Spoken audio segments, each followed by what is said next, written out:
Good morning, everyone, and welcome back out to James I. Moyer Softball Complex in Salem, Virginia. It is day 2 of the Mountain East Conference Softball Championship Tournament. All teams are still alive, but a little bit later today, some teams will be forced to the limit to see if they can still stay in. But our first game of the day over here on Field 3 we'll have two teams from the winner's bracket, and they will be the number 2 seed. No, I was correct. First time number 1 seed from the North, Fairmont State, as well as the number 2 seed from the South, Charleston. Charleston with the win over on this field yesterday, 8-1 against Point Park. No scoring until the 5th inning came along. Then UC poured up 7 runs. Point Park came back with 1 in the 6th. And then the Golden Eagles finished with 1 more run in the bottom of the 6th to get the 8-1 win. Fairmont State were over on Field 1 yesterday. They took on Concord. Concord scored first in the first inning, but then Fairmont came back with 4 runs in the bottom of the first. Concord responded with 1 to at least cut it to a 2-run deficit at that point, and then Fairmont erupted for 3 more runs in the 6th, and that gave them the advantage there for the 7-2 win. They forced Concord into 6 errors yesterday as well. The other 2 games that happened had a couple of walk-offs. Glenville State with a 1-0 walk-off walk over top of Wheeling, and then West Liberty with a walk-off 2-run home run over Davis and Elkins to get the victory there. But these 2 teams, Charleston and Fairmont State, Charleston coming into this week's action with a 30-14 overall record, now 31-14, 21-9 in conference play. They are also the 2-time defending MEC champions, last year making it all the way into the World Series. They were 2 and done in that tournament. However, they still got the opportunity to get there. Fairmont State, this is the 3rd straight season that they have come away with the number 1 seed in their division. And so they've been playing very well under head coach Brooke Lowry, who's in her 3rd season leading the team. Fairmont State now 33-15-1 overall this year, 17-7 in the conference. That one tie earlier this year against Chestnut Hill College ended up hitting darkness, and unfortunately that happens sometimes, and the game was tied in the 8th inning, and unfortunately that's where it had to end. So you kind of get that tie there. But still, these teams just about ready to get underway. Lineups have not been announced yet out on the field, but the umpires and coaches have had their meetings out there, and we'll be prepared to get things underway here in just a little bit. Our umpires for today's action at home plate, we have Amy Grail. First base will be Russ Hall, no relation, and third base will be Jim Hoby. But again, another beautiful day. Temperatures are already approaching 80 degrees. Yesterday we had a breeze that was going out to the west. Today, that flag has virtually been sitting still out there in left field. So yesterday for Field 3, if you put one up well enough towards left field, there was a good chance that it might be able to go out. But this time, no such luck. So starting lineups now getting introduced. As you see, getting their lineup.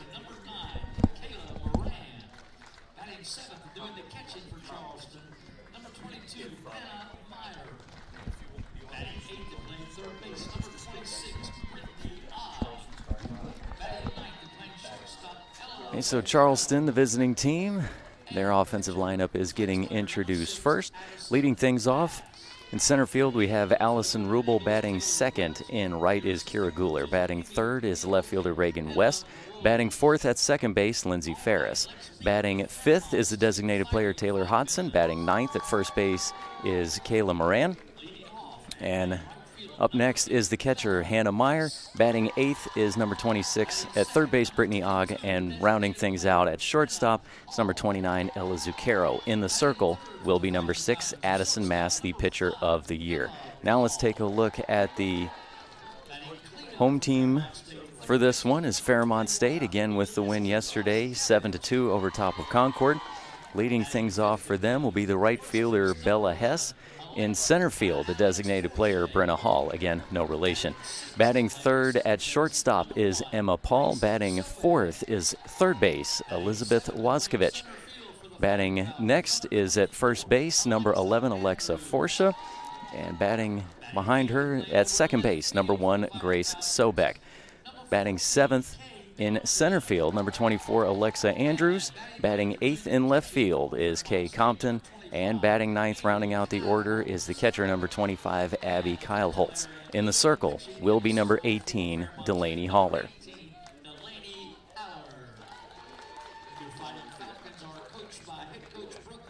So we'll step aside for a quick break as the national anthem will be getting played here shortly. And then when we come back, we will have first pitch and get things ready between Fairmont State Fighting Falcons and the Charleston Golden Eagles. Stay tuned for more right here on the Mountain East Digital Network. For 4 decades, the health plan is called West Virginia Home. It all started with a vision to serve our community with pride and integrity. We've grown alongside West Virginia, becoming part of its fabric. We've been here through thick and thin, supporting local families and businesses. Because at the health plan, we don't just work here, we live here. Proudly serving West Virginia since 1979. Your trusted partner in the community. The health plan. Here for you.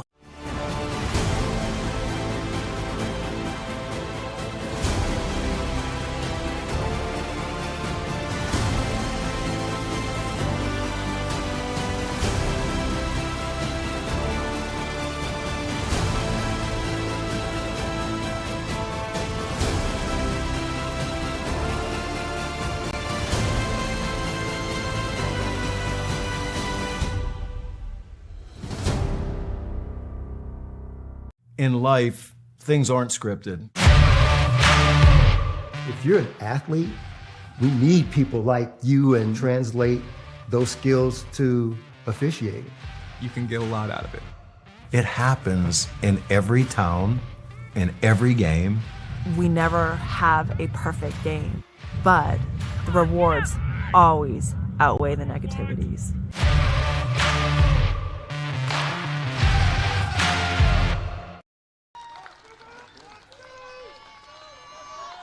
Welcome back out to Salem, Virginia, everyone. Scott Hall live on day 2 of the Mountain East Conference Softball Championship Tournament.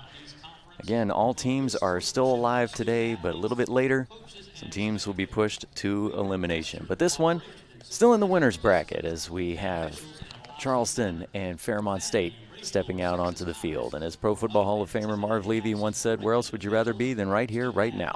Well, let's have some fun. So out in the circle for Charleston, or excuse me, for Fairmont State, I'll get the right team out there, is number 18, Delaney Haller, 3-time pitcher of the week this season in the Mountain East Conference. Behind the plate is Abby Kyle Holtz. Over at first, Alexa Forsha. Second base is Grace Sobek. Shortstop, Emma Paul. At third is Elizabeth Wazkovich. Left field, Kay Compton. Center field, Alexa Andrews. And in right is Bella Hess. And again, the designated player for Fairmont State will be Brenna Hall.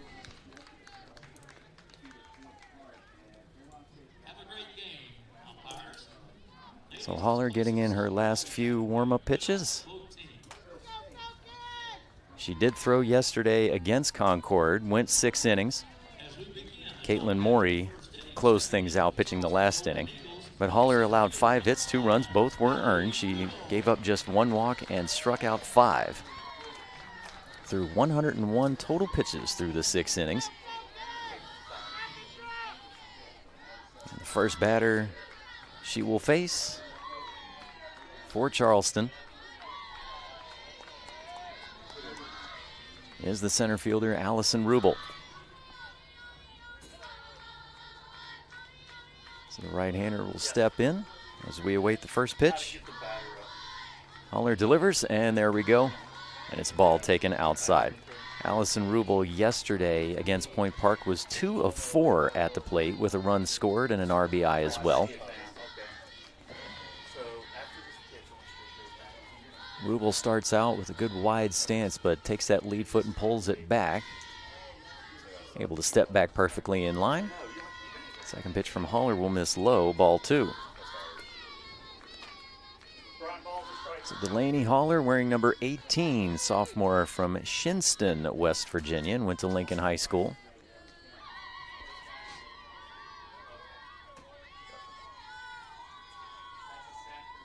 Right-hander delivers and will miss low and away again. Ball 3. So good start here for Rubel at the plate. Let's see if maybe she is given the green light from head coach Taylor Welch down the third base side.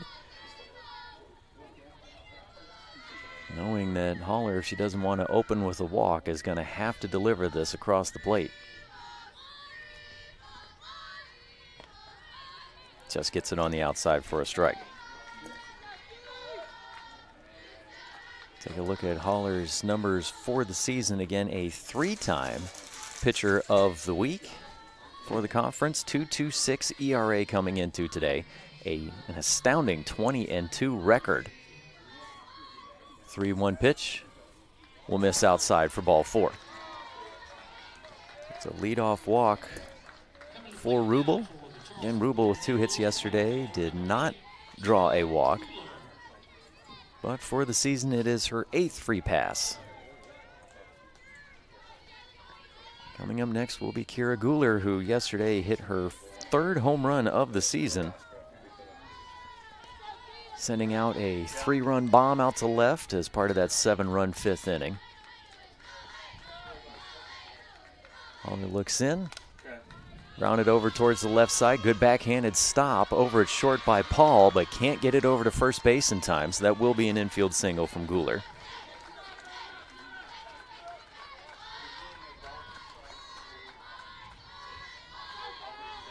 Guler attacking the first pitch, pulling one from the outside and sending it to the left. And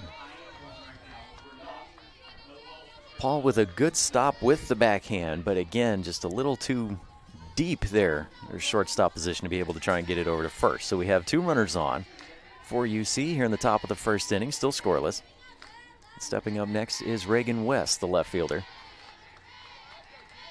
West will take the first pitch down low for ball 1.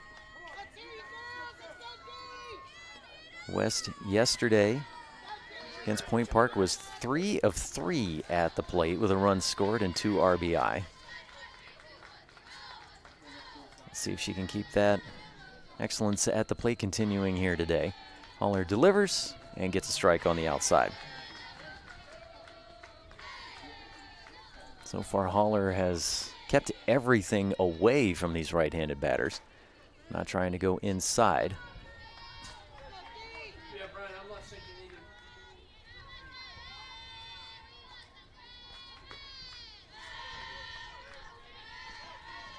So West steps back in, but Haller's going to call time.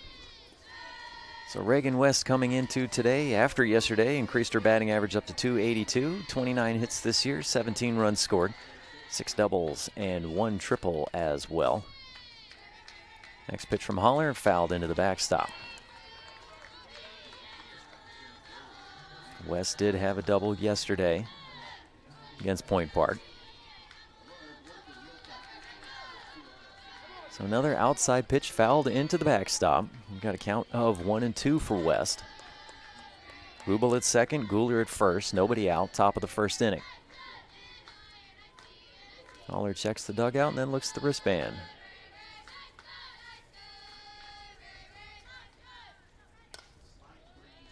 Fouled off just over top of the first base dugout.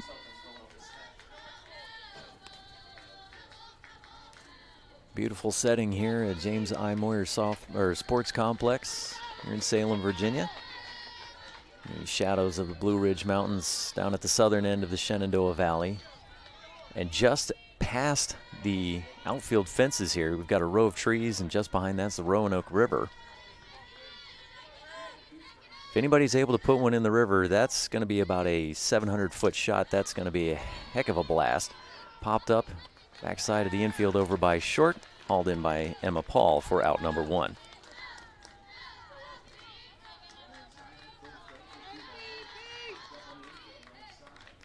Time is called as Kyle Holtz will step out to the circle to talk with Haller briefly. Coming up next behind West, Lindsey Ferris playing at second base.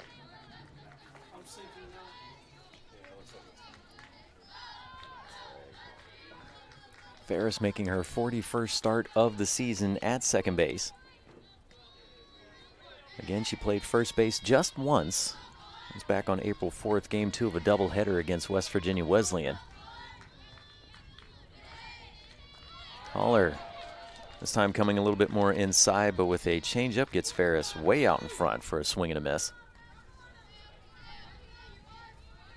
Still 2 runners on. The lead runner, Rubel, has that big oven mitt on that left hand that so many base runners are now using these days to make sure that as they're sliding into a base that it helps protect their fingers.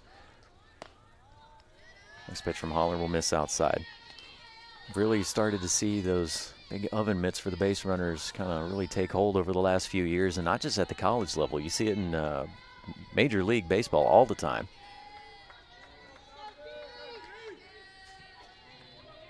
I'm sure it might be a little awkward to run with, but know that you're sliding in and not having a chance to have a finger bend. Popped up in the infield over by third. Waskovich gets underneath, calls everyone off and makes catch. 2 away.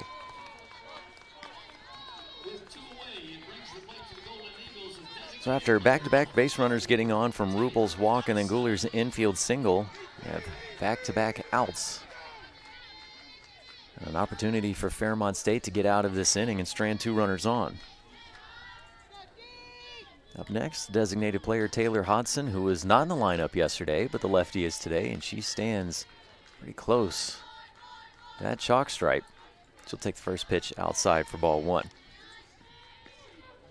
So now with a lefty up, Holler switching sides of the plate, but still keeping it away from the batter.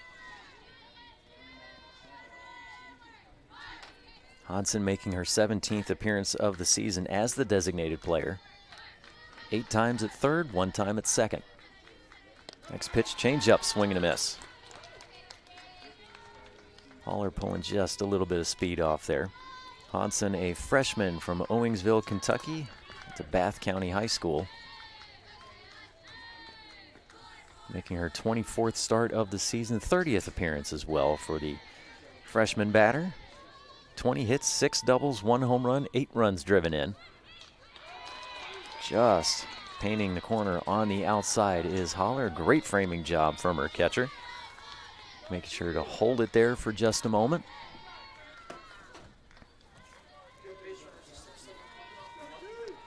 We still have Rubel at second, Guler at first.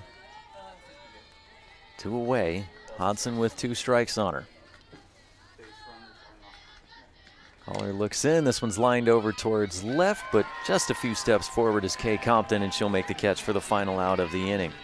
So after back-to-back runners get on base, Fairmont State goes 1-2-3 to get Charleston, or to retire Charleston and get out of the inning. Fighting Falcons coming up to the plate next in the bottom of the first. We are still scoreless. Stay tuned for more right here on the Mountain East Digital Network.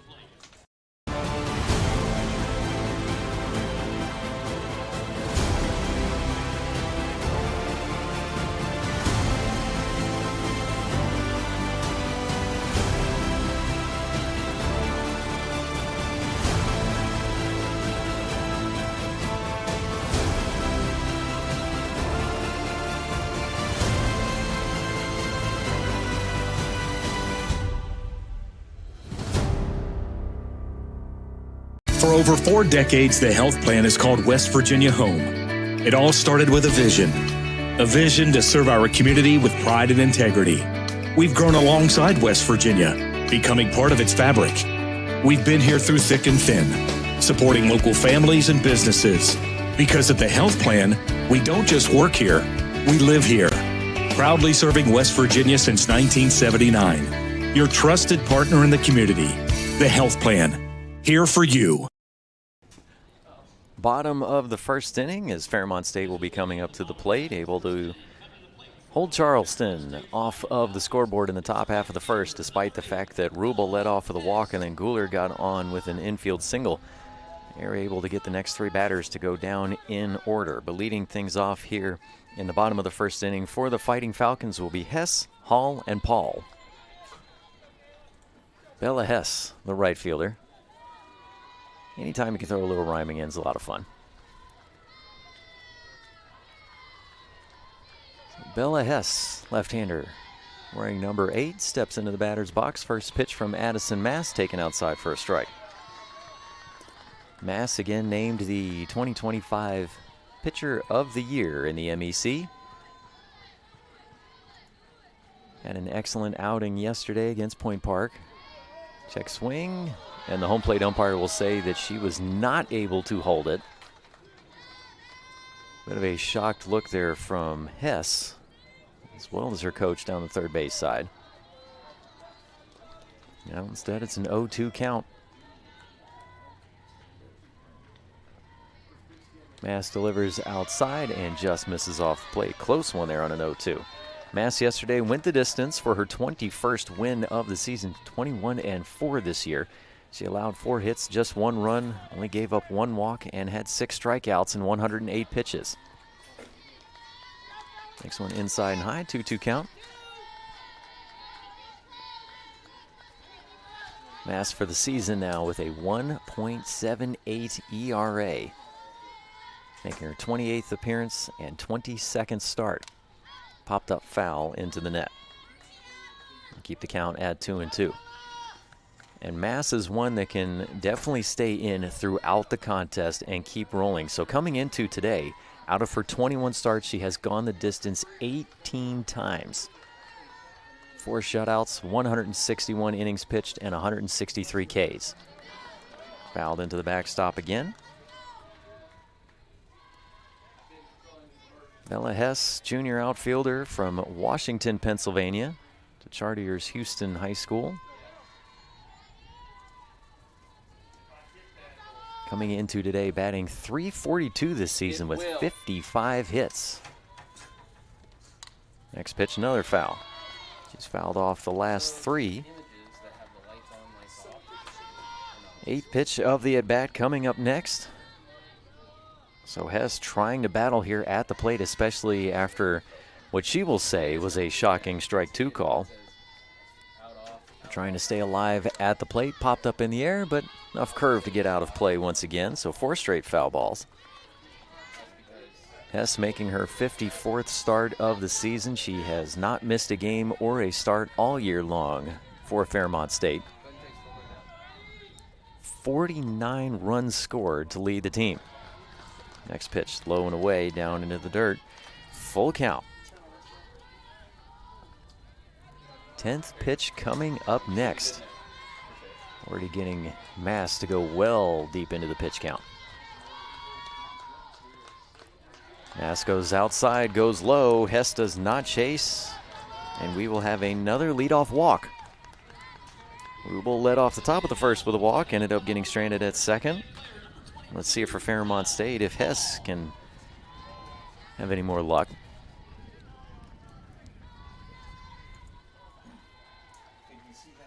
So Hess over at first, 50 of 55 in stolen bases this year. First pitch to Hall, taken for a strike, and as you can probably expect, Hannah Meyer, quick check down to first to see if Hess is taking off yet. Hall showing bunt, pulls back, throw down to second, isn't in time? No! Pitch was taken for a ball, but give Hess her 51st theft of the year. 51 of 56 now. At the plate, Brenna Hall batting .316 this season, making just her 30th start. She has 18 hits in just 57 at-bats. She'll call for time here. 10 runs scored.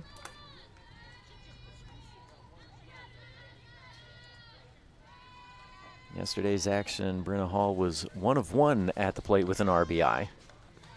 Tries to go for the quick bunt, and it will roll foul just off to the third base side. Defense crashing in for Charleston. Defensive lineup for you for Charleston. So in the circle is Addison Mass. Behind the plate, Hannah Meyer. First base, Kayla Moran. Second base is Lindsey Ferris. Shortstop, Ella Zucchero. Third is Brittany Ogg. Next pitch fouled into the backstop. Left field, Reagan West. Center field, Allison Rubel. And right field is Kira Guler.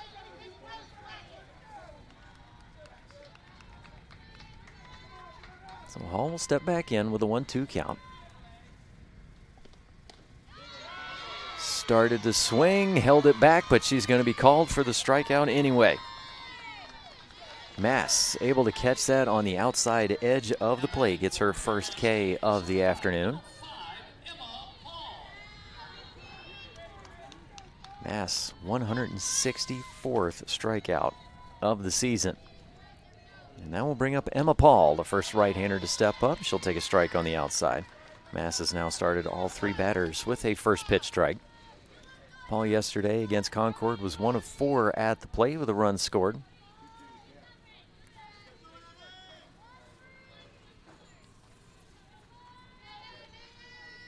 Still a runner in scoring position at second. That is Hess. As Paul takes another strike here, this one on the inner half of the plate. Hess at second after getting a leadoff walk going through double-digit pitch count on Mass, and then picking up her 51st stolen base of the year. Paul fouls the next one back. That will keep the count at 0-2. Paul coming into today batting .343 this season, making her 53rd appearance and start, so just 1 game not in the lineup this year. Leads the team with 57 hits, 38 runs scored. That's good for second behind Hess. Has 11 doubles, 2 triples, 3 home runs, 39 runs driven in as well. Mass inside and high for ball 1. Emma Paul, a freshman from Kittanning, Pennsylvania, Armstrong High School. A freshman already making a major impact here for her squad. Fouled into the backstop.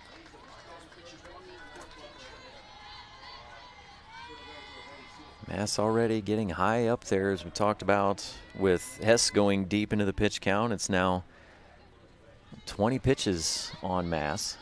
She only threw 108 yesterday. Fouled into the backstop.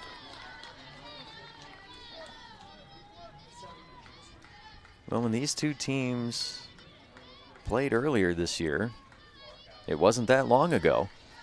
It was right at the end of the regular season, and Charleston got the doubleheader sweep at home over Fairmont State, getting wins 8-2 and 5-1.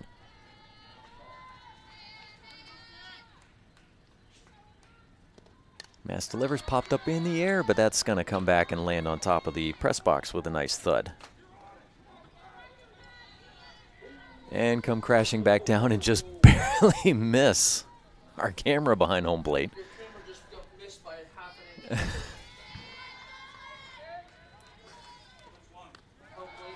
Next pitch will miss high for ball 2.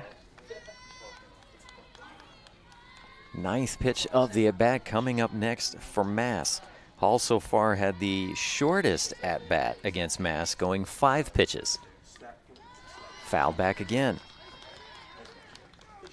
They are making Mass work for it here. Second batter in this inning who's going to reach a double-digit pitch count.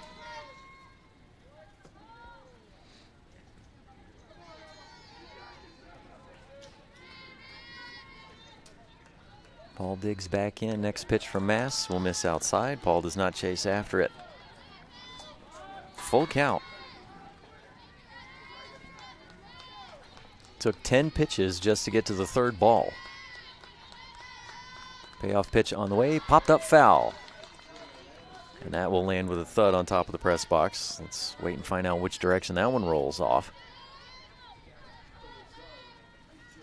I believe it rolled off in the other direction, because even Point Park was starting to walk through so they can go get warmed up for their upcoming game, and they all even stopped to try and make sure of which direction that ball was going to come back.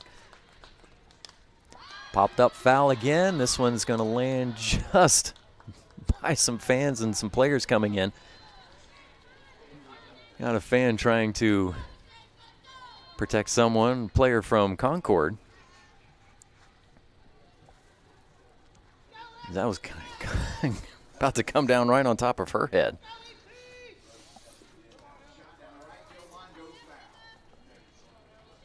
For Concord, wearing number 33 is Savannah Brem. So she got protected there. Not wearing a helmet yet. She's not playing.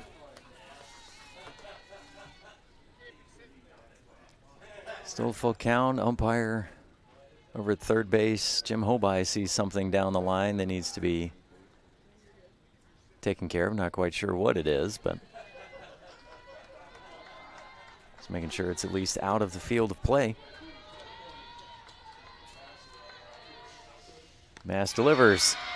That might have been a slight foul tip, but straight back into Meyer's glove. That will be out number 2.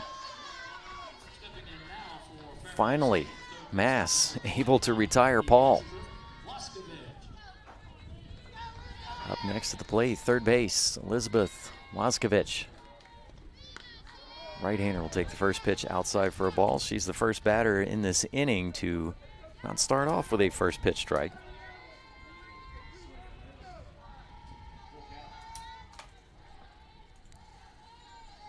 Look at Waskovich's numbers here in just a moment. She takes another pitch up high for ball 2. Comes into today batting .252 this season. She has not missed a game or a start this year as well for Fairmont State. 38 hits, but 32 runs scored. 3 doubles, 4 triples, 1 home run, 22 runs driven in. Big swing and a miss here on a big cut from Waskovich for strike 1. So back-to-back strikeouts for Mass. 165 now this season after the leadoff walk. Pop back foul into the netting. This one will stay in the field of play as fans here in attendance as well as the teams won't have to try and duck and dodge that one. Or cameras may also have to duck and dodge a ball. Waskovich, a senior from Irwin, Pennsylvania, Norwin High School. Cranks one foul. That will disappear back over towards one of the practice fields.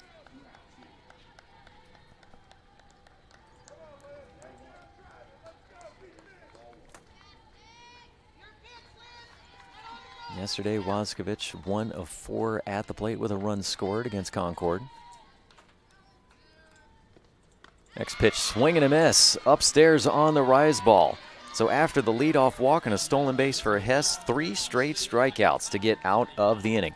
We remain scoreless, top of the second coming up next, and Charleston back up to the plate. Stay tuned for more on the Mountain East Digital Network. We're there to serve, make sure we're creating a fair atmosphere for both teams, upholding the integrity of the game. I chose to be an official. It's the best decision I've made. In life, things aren't scripted. Games aren't pre-scripted. You know, I got into officiating because my father was an official. Officiating was part of our family life. It wasn't just the game. Get to be outside, get to experience the game. It's so much more fun. You can get a lot out of it. If you're an athlete, we need people like you and translate those skills to officiating. To help me become not only a better official, but a better person. It happens in every town, in every game. We never have a perfect game, but the rewards always outweigh the negativities. And it's just been wonderful.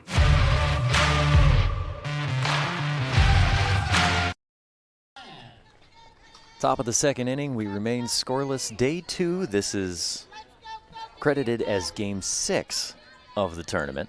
4 games yesterday, Game 5 going on right now on Field 1 between Glenville State and West Liberty. Another one of the games from the winner's bracket. Same as this contest between Charleston and Fairmont State. Kayla Moran will lead things off for UC, and she'll take the first pitch outside for a strike. The winners of these first 2 games going on today will advance to Friday, and that's exactly what they want to do. They do not want to have to come back for another contest that will be at 5 p.m. They'd much rather be able to just say, hey, we're done for the day, relax, take it easy, maybe watch a little bit to see who they might possibly play. Moran lays down a bunt coming up from third, but no chance to try and throw out the flying Moran down the line is Waskovich. Perfect execution on the bunt for a single. It was just far enough away from home plate that Kyle Holtz couldn't get there. Not deep enough for Haller or Waskovich to get there in time. So Moran with a leadoff bunt single. Hey, never discredit small ball.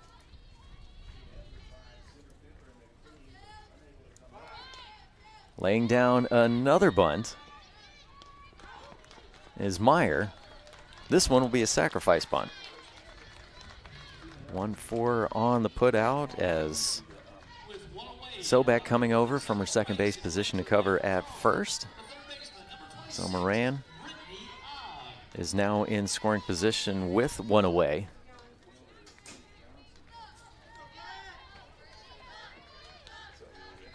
Up next, after Meyer, is Brittany Ogg.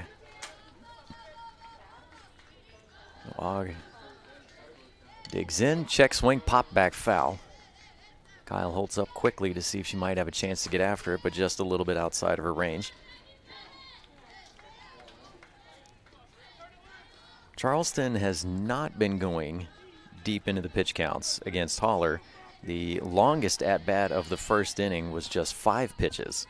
Complete opposite of what Fairmont State was doing with Mass there in the bottom of the first. And Ogg being the third batter of this inning, this is just the 4th pitch. Missed low and away for ball 1.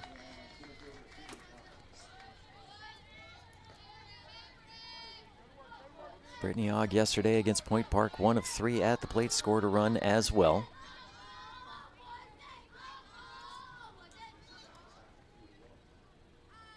Ogg coming into today, making her 33rd start of the season. 26 hits, 12 runs scored.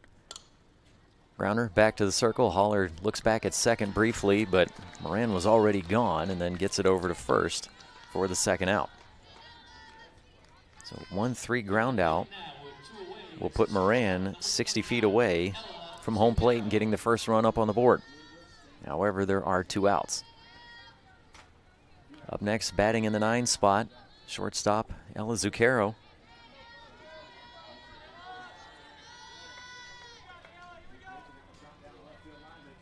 Zucchero, another lefty. Yesterday was 2 of 3 at the plate with a run scored and 2 RBI. First pitch taken outside, misses for ball 1. So there have only been 7 pitches so far in this inning compared to 2 batters that went against Mass. Both made it to double digits.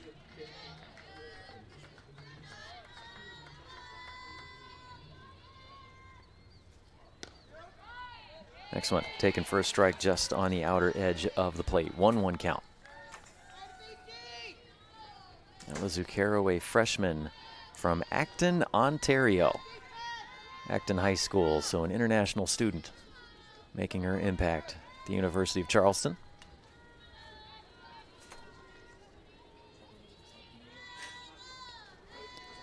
Next pitch will miss low and away, ball 2.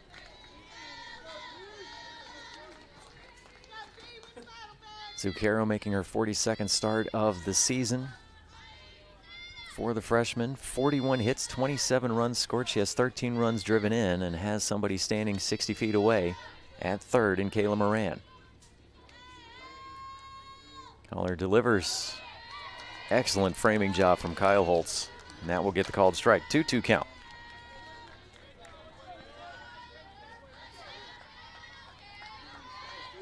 Zucchero with 10 extra base hits this season, 7 doubles, 2 triples, and 1 home run. Zucchero did get that triple yesterday, driving in a run as well. Started to swing, but holds the bat back. Just a little bit of a flick there, taken outside for ball 3. Full count.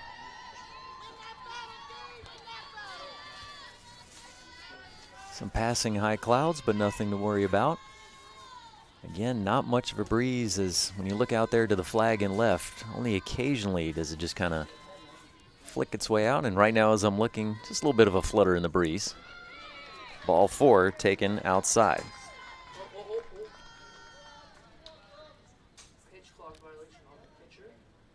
We will actually have a pitch clock violation. So it would have been ball 4 anyway. However, the pitch missed off the plate. So really doesn't seem to make much of an impact there. But still enough to where you have to let the pitcher know if she is taking too long.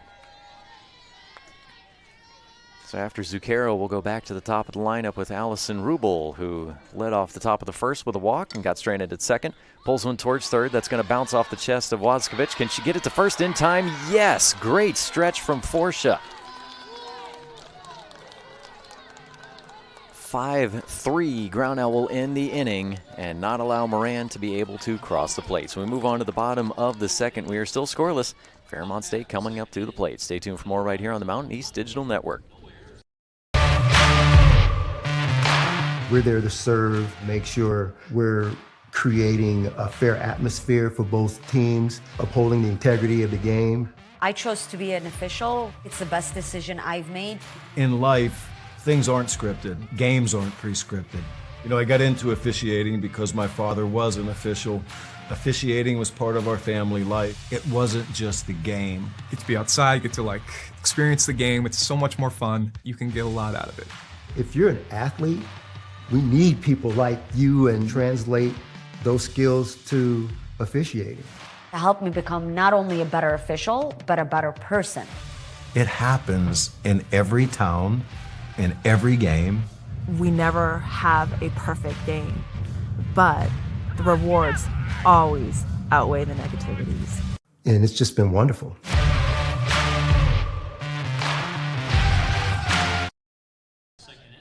Forsha, Sobek, and Andrews. First, second, and center field will be leading things off for Fairmont State here in the bottom of the second. We are still scoreless between the University of Charleston Golden Eagles and the Fairmont State Fighting Falcons in the winner's bracket of the Mountain East Conference Softball Championship. First pitch lifted up high and foul from Forsha that will just hit off the net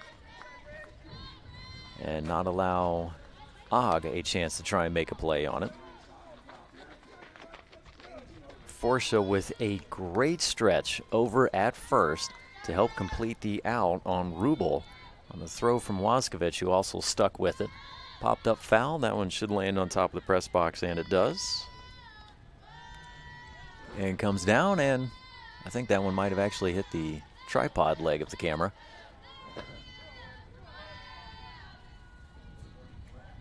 Oh, 2 count for Forsha.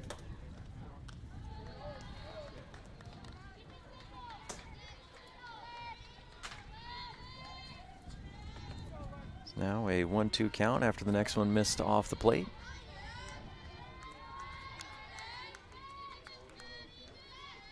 Next one coming inside and almost clipping Forsha, but just able to move out of the way in time.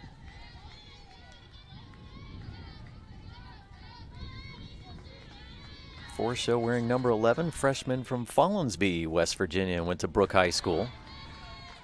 Next pitch, foul tip. Mass already coming up on pitch number 40.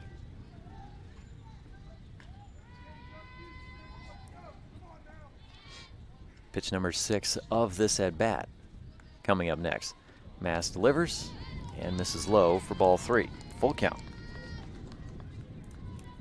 So Forsha from Brooke High School in Follinsby, West Virginia. I know a couple individuals that went to Brooke High School.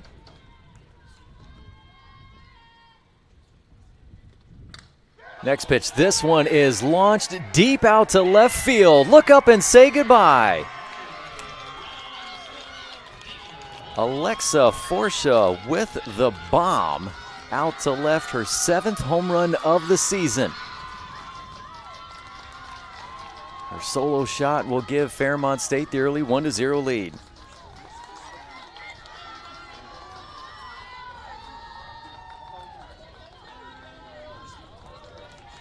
That one was a no-doubter right off the bat. Just absolutely cranked out to left. Again, Forsha's 7th home run of the season, 40th RBI as well, and her 45th hit of the season. She has 23 extra base hits and came in with a slugging percentage of .664. Sobek will step up first, take the first pitch for a strike. Or excuse me, will step up next. Tries to go for the quick bunt and misses outside, strike 2. Sobek trying to see if she could put that one down really quickly and push it down the first base line as well, because Moran is sitting back. The 0-2 pitch will miss outside. So 1 ball, 2 strikes. Swing and a miss. Sobek chasing the rise ball will go down for the strikeout. 4th K of the game for Mask, ever 167 this season. First out of the inning. Good job from Mask to come back after allowing that home run to Forsha. So up next is the center fielder, number 24, Alexa Andrews.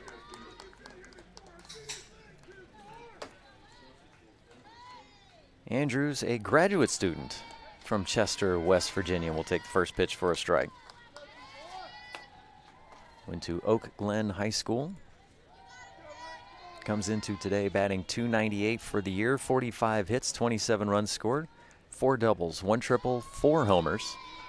Taken in one inside for a strike 2.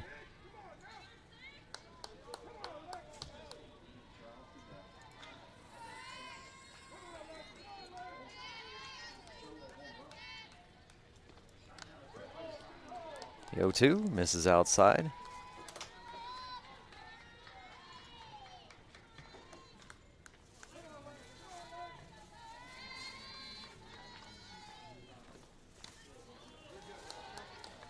One and 2 pitch, miss outside again as well. 2-2 count.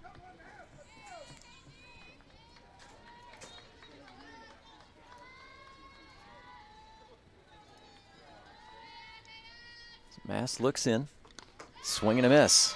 Back-to-back strikeouts. Big swing and a miss there from Andrews. 5 Ks already in the game for Mass. Up next, the left fielder, number 14, Kay Compton. Compton, a senior from Clear Spring, Maryland. Went to Clear Spring High School as well. Swing and a miss. Going after the first one for a strike. Out of the 8 batters that Addison Mass has faced so far today, only 1 batter has started off with a first pitch ball, and that was Wazkovich, and she ended up still going down with a strikeout. The 0-1 will miss high, ball 1, 1-1 count.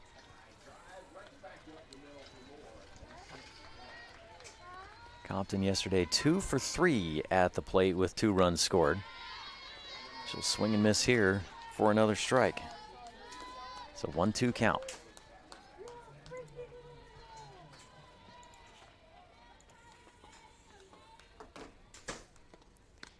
And another swing and a miss as Mass keeping it up high again as well. 6 Ks now in the game, a great response from the 2025 pitcher of the year. But a solo home run gives Fairmont State the early 1-0 lead. Stay tuned, top of the third, up next right here on the Mountain East Digital Network. Elkins College will shape your future through personalized curriculum and career-focused internships. D&E is known for the quality of nurses, business leaders, and teachers we prepare for the field. We're leading the way with pre-professional programs developing the next generation of physical therapists, veterinarians, doctors, and lawyers. Our location makes programs in resource management and outdoor recreation a natural fit, and our roots run deep in theater and film and visual arts. With distinction and excellence, we provide an affordable education designed just for you. At Glenville State University, you can discover friends to last a lifetime, professors who broaden your perspective, and the skills and education for future success in a small town environment.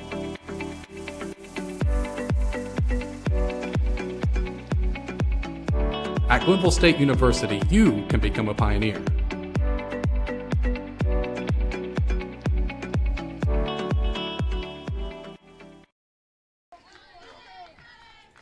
One to 0 is the score, top of the third inning after Fairmont State had a bomb, a solo shot from Alexa Forsha. Kira Guler will lead off the top of the third and attack the first pitch, pop out in the infield as Holler comes out of the circle to make the catch. Again, it's been quite the opposite approach between the batters on either side as Charleston has not been going deep into the pitch counts. The longest at bat so far today by a Charleston batter was 6 pitches by Zucchero, who ended up with a walk.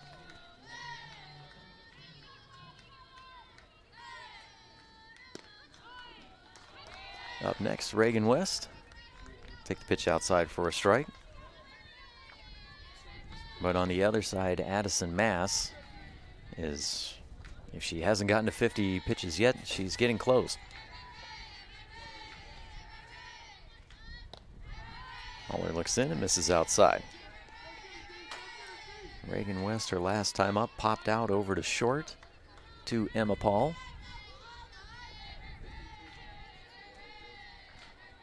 And I get told by my statistician to my right, Tyler Beck, that Mass is at 53 pitches. Again, quite a difference here. Holler will miss outside for ball 2.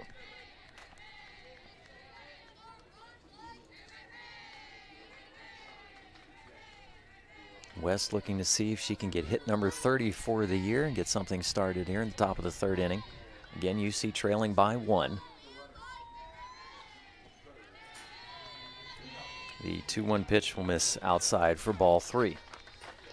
The winner of this contest will take on the winner of Glenville State and West Liberty, which is taking place right now over on field 1, and will not be played until tomorrow at noon. And that game will be on field 1 as well. 3-1 taken outside for a strike. West Liberty right now leading Glenville State, the number 1 seed in the South, 2-0. West Liberty getting a 4-2 win yesterday over Davis and Elkins on a walk-off home run in the 8th from Sarah Simon. Next pitch pulled foul, left field side.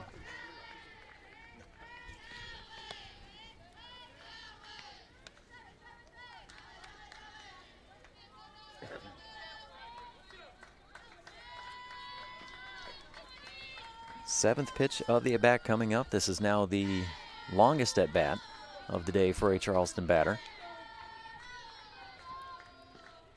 West at the plate. Holler delivers. This one's lined over into right field. That's going to be a one-hopper to Bella Hess. And it will be a base hit, number 30 this season for West.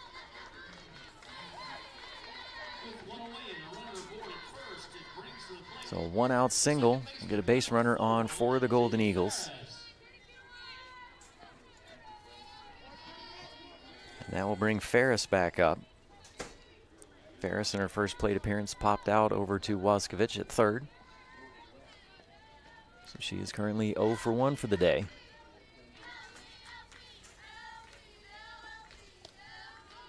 Holler delivers and just catches outside for a strike. Last 4 batters that Holler has faced, she's been able to start with a first pitch strike.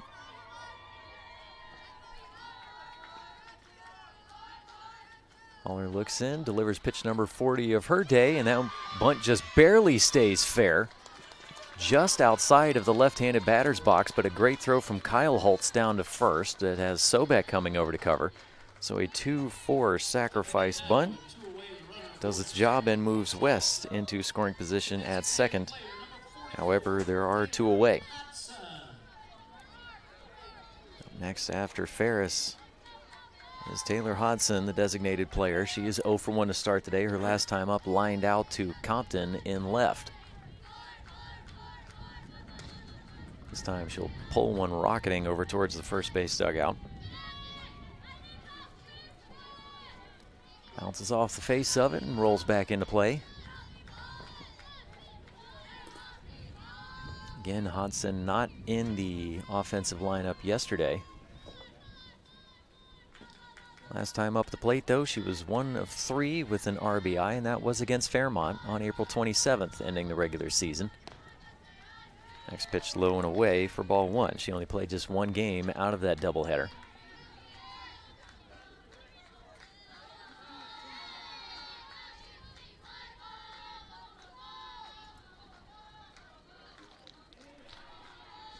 So West at 2nd. Tying run in scoring position. Low and away, ball 2. It's a 2-1 count, 2 away.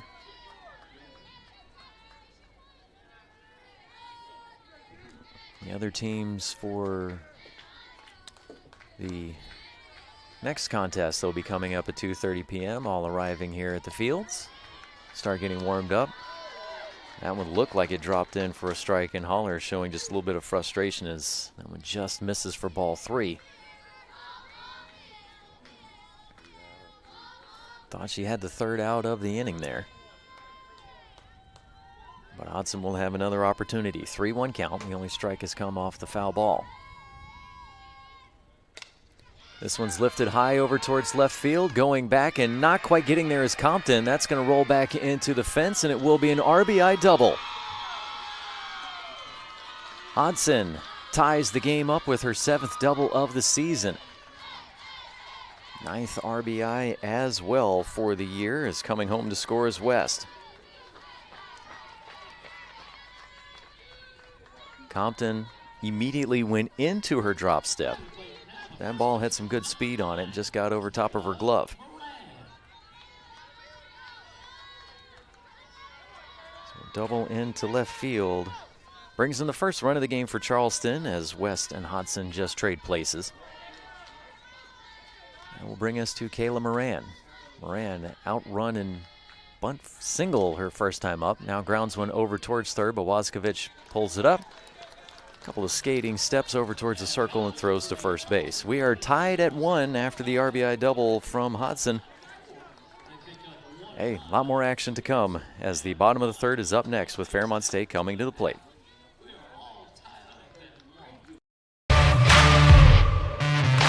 We're there to serve, make sure we're creating a fair atmosphere for both teams, upholding the integrity of the game. I chose to be an official. It's the best decision I've made.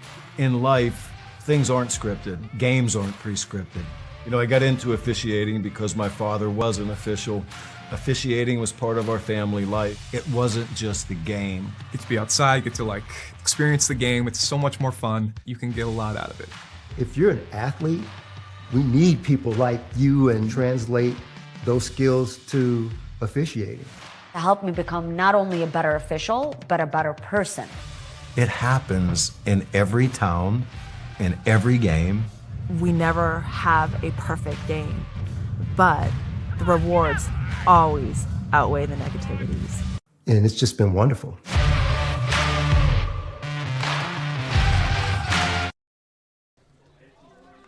Bottom of the third inning between Charleston and Fairmont State. Pitch number 100 combined between our two hurlers. Coming up next, and it will come off the arm of Addison Mass. Leading things off, will be going through the 9-1-2 spots in the lineup for Fairmont State. Kyle Holtz, Hess, and Hall. Kyle Holtz, big cut. Fouls it into the backstop. And looks like the umpire's coming over towards the third base side. I don't know if they might be issuing a warning to Fairmont State. Home plate umpire Amy Grail just kind of had a handout as she walked toward the dugout. You know, unfortunately, with our position here in the press box, not able to open windows, can't quite hear some of the cheers that are going on out there, as that can be quite an adventure in the world of softball. But you can have teams that can get pretty riled up, and their dugouts can actually get warnings from the umpires if they get too loud and too rowdy. 1-1 pitch fouled into the backstop. I got to see that numerous times when I was at Marshall. And in fact, the 2017 season, the Thundering Herd took it as a point of pride if they could get the umpire to walk over and say, hey, you got to calm it down a little bit.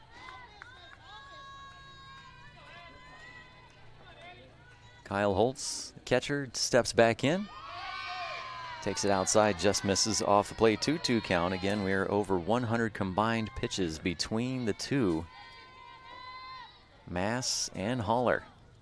Score is 1-1. Solo home run from Alexa Forsha. Got the first run on the board for Fairmont State. Next pitch will miss up high. Full count now to Kyle Holtz. And then in the top of the third, Charleston responded as Taylor Hodson had an RBI double into left that scored Reagan West. And that's where we currently stand. Payoff pitch on the way from Mass. Swing and a miss from Kyle Holtz and another strikeout. So think about this, folks. Since the solo home run, which was a bomb out to left, there have been 4 straight strikeouts from Mass. She went through Sobek, Andrews, Compton, and now Kyle Holtz. She has 7 Ks in the game, 170 for the year now. We'll go back to the top of the lineup in Bella Hess, the right fielder. The lefty will take the first pitch for a strike. Hess, her first time up, went double-digit pitch count on Mass, earned a walk, and then stolen base number 51 this year. And she's going to line this one just foul down the left field line. Good job by the third base umpire, Jim Hoby, to leap out of the way, but not just to leap out of the way, to kind of do a little pirouette in the air so that he could also watch the ball go by and see if it was going to land fair or not. Gotta say, that was impressive. A little spin move in the air, so that way he could also make a call while getting out of the way. So Hess with an 0-2 count will now put one through the 5-6 hole into left field for a base hit.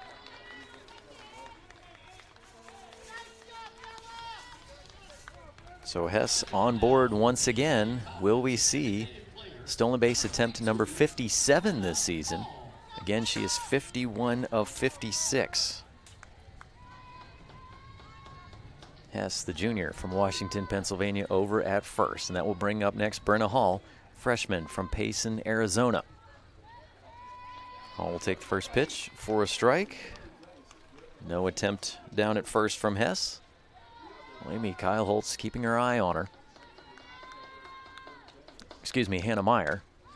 This one's lifted up high over towards the gap in left center, but running it down is Allison Rubel.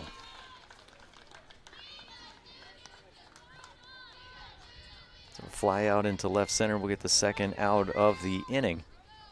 And we'll keep Hess at first. And after Hall, we have Paul. Emma Paul, the freshman from Katanning, Pennsylvania, in Armstrong High School. First pitch from Miss Hine outside for ball one. Paul, her first time up the plate, went well deep on the pitch count. It ended up in a strikeout. But it took 12 pitches to do it. Mass, swing and a miss. The pitch count has been coming a little bit lower since those first several batters.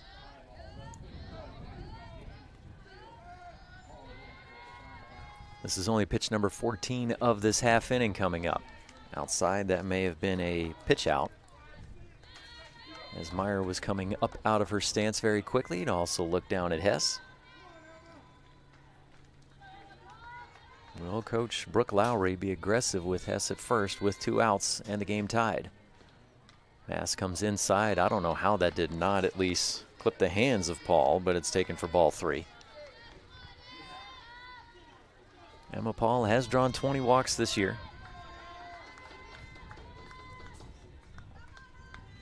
And she's got a 3-1 count. Popped up in the air, foul, gets just enough spin to get out of play. Fan trying to barehand that one, couldn't quite hold on to it.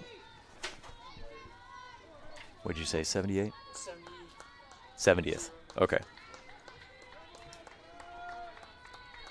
70th pitch for Mass coming up next. 38 away from the total that she had yesterday. And that one will miss for ball 4. So Paul is able to earn her 21st walk of the season. They'll put 2 runners on with 2 away. And up next at the plate is Waskovich. She is 0 for 1 to start the day. Went down as strikeout victim number 3 for Mass. Right-hander awaiting the first pitch. That's taken for ball 1.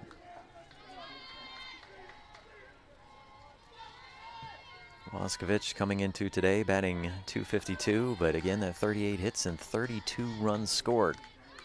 Inside, just at the top edge of the zone. 1-1 count.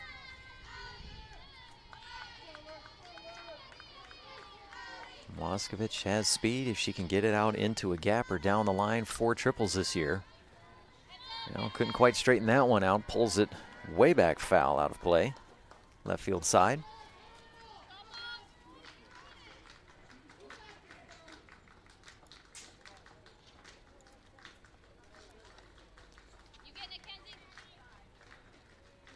Teams had to wait for a new glow ball to come back in.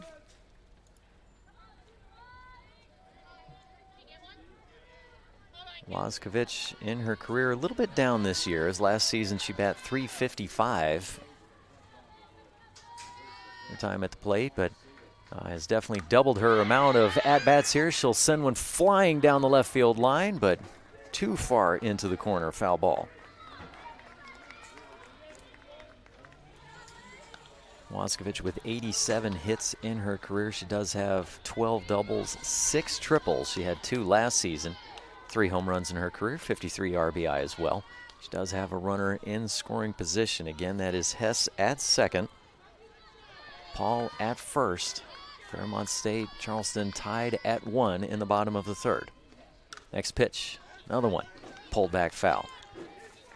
3 straight foul balls from Waskovich.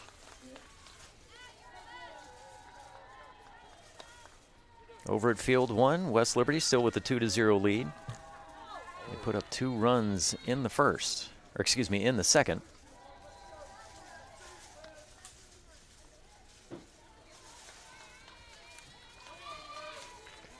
On a 2-run single to center from Kayla Mancuso. Next pitch will miss outside. That will even up the count. Pitch number 7 of the at-bat coming up next.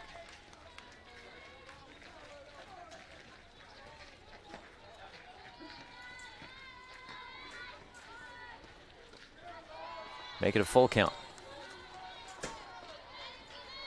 Mass missing outside. Charleston does have 2 outs here in the inning.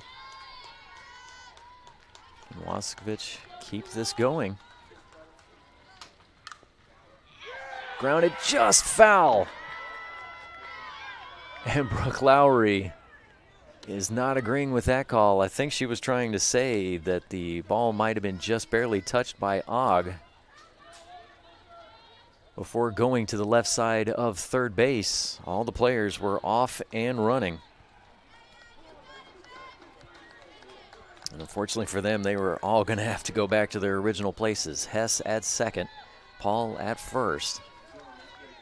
Waskovich back at the plate. Pitch number 9 of the at-bat coming up next. She'll take that one high and we'll load the bases.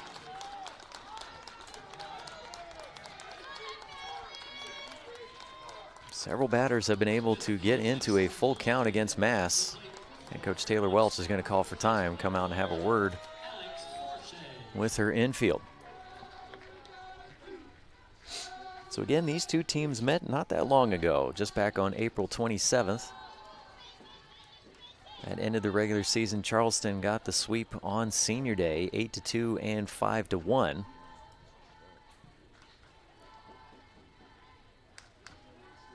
Game 1 of that doubleheader, Addison Mass went the distance. It was her 20th win of the season. She had 7 Ks in that contest. She has 7 Ks right now.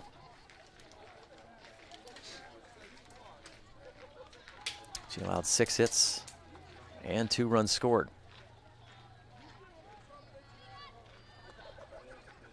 But her offense was there as they collected 14 hits that day. Ferris led the way with 3, but Rubel, Meyer, and Ogg all had 2 each.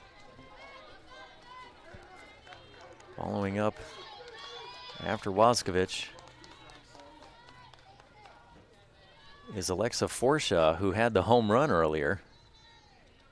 And a nice collection of softballs just kind of finding their way out over into right field. I'm sure some of the discussion there that Coach Welch had to talk about with her team was what are they going to do with Forsha? Again, 1 for 1 with the solo home run to left, and she has bases loaded. Mass misses outside. Ball 1. Could this potentially be one of those intentional walks?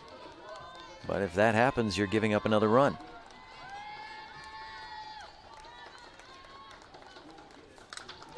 Forsha drives this one over to the gap in left center, just off the top of the fence. 1 run comes in. 2 are going to come in to score. Rounding around from third and falling and coming across the plate. It's a 3-run double. Waskovich on her horse. I think she was possibly expecting to be stopped at third, but Coach Lowry just kept that arm waving right around and said, keep going. Hess, Paul, Wazkovich, all cross the plate. And it looks like we might have a pinch runner coming in for Forsha, and we do. It will be, she's wearing number 27, but there we go. Carly Crowder. Just wanted to make sure I was looking at the right person. She's a freshman pitcher from Harpers Ferry, West Virginia. Not too far from my neck of the woods there in the Eastern Panhandle. Went to Washington High School.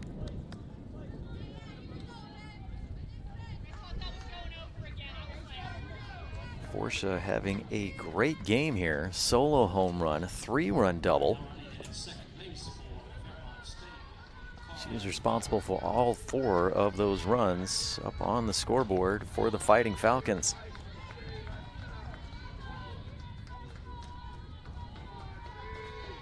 After Forsha, Grace Sobek. Let's see how Mass responds. Sobek lifts one high and deep over towards left, running into the corner, making the catch in foul territory is Kay Compton. Great job. You do not want to give them another opportunity. However, the Fighting Falcons take a 3-run lead, 4-1. Forsha with 4 RBI in the contest. UC coming back up to the plate. Stay tuned for more right here on the Mountain East Digital Network. Tomorrow's innovators, teachers, caregivers, researchers, leaders, and creators all have one thing in common. They started out just like you. At West Liberty University, you are the focus. This is a place where you will gain the skills, knowledge, and confidence to change your life and the world around you. It all starts here, with you. Visit westliberty.edu to start your journey. It's all here at West Liberty University. Fairmont State University is a great place. A cozy campus surrounded by nature and outdoor adventure. An authentic school filled with friendly people who are down to earth. People who roll up their sleeves, help each other out, get stuff done, and have fun doing it. That's what makes Fairmont State such a great place. It's a great place to make friends for life and a great place to soar. Learn more at fairmontstate.edu. Fairmont State goes off for 3 runs in the bottom of the 3rd inning to take a 4-1 lead. Forsha responsible for all 4 runs, the solo home run and the 3-run bases clearing double. Hannah Meyer will lead off for UC. First pitch from Holler will miss low for ball 1.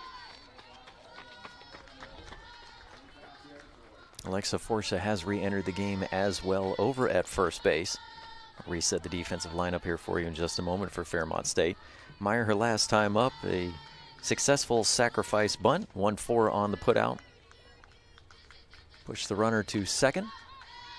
So she is yet to register an official at bat today, and she'll foul one back into the netting. So Fairmont State on defense. Delaney Haller still in the circle. Abby Kyle Holtz behind the plate. Alexa Forsha first base, second base Grace Sobek, shortstop Emma Paul, third base Elizabeth Wazkovich, left field Kay Compton, center field Alexa Andrews, and right field Bella Hess. Haller gets a strike on the outside. She still really hasn't gone inside too much on the batters. She's really trying to keep it out, but you know, sometimes pitchers, they'll dominate with one side of the plate through the early innings, and then maybe late after batters are trying to see if they can make the adjustment, come in on them. Well, this one was over about the middle of the plate. Meyer pulls it into right field for a base hit. Single into right, Bella Hess.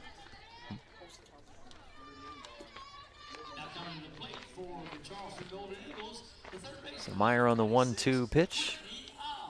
Liner into right field for a single. So leadoff runner on base for UC as they try to battle back. Up next is Brittany Ogg. Third base for the Golden Eagles.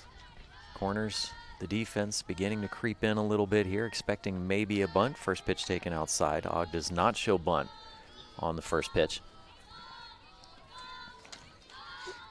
Ogg, her first time up, grounded out back to the circle. So she is 0 for 1 to start the day.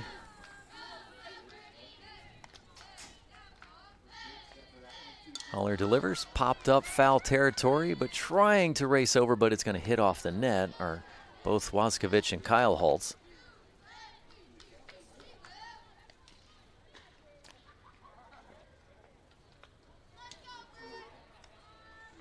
A little attention paid over there to the dugout, and can't quite see what was going on, but if anyone was involved there, hope everyone's all right.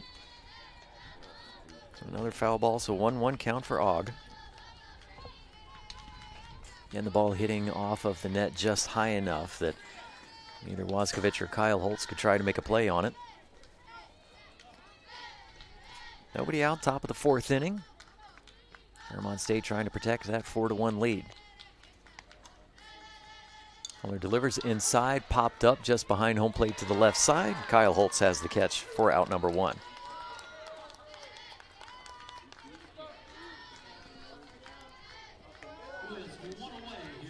Following up behind Ogg, down in the 9 spot in the lineup is the shortstop, Ella Zucchero.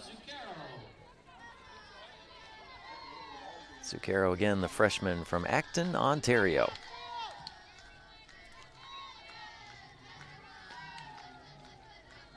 Holler still taking a good bit of time in between pitches. She did get a pitch clock warning earlier. First one's taken outside for ball 1.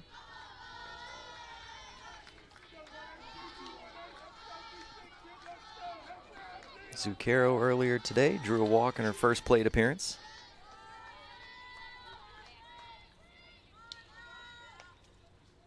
Holler delivers outside, keeps it on the edge again, and gets a strike. 1-1 count.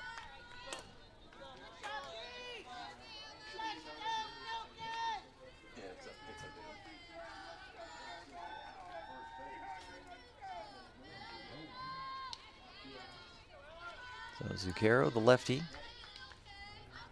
steps back in. Holler delivers. Grounder over towards short. They will get the lead runner. They can't quite make it over to first in time for the double play, so it's a 6-4 fielder's choice. So Meyer is retired on her way to second. And Zucchero is safe at first. So 2 away in the inning, still a base runner on, and we go back to the top of the lineup with Allison Rubel. Rubel making her 3rd plate appearance in this contest. Drew a walker first time up, and then the second time was aggressive going after the first pitch and grounded out to 3rd. First pitch from Holler, keeping it away, ball 1. All 4 batters in this inning have started off with a first pitch ball from Holler.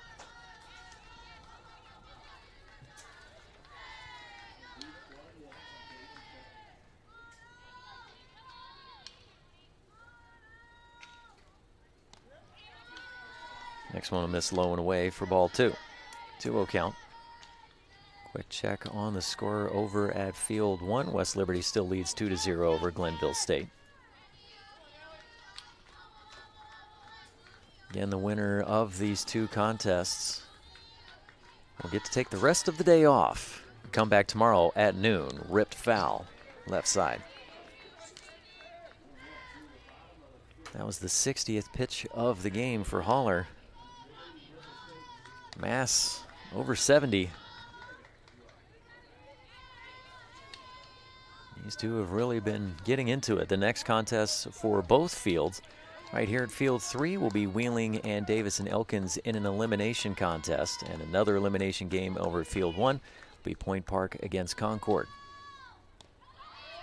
Pitch inside, misses off the plate for a ball. Sliding in safely at second with a stolen base is Zucchero.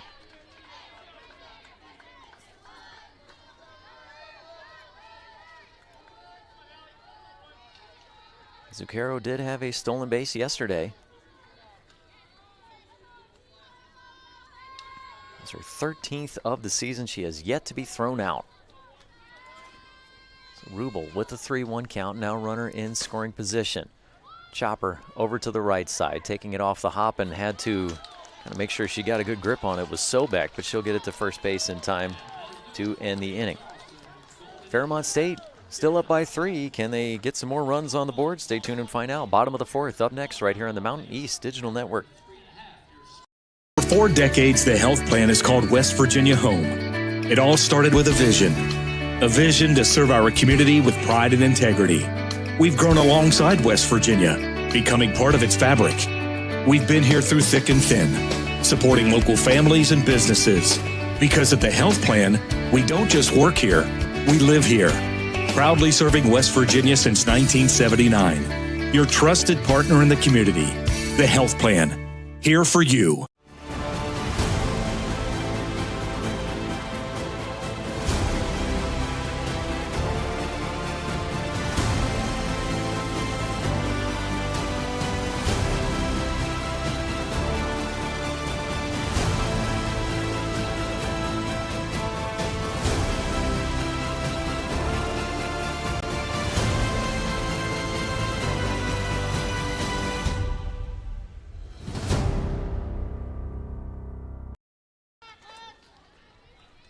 Welcome back out to Salem, Virginia, everyone, in the day 2 of the 2025 MEC Softball Championship Tournament.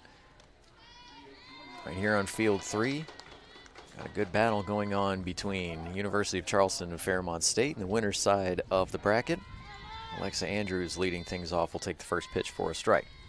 Mass not taking much time at all in between. Second one will miss inside for ball 1. 1-1 count.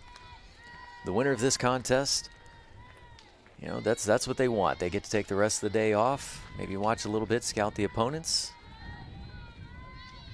Well, scout future opponents, because they will take on the winner of who's going on right now on field 1. As the next pitch fouled into the backstop. Right now, West Liberty has the lead over Glenville State 2-0. Again, so the winner of these 2 contests moves on to play tomorrow over on field 1 at noon. The losers will have to come back for later games today at 5 p.m. Elimination to see if they can stay alive. Changeup drops in for a strike on the outside. 8th K of the game for Mass, 171st of the season. And the leadoff batter is retired in the bottom of the 4th inning. Up next after Andrews is Compton.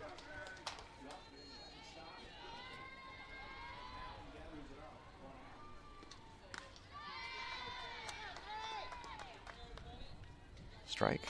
Start things off for Compton. The first plate appearance, Compton went down as the 6th strikeout of the game for Mass.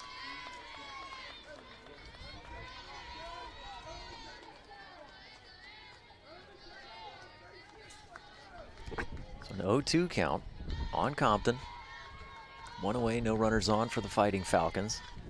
This one inside and high, ball 1. Mass has been doing a little bit more of using both sides of the plate. Holler has done it kind of a minimal amount. She hasn't been afraid to go in, but has just really left it mostly on the outside. Mass goes back outside, gets it for a taken strike 3, back to back. Strike 3 watching from the Fighting Falcons. Pitch number 91 gets her strikeout number 9 in the ball game. Mass has had 5 games this year with double-digit strikeouts. Can she get one more and get there? First pitch to Kyle Holtz, fouled back into the backstop.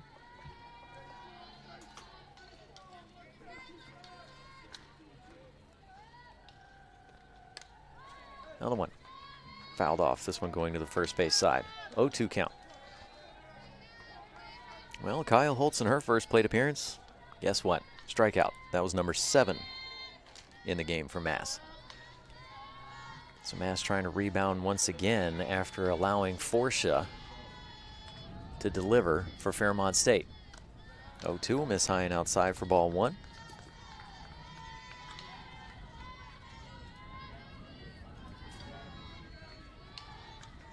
Mass, the last time she had double-digit strikeouts was in the doubleheader against Frostburg State on April 25th. She had 14 Ks in 7 innings in that game. And she will get number 10 right there. Swing and a miss. Gets Kyle Holtz chasing one low and away. 3 up, 3 down for Fairmont State. We move on to the 5th. Can UC take that momentum to the offensive side? Stay tuned. They trail by 3. 4-1 is your score. There's a place where innovation becomes transformation, where you'll find that education is not just about learning, but about being excited to learn. A place to feel at home. Pursue dreams and prepare for careers. Build lifelong friendships. And a place where you'll be encouraged and mentored along your journey. Discover your future. Get ready to soar. The University of Charleston. Trying to find where you fit in the world can be challenging. But then there's a moment where it all comes together. And that moment happens at Point Park University. Career-focused programs converge with a vibrant downtown campus to prepare you for work and life. From experienced professors and internships to culture and job opportunities, you'll get the best of both worlds. Point Park University, where it all comes together. 2-3-4 due up at the plate for Charleston in the top half of the 5th. Guler, West, and Ferris. Guler and West both have hits in this contest. In fact, West was the one who scored the run after she had a single into right field and then was driven in by Hodson off the double. So Guler will step to the plate first. He's going to lift one over towards shallow left field, just barely off into the grass from the dirt, and getting back is Emma Paul for the catch.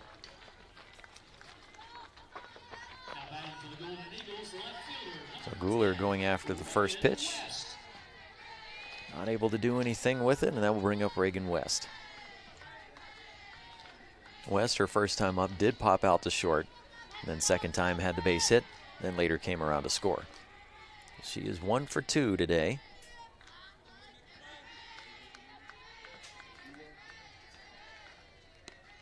First pitch from Holler, coming inside in her half of the plate for a strike.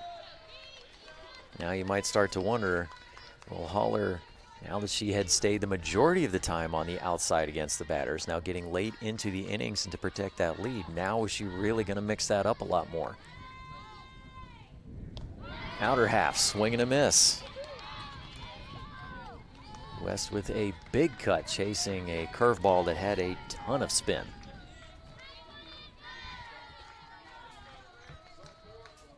Oh, 2 count, 1 away, no runners on for UC. Again, top of the 5th inning. Fairmont State with the 3-run lead at 4-1. The 0-2 will miss low and away for ball 1.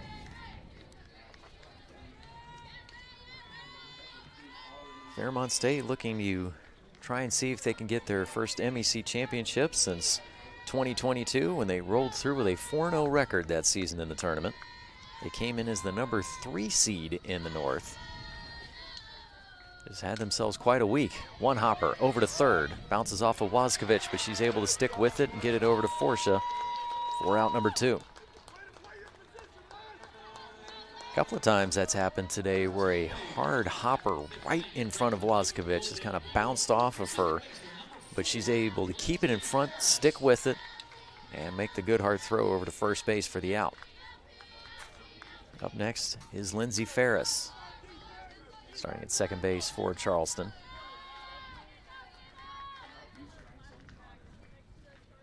Ferris swing and a miss. Holler pulled the string on that one as it also went low and away. Ferris, her first time up, popped out over to third. Second time up, had a sacrifice bunt. So she is officially 0 for 1, but in her third plate appearance. Holler delivers and misses low and away. Did not get Ferris to chase after this one. In 2023, following up after their championship win in the 22 season, they were the number 1 seed in the North, but then went 2-2 in the tournament and were eliminated. Last season, the number 1 seed in the North, again, a 40-win season, went 1-2 in the tournament, before being eliminated. So Fairmont State trying to see if they can improve on that. Next pitch fouled into the backstop. Fairmont State, one of the charter members of the Mountain East Conference that began in the 2013-14 collegiate season. Fairmont State overall 11-16 in MEC tournament play.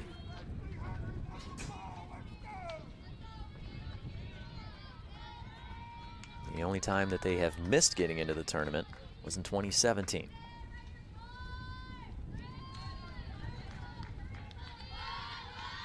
Two count for Ferris after the next one missed low and away. Waskovich over with a little hand slap with her teammate in the circle, Holler.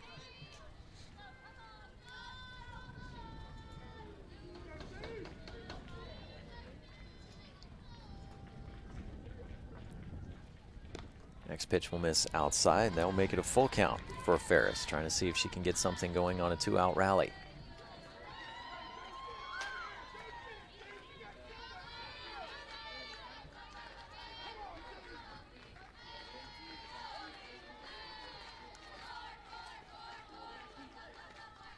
Next pitch from Holler, ripped foul. Coach Welch just takes one step to her left to make sure to be out of the way. 7th pitch of the at-bat coming up next for Ferris.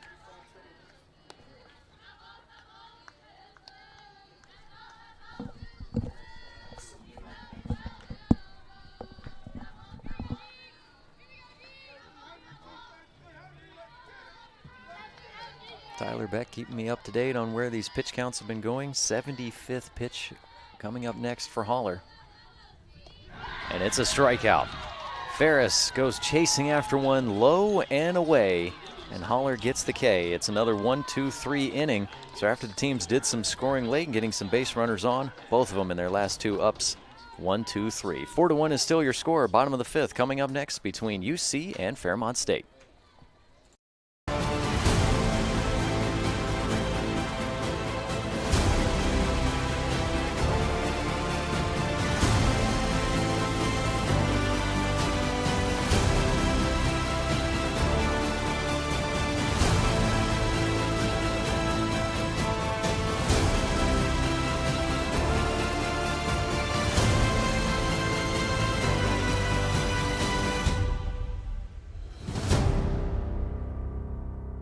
For over 4 decades, the health plan is called West Virginia Home. It all started with a vision to serve our community with pride and integrity. We've grown alongside West Virginia, becoming part of its fabric. We've been here through thick and thin, supporting local families and businesses. Because at the health plan, we don't just work here, we live here. Proudly serving West Virginia since 1979. Your trusted partner in the community, the health plan, here for you. Back to the top of the lineup for Fairmont State in the bottom of the 5th inning. Hess, Hall, and Paul coming up. Hess take the first pitch inside for a strike. West Liberty now leading 4-0 over on Field 1 against Glenville State. Need some more insurance runs, trying to see if they can close this one out and advance on in the winner's bracket. Started to swing. They'll check down to third. He says that she did not come all the way around on the high pitch, so that'll be ball 1. Top of the 6th inning. Sydney Johnson with a 2-run double to left. Doubles the lead for the Hilltoppers. Again, 4-0. And over here on Field 3, Hess fouls one into the backstop. Hess has been able to get on base today, earned a walk her first time up. Second plate appearance had a single to the left side. She does have 1 stolen base as well. Has not been able to cross the plate.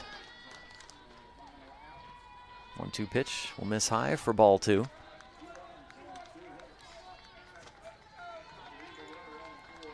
Holler able to close out the last inning on a strikeout, her first of the game, 104th of the season. Lifted up high in the air. It will stay in the infield. Coming over from short and making the call is Zucchero as she has to step across second base. Able to keep her footing and hang on to the ball.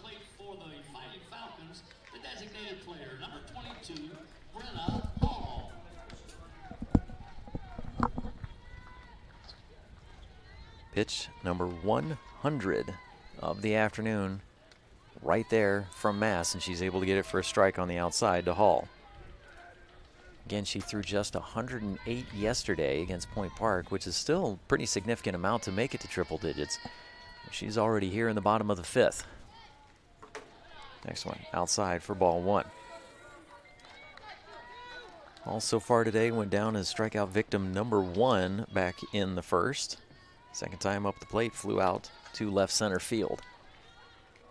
That one hauled in by Rubel. Next pitch. Miss outside for ball 2. To reset the Charleston defense for you, Addison Mass in the circle. No changes at this point. Hannah Meyer behind the plate. First base, Kayla Moran. Second base, Lindsey Ferris, as this one's drilled up the middle. Base hit into center field for Hall. She'll get her first hit of the afternoon and puts a 1-out runner on base for the Falcons. Again, to continue going through the defense. So Lindsey Ferris at second. Shortstop, Ella Zucchero. Third base is Brittany Ogg. Left field, Reagan West. Center field, Allison Rubel. And right field is Kira Guler. We will have a pinch runner coming in for Fairmont State, and that is number 10, Jordan Popowski, senior from Erie, Pennsylvania. She's coming in for Hall over at first base.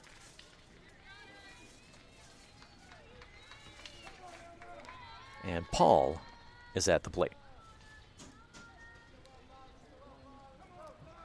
Popowski this season making her 14th appearance in a contest. She does have 1 at bat, but no hits. 2 runs scored as well. Popowski can also spend some time out in the circle. Has pitched a little bit this year for Fairmont State, but as far as her offensive numbers, last time she scored a run was against Concord on April 30th, scored another run against West Virginia State. Paul already in a 2-0 count, as Mass has missed outside on the last one.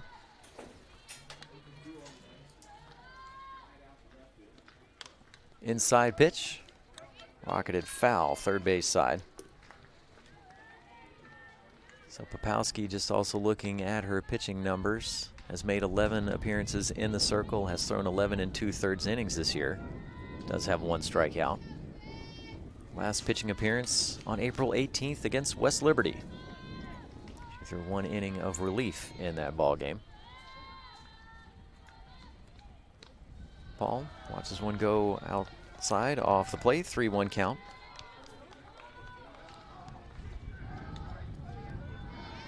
Fairmont State with the 3-1 lead, 4-1 is your score. Bottom of the 5th inning.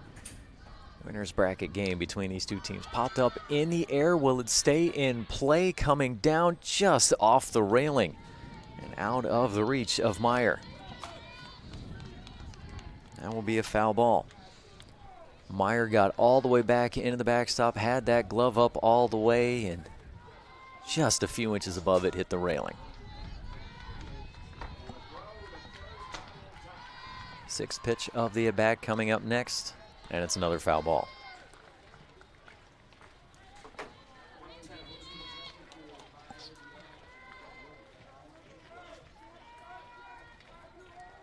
They are making Mass have to work for it here.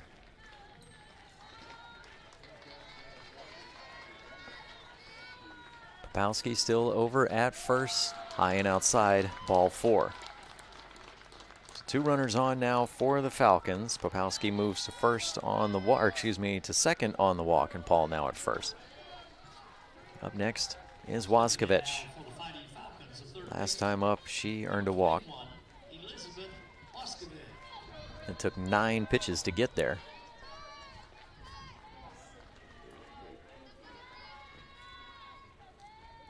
Waskovich still looking for her first hit of the day, though. She'll foul the first one back into the net.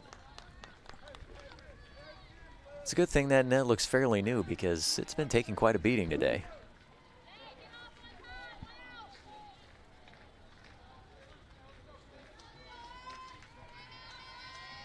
Again, coming up later today at 2:30 p.m. here on Field 3, we will have Wheeling and Davis and Elkins in an elimination game.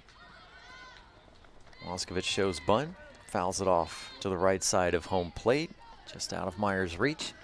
So 0-2 count. On field one will be another elimination game between Point Park and Concord. The winners will advance and get to play again later today.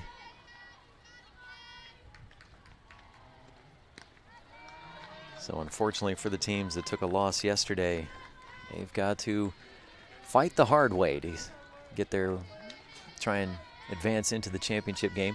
The winner of the tournament will get the automatic bid into the Division II NCAA tournament. Lifted over towards left and hauled in by Compton for an out. Compton has been quite active over there in left field. Or excuse me, it's Reagan West. Let me flip sides here. Reagan West over in left.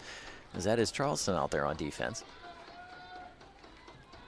But on the other side, Compton has been active for Fairmont State out in left. After Waskovich, Forsha.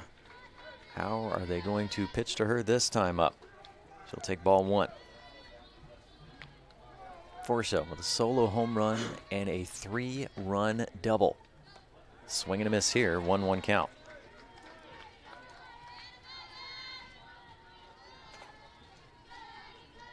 Forsha faced 7 pitches on her at-bat that led to the home run, but on the double, it was just the second pitch of the at-bat.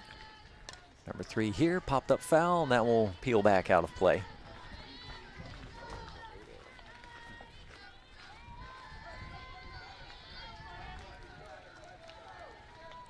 Sun has been shining all day here in Salem, Virginia. Some high passing clouds, nothing to worry about. Temperature getting up into the 80s today. Liner high over to third, but reaching the glove up is Ogg, and she will make the catch. First time today that Forsha has been retired, and that will strand 2 runners on base. So UC still trails by 3, but we're only moving on to the top of the 6th. Stay tuned and find out what will be coming up next right here on the Mountain East Digital Network. We're there to serve, make sure we're creating a fair atmosphere for both teams, upholding the integrity of the game. I chose to be an official. It's the best decision I've made. In life, things aren't scripted. Games aren't pre-scripted. You know, I got into officiating because my father was an official. Officiating was part of our family life. It wasn't just the game. Get to be outside, get to experience the game. It's so much more fun. You can get a lot out of it. If you're an athlete, we need people like you and translate those skills to officiating. To help me become not only a better official, but a better person. It happens in every town, in every game. We never have a perfect game, but the rewards always outweigh the negativities. And it's just been wonderful.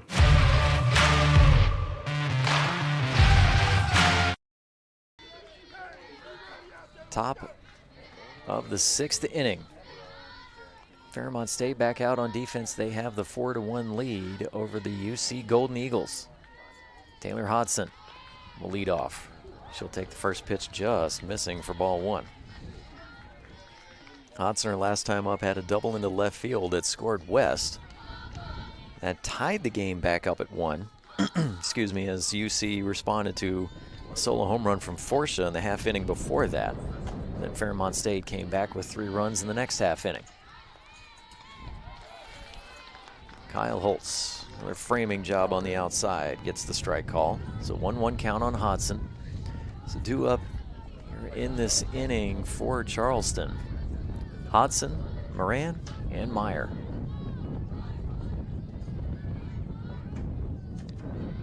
Miller delivers, changeup drops in for a strike. 1-2 count. Hodson, her first time up at the plate was the double.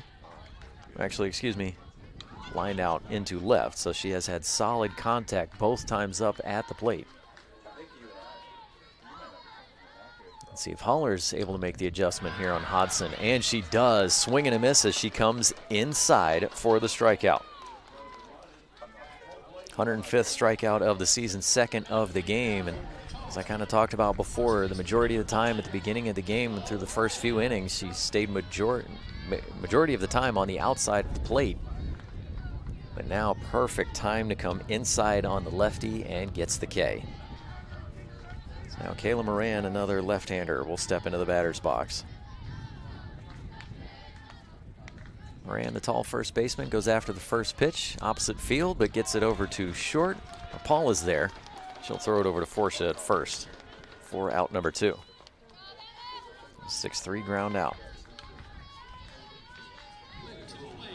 That will bring up Hannah Meyer, the catcher. Meyer, her last time up, had a single into right field, but then was retired at second base on a 6-4 fielder's choice with Zucchero, the batter.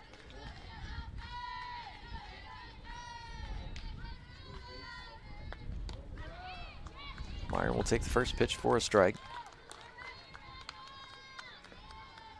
So Meyer with that hit earlier today. It was her 39th of the season.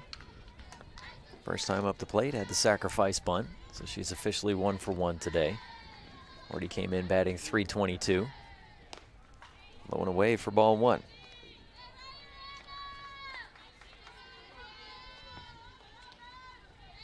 Meyer against Fairmont State earlier this season was 2 of 4 in game 1 and then went 0 for 2 in game 2.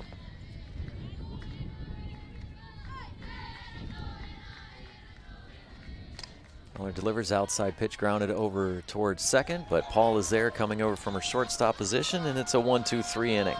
6-3 ground out. We'll end the top of the 6th. Fairmont State still leads by 3. Can they add some insurance runs, or can UC keep it at 3? Stay tuned and find out. Bottom of the 6th up next right here on the Mountain East Digital Network.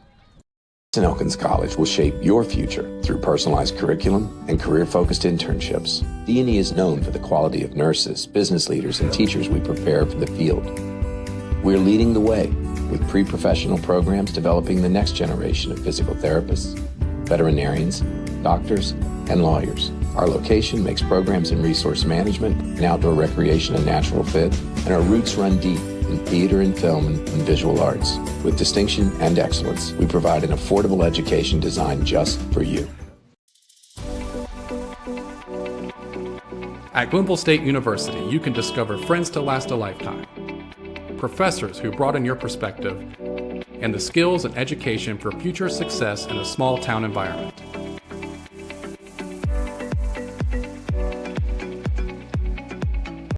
At Glenville State University, you can become a pioneer.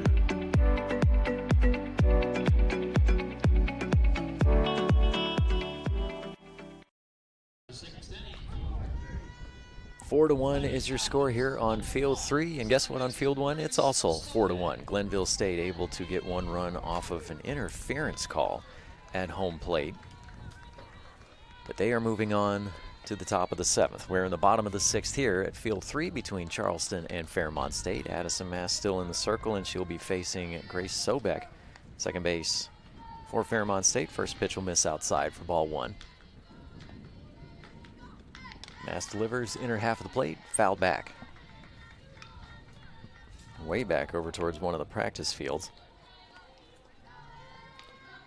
Field 1 and Field 3 are back-to-back, so not side by side, which can be to a great advantage when you don't have somebody on the other side constantly maybe putting foul balls over onto your field. And speaking of foul balls, another one goes foul down the left field side. As the way this game has gone, if we had fields that were side by side, unfortunately this game might have put a few over onto the other game.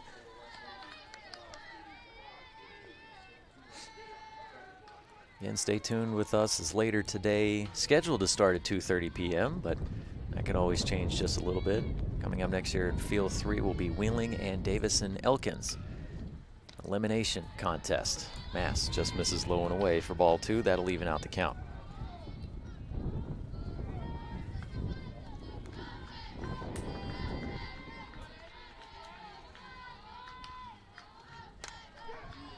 This one's lifted over towards the gap in left center field. That's going to drop in and just get by the left fielder West.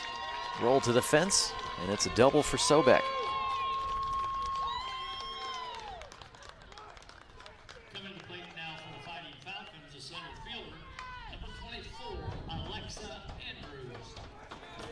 bring Alexa Andrews up next to the plate. Her last time up, she went down on a strikeout.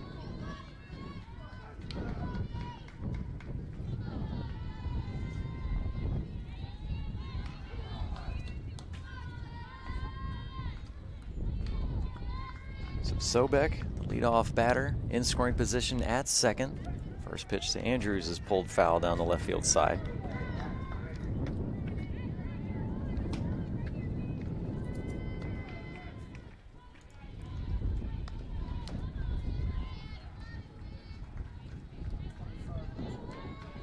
Pitch number 125 coming up next for Addison, Mass.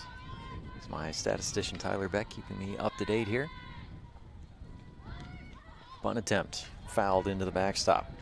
0-2 count on Andrews. Grace Sobek picking up her third double of the season in that last at-bat. She has scored 20 runs this year. She's appeared in 51 games with 39 starts. Andrews at the plate, swing and a miss. She'll go down on a 3-pitch strikeout, number 11 today for Mass. 174 this season. Looks like we might have a pinch hitter coming in next in the spot of what would have been Kay Compton, the left fielder, and it looks to be number 00, Cammie Slayton.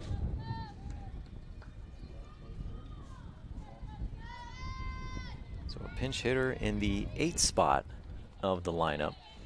Cammie Slayton, a redshirt junior from Delaware, Ohio, went to Rutherford B. Hayes High School.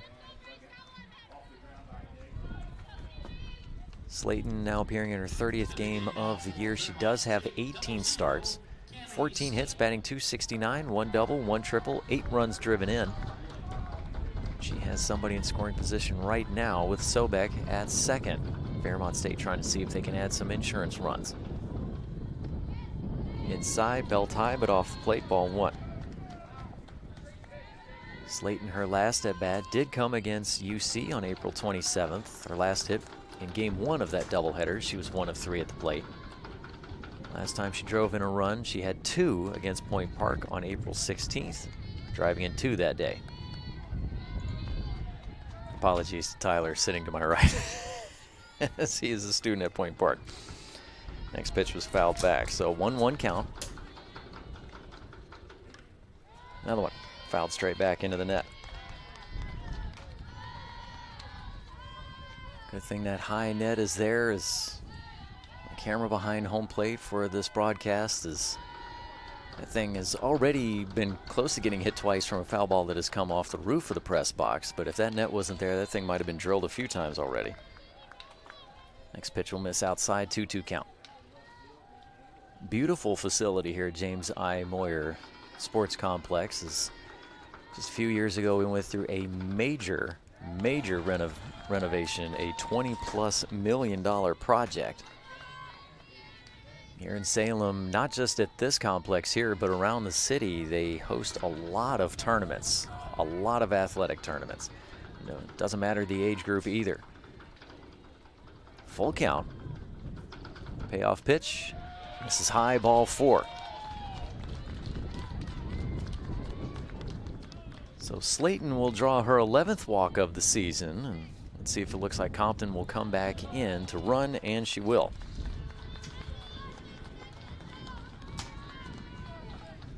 So Compton will re-enter to run.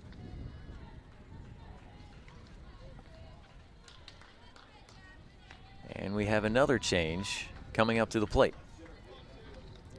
In the spot of what should be Abby Kyle-Holtz batting in the 9th spot, the catcher, instead will be number 3, Sydney Emanuel.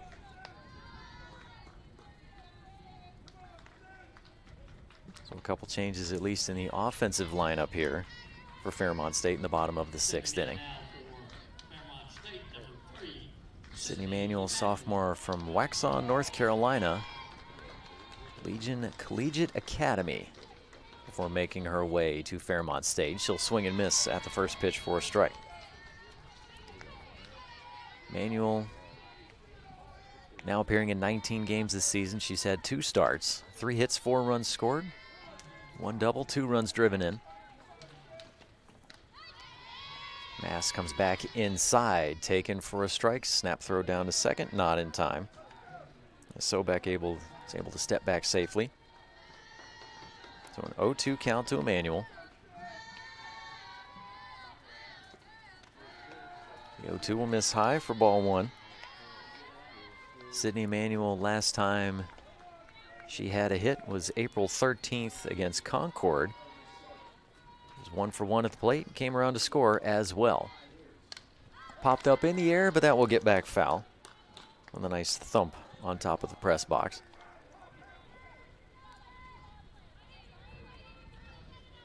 Not able to hear the thump nearly as much here on our level, as there's actually another floor up above this one. That is where the public address announcer is. Next pitch taken outside. They will check down to first, as it looked like the bat really didn't come off of her shoulder that much, but check down anyway. Says that she did not come around. 2-2 count. 2 runners on for Fairmont State, and just 1 away. Manuel fouls it straight back.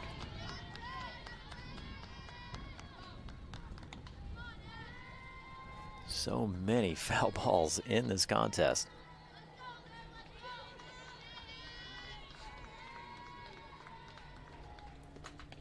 Manuel, swing and a miss for another strikeout. 12 in the game for Mass. 175th of the season. Now we'll go back to the top, and Bella Hess. Hess with the speed, if she's able to get on, unless they're going to pull off a major full base steal, which I will say I have never seen. Hess will not have an opportunity to try and go for a steal here. She'll take a pitch outside here for a strike.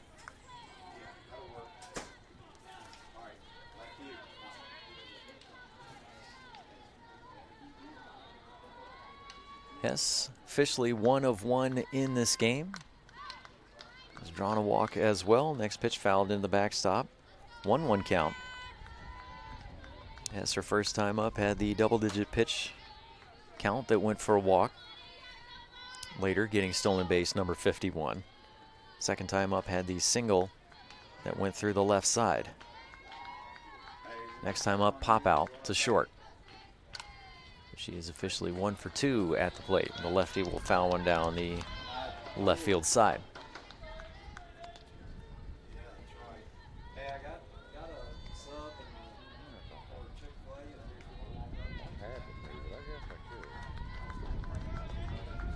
Bella Hess, 56 hits this season. Can she get number 57 and keep this inning going, or can Mass get the out and get out of the jam? Another foul ball. Count remains at 0-2 with the fifth pitch of the at-bat coming up next. Hess has fouled off the last 3.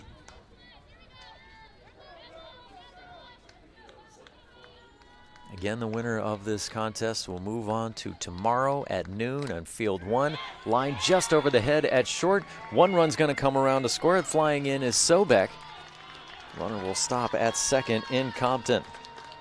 2 outs, 2 bases. Hess picks up another hit and an RBI. Score is 5-1 in favor of Fairmont State. Now with a 4-run lead here in the bottom of the 6th inning. Making it just a little bit harder for UC when they will get to come up to the plate in the top of the 7th.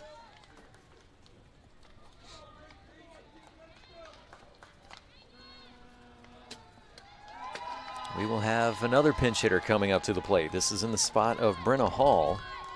And this will be number 23, Brianna Marietta, junior from Morgantown, West Virginia, Morgantown High School.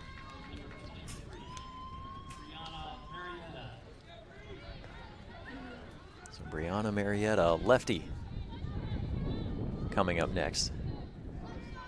Marietta has started in 20 games this year. This will be the 36th contest that she has appeared in.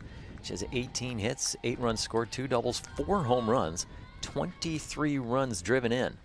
So she has been productive when she's been able to get that bat on the ball.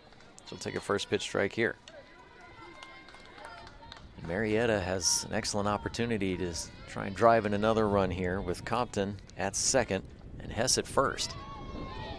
Next pitch will miss outside for ball one. They'll check down to third. He says that she did not come around. Again, our umpires today, home plate Amy Grail, first base Russ Hall, and third base Jim Hoby. Next pitch from Mass, swing and a miss for a strike.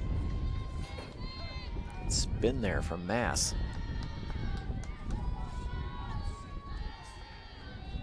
The speed on the bases.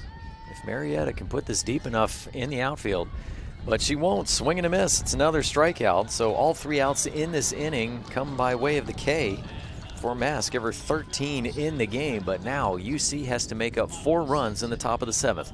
Can they do it? They do have a really good offense. Stay tuned and find out. It's coming up next right here on the Mountain East Digital Network. We're there to serve, make sure we're creating a fair atmosphere for both teams, upholding the integrity of the game. I chose to be an official. It's the best decision I've made. In life, things aren't scripted. Games aren't pre-scripted. You know, I got into officiating because my father was an official. Officiating was part of our family life. It wasn't just the game. Get to be outside, get to like experience the game. It's so much more fun. You can get a lot out of it. If you're an athlete, we need people like you and translate those skills to officiating. It helped me become not only a better official, but a better person. It happens in every town, in every game. We never have a perfect game, but the rewards always outweigh the negativities. And it's just been wonderful.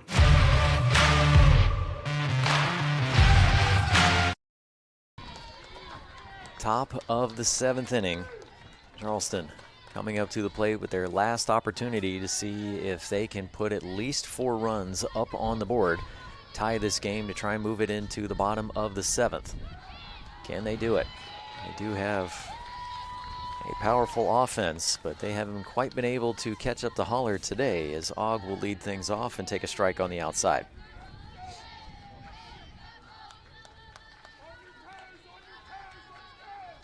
Holler has been gaining a little bit more speed here in between pitches. Lifted up high over towards center field.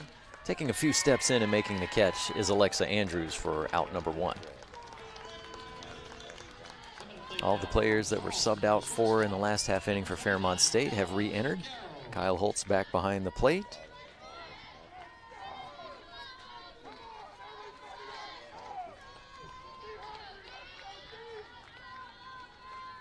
And Compton back out in left, where she was also came back in to run as well in the last half inning. Up next is Zucchero. She'll lift the first pitch high and well out of play on a foul ball over to the left side. Always have to try and make sure to keep substitutions straight in softball, because unlike in baseball, a softball player, they can be subbed out for once and come back in as well. And part of that is due to the fact that pitching staffs in softball are so much smaller than they are in baseball. Holler delivers, misses low and away for ball 1. I mean, baseball staffs, you have the middle relievers and the closers as well as the starters, and you can have double-digit pitchers on a staff. Softball usually get by with about 3 or 4, maybe a 5th one.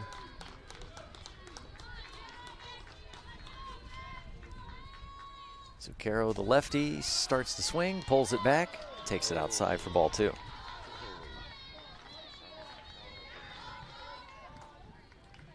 Zucchero, her last time up, grounded into a 6-4 fielder's choice that retired Meyer at second.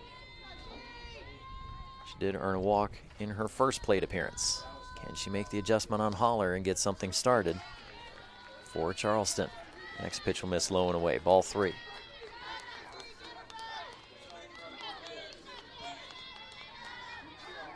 Glenville State trying to see if they can come through with a walk-off opportunity in the bottom of the 7th.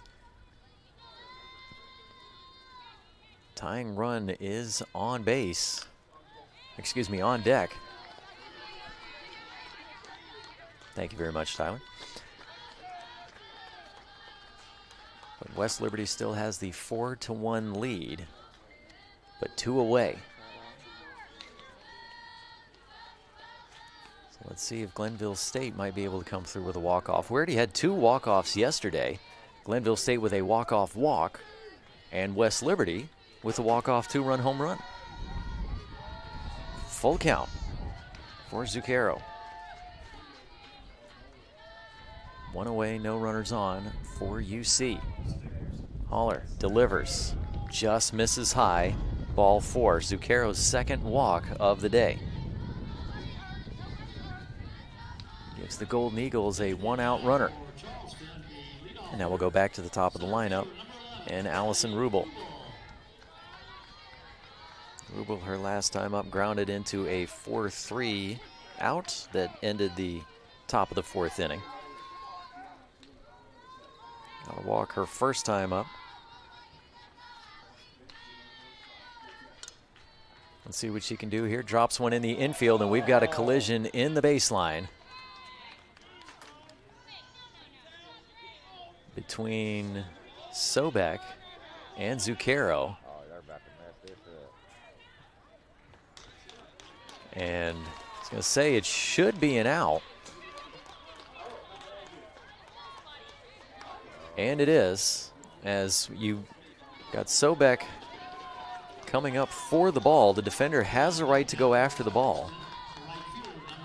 The offensive player not able to avoid her, so Rubel is on base at first. Zucchero is retired on the out, and I do believe that might be as a unassisted put out to second base. Grounder to short, scooped up by Paul. She'll quickly get it over to Sobek coming to cover second, and that will end your ball game.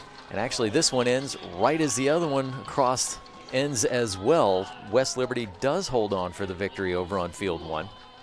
And so that will set your contest for tomorrow at noon on the winner's side of the bracket.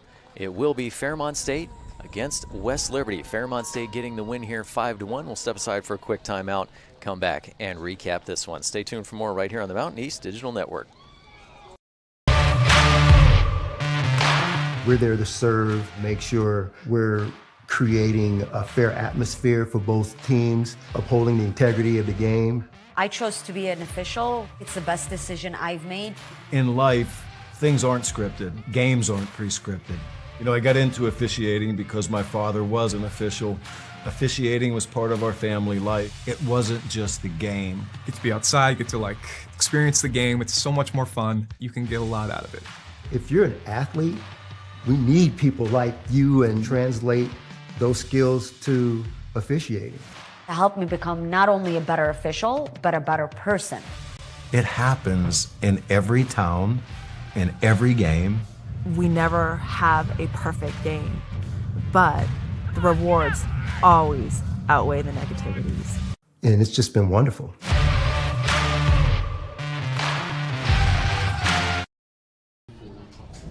Fairmont State gets the victory 5-1 over the University of Charleston. Charleston has not been eliminated yet, but they will have to come back later today to try and stay in this contest. But Fairmont State moving on, they will take on West Liberty tomorrow at noon. So Fairmont State and West Liberty able to take the rest of the day off. And you always want to stay on that winner's side of the bracket, not just because of the fact that you have your back up against the wall in your next contest, but it allows the easier schedule, if you want to call it that way, just one game a day, as was evidenced by when Fairmont State won the championship back in 22. They stayed on the winner's side of the bracket, went 4-0 in the tournament. But in this contest, 4 out of the 5 runs scored by Fairmont State came off the bat of Alexa Forsha. She started off with the solo home run to get things going in the second inning, and then came back with a bases clearing double. Fairmont State had it loaded, had Hess at third, Paul at second, Wazkovich at first, and then Forsha on the second pitch of the at-bat drove it into the gap in left center field. All 3 came in to score. That gave that 4-1 lead. Unfortunately for Charleston, they just could not get anything going after that. They'd get a base runner on, but could not take advantage and bring them around to score. And Haller able to just keep getting a fly out, a pop out, a ground out. So an excellent game from Haller to be able to come through and get the victory.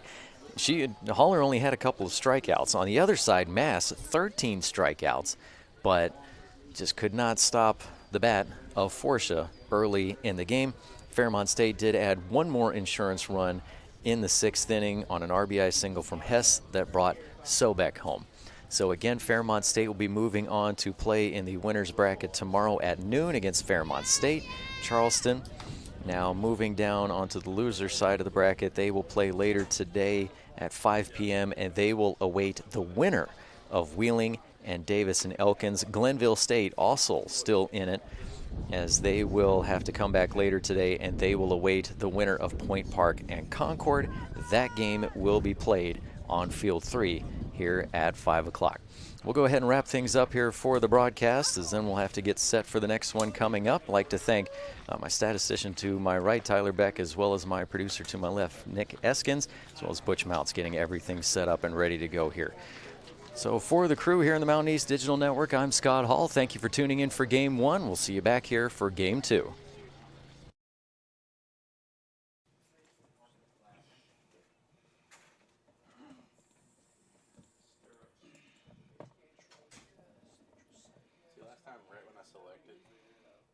Oh, well, go off 25 seconds. It's way too long. See cam 1, you got to take it off and then move it down. Yeah, I would move it down. I'd move them all to about 12 seconds. I mean, because you have to have. We can't change. Correct. But just practice on doing that, see if it freezes up. We'll see where we go from there. The 1080 thing is the problem. I'm going to go down here and change this. When he gets back with that monitor, we should be good. Okay. Losing very well. Well, can't grab that. Do better. Oh, I know. Whatever color you was in here. I don't disagree. You guys want anything to drink? There's nothing but diet. Summary shields for Miller. Right center. Do what? What am I trying to say? Thank you.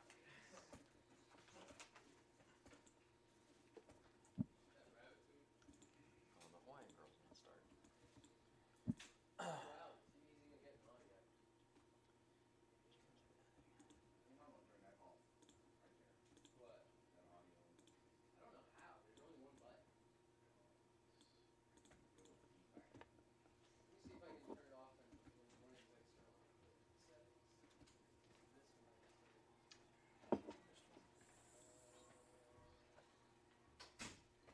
I'm almost done. Actually, here. I can fill that in later. Go ahead and get that. Thank you, sir. Yep. 14 at second. Oh, nice. I'll come back and get that one.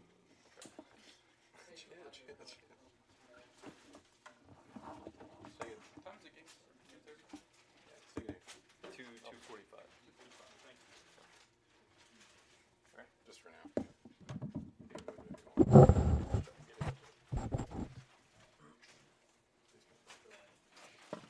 How's it doing? Not crashing or anything. Or freezing? Make sure you put it on where you can see people. This one's still on 1080. What?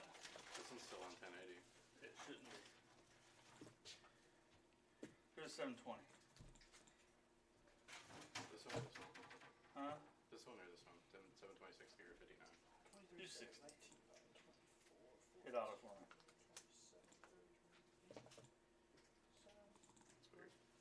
Did it go to 720?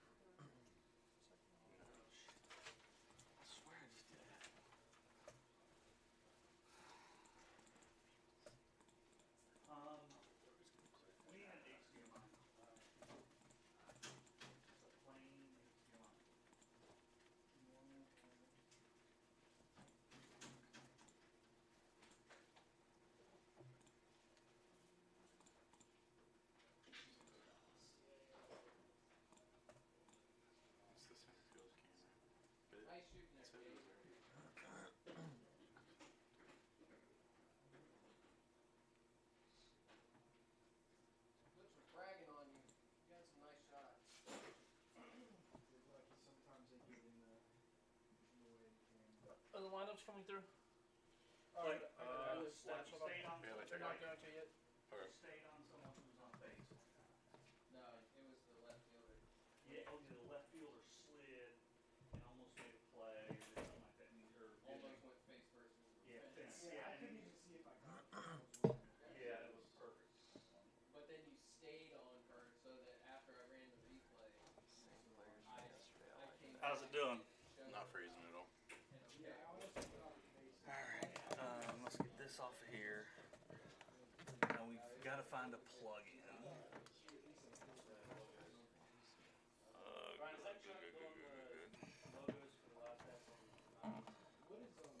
I ran an extra power strip down. It's just a matter of getting it over here. So, let me see what we have plugged in over here. This one's no longer being used now. Yeah, we can unplug that. Let's do this. There we go. Just thank you very much. Were they coming through? Not yet. No. Hold on for a second. Yep, got it. We can put it behind.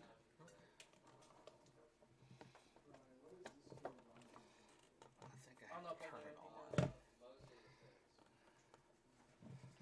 Who's the other field? Look at D&E. that. Oh, somebody's already gone in and changed it. I That's did. you? Yeah. Okay.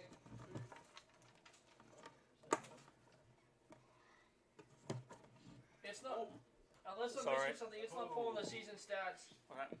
Umbrella flew out of there. It's not going through for Wheeling. We finally got some breeze and it's coming I don't, in. I don't see. Wheeling is the only one that doesn't have a cap pile. I don't see D&E. Sorry, I distracted me. Okay, so I need to go So I get this loaded- one I loaded 7, here, right? or is it on 7? It's on Load 1080, stat right? files. Yeah. Yes. It's not the behind Okay, the plate. then It's go to the game reports. center field cam. But when I got out there, it already said it was pushing. Oh, it's okay. Facility. It's the same as Maybe, oh, you don't have game reports up. Where'd it go? I don't know. Well, you have to shut it down after every game Oh, okay. anyway. So it's okay. Game reports, pull the game. No. Nice. We got him on it. Settings. Load stat files. Yes. Good view. Now send it. I know. I realized that. I got out there. There was like, there was 3 tons, There you go. and they were Now all like you need dark to- gray. I was like, Thank oh you. no. I don't know what bushes looks like this one. Statistically, you have a 33% chance. Jagger, did you read the game reports? What? Did you relaunch game reports? Yeah. If you end up running any replays, just let me know. Oh well, I'll give you. Yeah. Well, I can talk to you. I'll Yeah, give you a because signal. I'm not used to looking at the monitor. Doing radio, I'm used to just going. Hey, Kate. Umpires for this game. Drink a lot of water. When it's hot, I drink a lot of water. Get that other one. Sorry, Robert, get. I don't know which one you need. Don't need it back. I do. You do? Yes. I got this one. Okay. Thank you. Yeah. Robert Gaylor behind the plate. Dude, when I first got down there, first of all, couldn't get the zoom and zoom out. Couldn't get it this whole. And then I was First trying to base loosen is the lens so I could Chuck rotate the camera Leach. better. And I loosened the thing that holds the whole thing stable. Fine home plate yesterday. That was really good there. And third base is Just turned the Mike whole camera McCorkle. That's not what we want at all. It just turned completely left. I was like, oh, that's not good. So Wheeling and Deaning are playing over here. Good. Alright. And then Pure Field has. I gotta get done. Wait, I think Concord I think it's 2:45. Concord and Point Pleasant, or Point Park. Concord. I love Concord. You like Concord? Yeah. I like Concord. I go to school.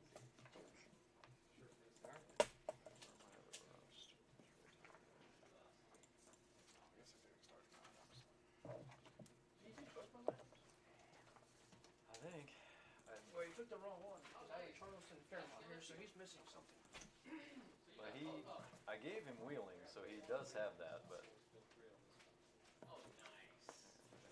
Heck, my Davis Nelson roster. That's right. So when I got the system, I was told I could put all 4 fields on that screen, and I wanted to be able to do it from umpire for weekend run. Tuesday, most I quit. So they rotated.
It's 7/20/60. It's coming through. Okay.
Welcome back out to James I. Moyer Sports Complex in Salem, Virginia, everyone. Over on Field 3, we are getting set for the second game of today's action, essentially credited as Game 7 in this 2025 Mountain East Conference Softball Championship Tournament. And this will be an elimination contest between Wheeling and Davis and Elkins. Davis and Elkins, the number 3 seed in the South, came into this week's action with a 20-10 conference record, 27-26 overall. Wheeling able to just get in to the MEC tournament, 8-20 this season in conference play, 12-40 overall again coming into this. But both of these teams lost their contest yesterday. That's why they are unfortunately on this side of the bracket. Davis and Elkins lost 4-2 on a walk-off home run by Sarah Simon to West Liberty. And then Wheeling lost 1-0 on a walk-off walk, taking on Glenville State. So now we are set and ready to go. Looks like first pitch is about to get underway, and it is. I'll go through the lineups here for you in just a moment. Leading things off for Wheeling, it's number 12, Ava Kresick. She goes after the first pitch and pops out over to second base where Courtney Dobbs is covering. So one pitch and one away, just like that.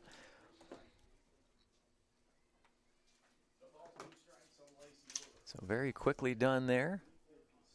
Another one pitch and a pop-up in the infield. Diving in by the circle. Comes flying in the shortstop, Audrey Higgins, and she will make the catch.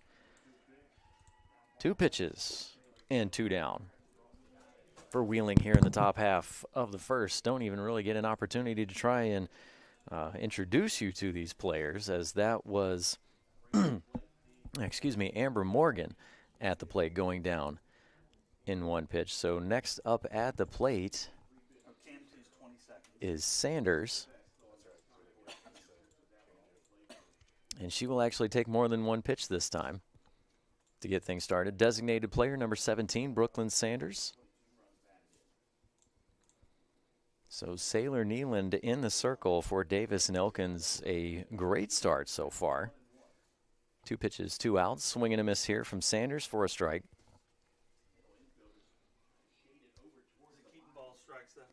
Brooklyn Sanders, freshman from Denison, Ohio, by way of Indian Valley High School. Also went to the Buckeye Career Center as well. She'll take the 1-1 pitch on the outside for ball 2. The remainder of the offensive lineup for Wheeling. After a taken strike here for Sanders. Batting next be number 0, Maria Clark, playing over at first. Batting in the 5 spot is number 16, Kiki Warricks at second base. Batting 14th, Grace Mummery. We'll have to get to the rest of that after this break as Sanders goes down on the strikeout. So Saylor Nealand with her first K of the afternoon. And she goes through the top half of the first in order and in just 7 pitches. We are scoreless. Davis and Elkins coming up to the plate. We're there to serve, make sure we're creating a fair atmosphere for both teams, upholding the integrity of the game. I chose to be an official. It's the best decision I've made. In life, things aren't scripted. Games aren't pre-scripted. You know, I got into officiating because my father was an official. Officiating was part of our family life. It wasn't just the game. Get to be outside, get to experience the game. It's so much more fun. You can get a lot out of it. If you're an athlete, we need people like you and translate those skills to officiating. To help me become not only a better official, but a better person. It happens in every town, in every game. We never have a perfect game, but the rewards always outweigh the negativities. And it's just been wonderful.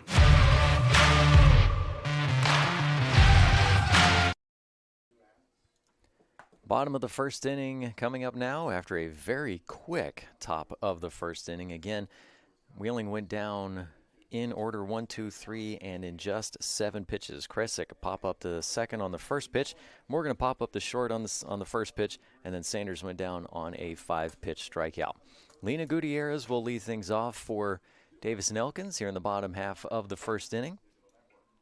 Lays down a bunt, rolling towards the circle, and not quite able to pick it up is Kaylin Shields. She actually bobbles it twice. So that will end up being an error on the pitcher. E1, so Gutierrez safe at first, and that will bring up next Alyssa Haynes. So Alyssa Haynes in left field batting second. Batting third is Ashlyn Zapak at first. Batting fourth, the shortstop Audrey Higgins, who made a great diving effort there in the top of the first. Haynes will take a ball here on the first pitch. Behind Higgins is Jules Gutierrez at third base. Up next is Courtney Dobbs at second base. Batting in the seventh spot is the designated player Lorena Ruiz Rubio. Haynes now with a 2-0 count. Batting in the eighth spot in right field, Madison Smith. Batting ninth is the catcher, Gwenny Westling. And in the circle for Davis and Elkins was Sailor Nealon. Next pitch for Wheeling, lifted up high in the air over and towards center field. Just a couple of steps in there for Amber Morgan, and she will make the catch for out number one. So on the field defensively for the Wheeling Cardinals. So Kaylin Shields in the circle, Denise Carrillo behind the plate, Maria Clark at first, Kiki Warricks at second. Excuse me, I'll get that out. Over at short is Grace Mummery. Third base is Shyla Miller. Left field, Rain. Excuse me. Just a moment, let me make sure I wrote something down correctly here. Rain Casasa.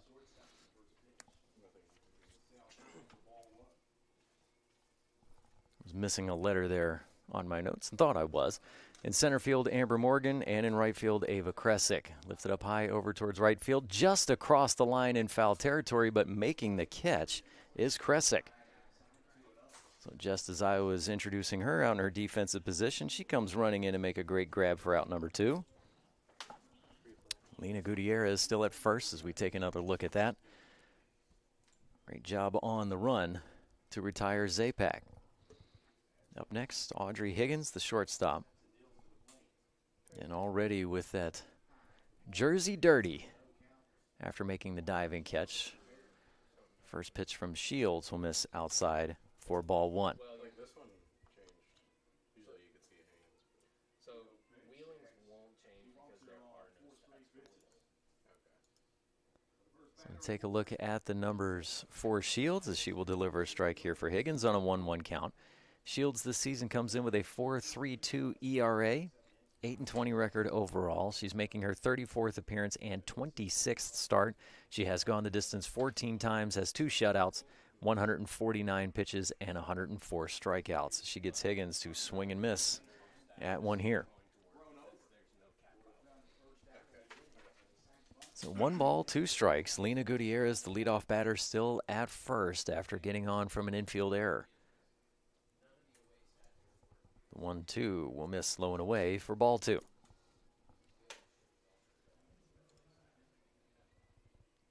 Higgins yesterday in the game against West Liberty was 1 of 3 at the plate with a walk as well. Liner right to short, and Mummery doesn't even have to move. Just squat down a little bit and make the catch for the final out of the inning. Selena Gutierrez is stranded at first. We remain scoreless. Top of the second coming up next right here on the Mountain East Digital Network. Elkins College will shape your future through personalized curriculum and career-focused internships. D&E is known for the quality of nurses, business leaders, and teachers we prepare for the field.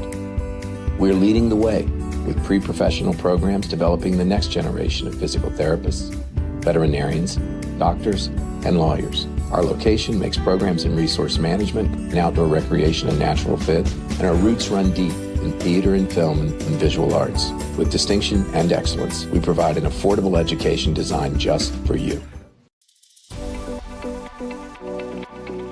At Glenville State University, you can discover friends to last a lifetime, professors who broaden your perspective, and the skills and education for future success in a small town environment.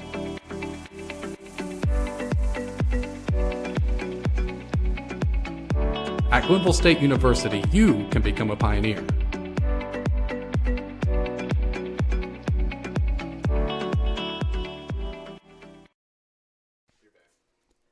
Top of the second inning, Wheeling coming back up to the plate, the number 4 seed in the North.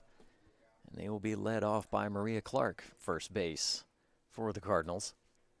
First pitch from Nealon will miss high and outside for ball 1. So Clark batting in the 4 spot. Behind her is Kiki Warricks, batting 5th, batting 6th, Grace Mummery. Then batting 7th is the pitcher Kaylin Shields. Batting 8th is the catcher Denise Carrillo. Check swing. She's able to hold it back, taken up high for ball 2. They will not appeal down to the umpire. Rounding out the offensive lineup at third is Shyla Miller.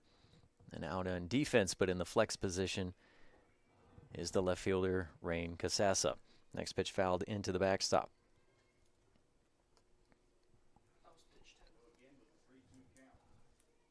So think about this, folks. From what we had going in the last game between Charleston and Fairmont State with the high pitch count, Neyland here in the second inning is only just now into double digits. In the last game, Addison Mass for Charleston reached double digits on the first batter. We're in the second. Inside and taken for a strike. Full count on Clark.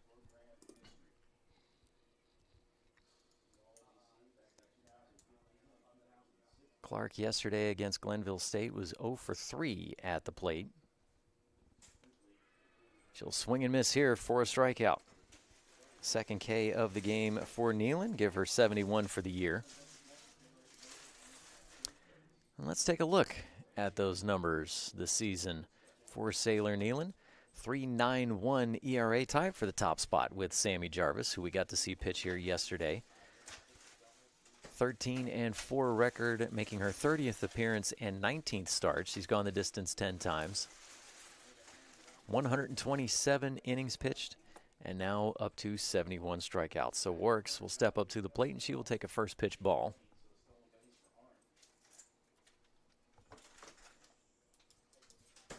Kiki Warricks will watch another one come high and outside. Ball 2. Warricks wearing number 16, junior from Indianapolis, Indiana, from Lawrence North High School. Warricks comes in 32 hits this season, 20 runs scored, 7 doubles and 3 triples, 18 runs driven in as well. Give her a 3-0 count now.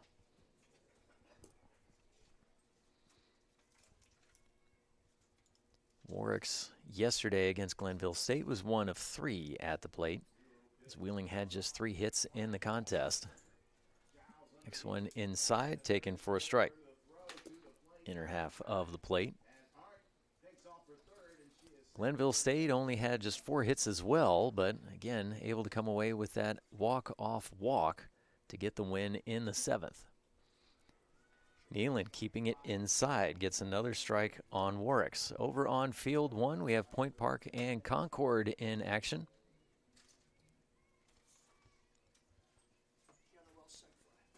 Point Park takes an early 1-0 lead. A sacrifice fly from Welsh, and over here on field 3, Warricks is able to lace one right through the 3-4 hole into right field for a base hit.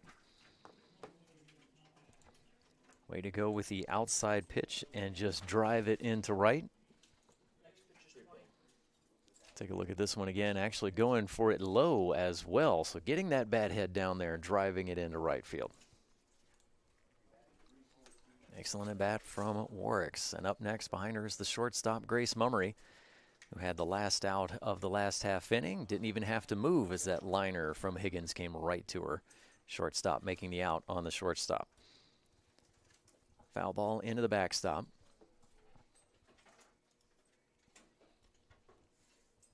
Yesterday, Grace Mummery 0 for 2 at the plate.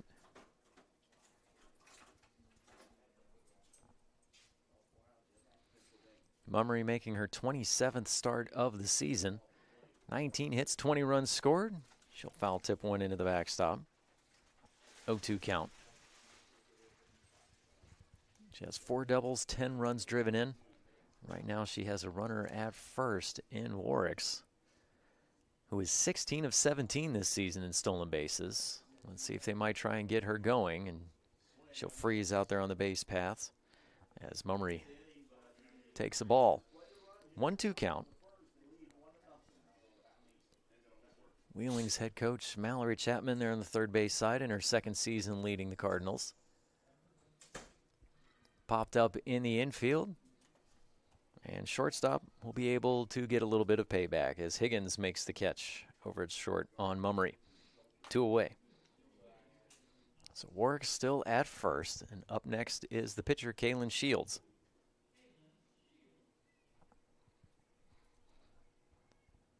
So Shields, the right-hander, will step in. Has 119 at-bats coming into today's action. 23 hits this season, 11 runs scored. She has 6 doubles. 1 home run as well. She'll attack the first one and foul it off. 2 away in the inning, but the first base runner of the day for Wheeling. Works with the single into right. That was her 33rd hit of the season. Nealon delivers, comes inside, and catches it for a strike. 0-2 count.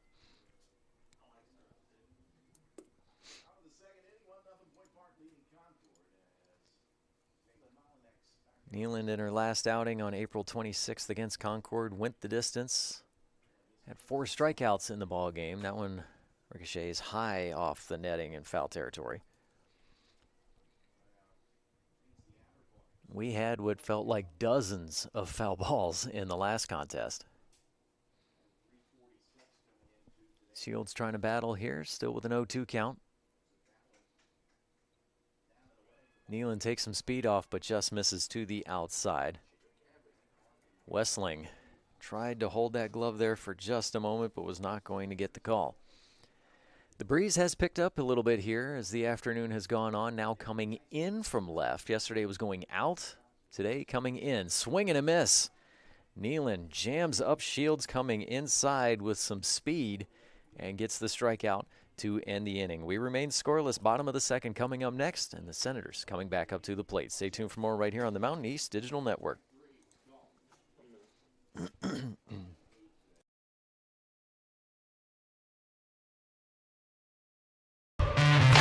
We're there to serve, make sure we're creating a fair atmosphere for both teams, upholding the integrity of the game. I chose to be an official. It's the best decision I've made.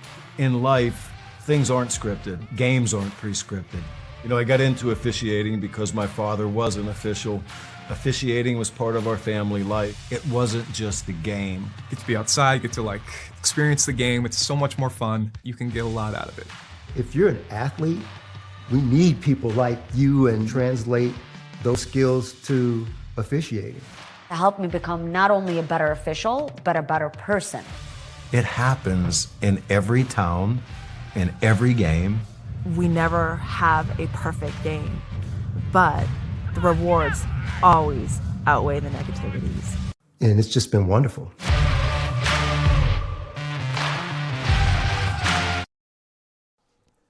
Bottom of the second inning, we are still scoreless between Davison Elkins and Wheeling.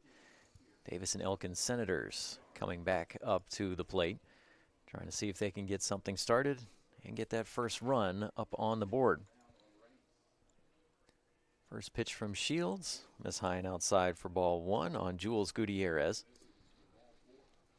Gutierrez, senior third base from Paris, California in Ramona High School. Next pitch, big cut there, and a miss from Gutierrez. Yesterday she was 1 of 2 at the plate against West Liberty. Also drew 2 walks as well.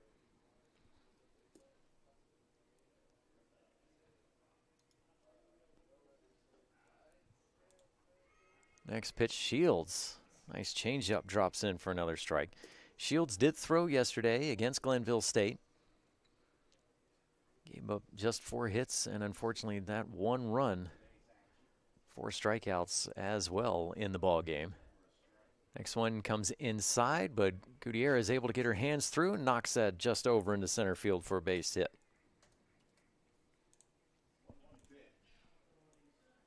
She had to get those hands through the zone quickly and got it there. Let's take another look at that. And just a bit of a blooper over top of Kiki Warwicks, who was coming from second. So runner at first. Quick look, making sure no pinch runners coming in, and Gutierrez will be staying out there, and that will bring up Courtney Dobbs. Dobbs playing second base for Wheeling.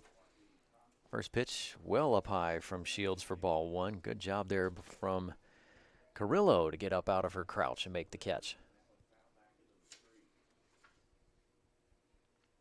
As somebody who has caught for pitchers before, especially while warming up or getting a workout in the bullpen, let me tell you, you got to get up quickly for some of those rise balls. Next one taken outside for ball two. And believe it or not, some of you who are listening may not believe me when I say this, but I do actually miss some of those days when I used to catch for the pitchers. It's always good to have some gear, though. Let me tell you, some of those can hurt. Next one inside, 3-0 count. Still have a few knocks on my shins to prove that.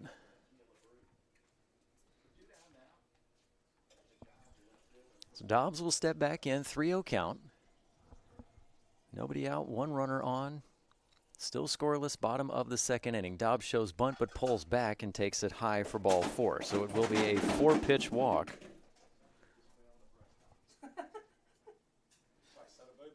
We got a collapse back here. I think we had maybe a shelf collapse in the refrigerator back here in the press box. Always fun. Glad to have the opportunity here to be back on the air. It's been a while since I've been able to be on to call some softball action back in 2022 with Marshall University. I did get the chance to call their home run derby a couple of years ago, but to actually have some game action, it's been since the Conference USA tournament in 2022, so glad to be back on. Ruiz Rubio will step into the batter's box and take a first pitch strike from Shields. Shields has not been afraid so far to mix up the two sides of the plate. Coming inside, mixing it outside, height as well. And Ruiz Rubio drives this to left, but it will go foul. Just a little too much pull there. Ruiz Rubio, the junior from Long Beach, California, and Lakewood High School.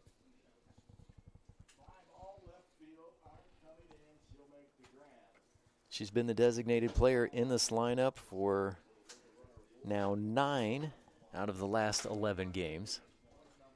She'll go opposite field, but foul again. Count remains at 0-2.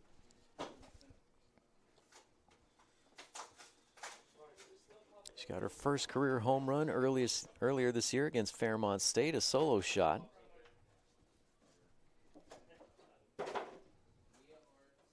Shields looks into the first base dugout and checks the wristband. Looks in, still an 0-2 count. Misses low and away for ball one. Jules Gutierrez at second, Dobbs at first. Gutierrez got on from the leadoff single bloop, just right over into center, shallow center field, and then Dobbs earning the 4-pitch walk. Shields comes inside and high, and Ruiz Rubio just ducks a little bit right over top of her helmet. Ball two.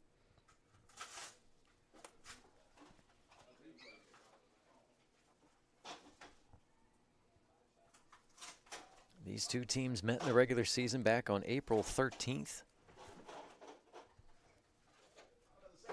Next one rolls across home plate for ball three. Full count. 7th pitch of the at-bat coming up next. When they met back on April 13th, Wheeling was at home, ended up taking a doubleheader loss to the Senators, going down 11-0 and 16-3 as well. So they know that this team can light up the scoreboard. Shields delivers, drives it over to short, snagged by Mummery. They try to double up Gutierrez at second, but can't quite get there in time, as Gutierrez luckily able to see that liner freeze in the base path and get back.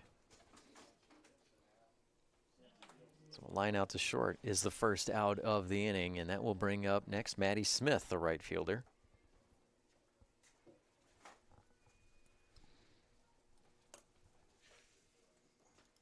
Yesterday against West Liberty, Smith 0 for 3 at the plate. Watch the first one go by, high and outside for ball one.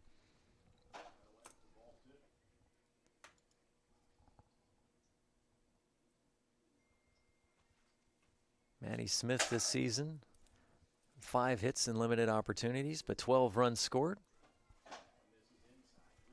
She'll take a strike here, 1-1 count.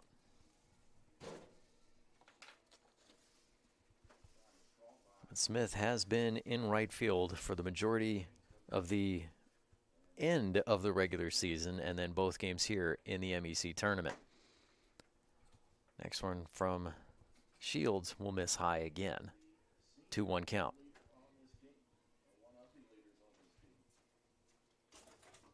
Smith didn't pick up her first career hit until April 12th against West Liberty in Game 1 of the doubleheader.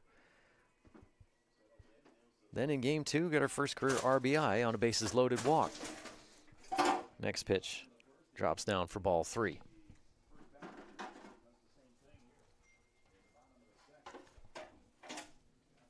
A 3-1 count, still 2 runners on. Swing and a miss for the strikeout. Excuse me, so I was wrong on the count there. But a strikeout there for Shields. First K of the day.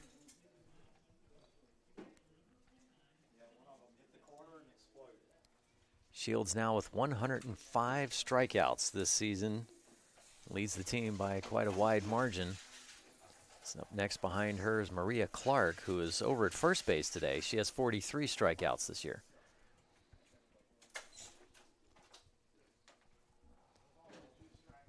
First pitch to Gwynnie Westling, pulled foul.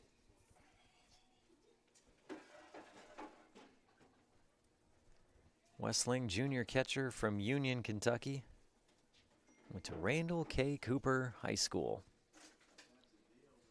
Next pitch from Shields. In her half, but high for ball 1. Yesterday at the plate, Westling 1 of 4. 1 run scored in the loss to West Liberty. Again, this is an elimination game. Pop back foul. The winner of this contest will actually have to move fields. They will be going over to Field 1 to take on Charleston in another elimination game. The loser will see their season come to an end. So Westling digs back in. Shields comes low for ball 2. Still 1-0. Point Park with the lead over Concord. Back over on Field 1.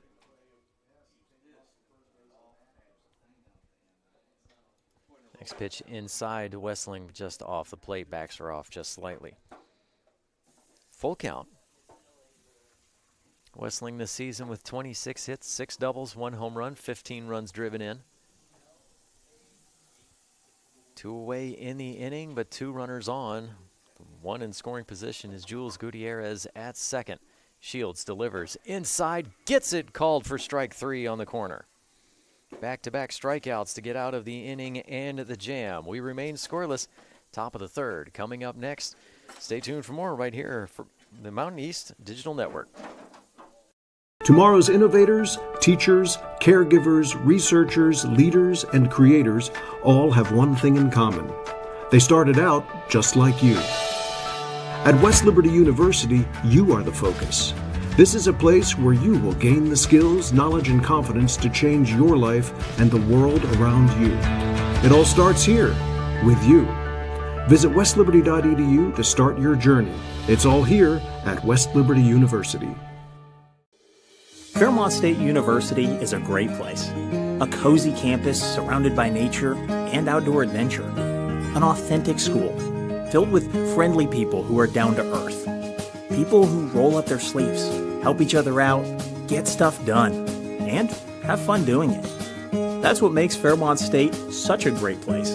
It's a great place to make friends for life and a great place to soar. Learn more at fairmontstate.edu. Welcome back, everyone, to the 2025 Mountain East Conference Softball Championship Tournament. The beautiful James I. Moyer Sports Complex in Salem, Virginia. It has been a beautiful sunny day, temperature up into the 80s. There's been a little bit more of a breeze coming in. Now this time it's coming in from left. Yesterday it was going out to left. But it still hasn't been quite nearly as strong as it was yesterday. Catcher Denise Carrillo will lead things off, whereas we are in the 8-9-1 spots in the lineup for Wheeling. Popped up in the infield, ranging back, and it's dropped out of the glove, just out of the circle, and allowing to head on into second as that ball rolls all the way by the first base dugout. Neeland had an opportunity. That was in her glove. Let's take a look at that again. Going just to her left in her glove and just dropped, and then when it was dropped, rolled all the way to the dugout. And Carrillo takes advantage and gets to second. So time is called, and it looks like a little bit of a discussion there from Coach Ellie Fracker of just needing some communication on a play like that is probably a better opportunity for Zapak or Dobbs, but most likely probably Zapak coming from first to be able to make that catch, but you have to get there quickly and call the pitcher off. So that way she knows not to continue and to try and go after this. So both pitchers have an error each in this ball game.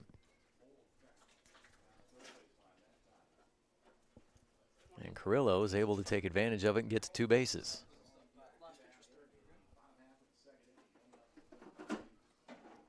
Miller squares the bunt, drops it down. Jules Gutierrez comes up, gets it over to first where Dobbs is coming over to cover.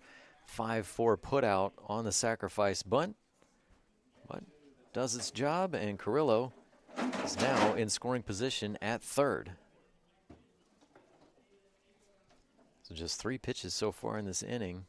And we're up to batter number 3 as we go back to the top of the lineup with Ava Kresick. Kresick, her last time up, went after the first pitch, popped out to Dobbs at second. She will take a strike here. So this time she will see at least one more pitch than she did last time. Kresick, I didn't even get a chance to introduce her before she was up and then out. She'll foul this one off into the backstop. 0-2 count. Ava Kresick wearing number 12, a freshman from Galena, Ohio. Olentangy Berlin High School. Hope I pronounced that first one correctly. Kresick coming into today batting .302 this season, 51 hits, 29 runs scored. Neeland just misses on the outside here for ball 1. Kept that one close to the plate on the 0-2 count. Does not get Kresick to chase after it. Kresick with 4 doubles, 3 triples, 13 runs driven in. She's got an opportunity here for number 14 with Carrillo standing just 60 feet away from home. 1-2 pitch will miss away for ball 2. It's a 2-2 count.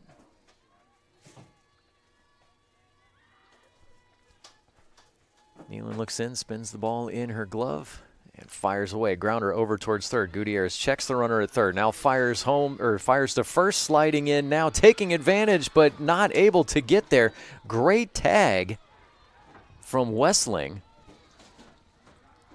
And there might end up being some discussion about this, so let's hang tight and watch this one. We initially have a 5-3 ground out at first on Kresick. Throw home.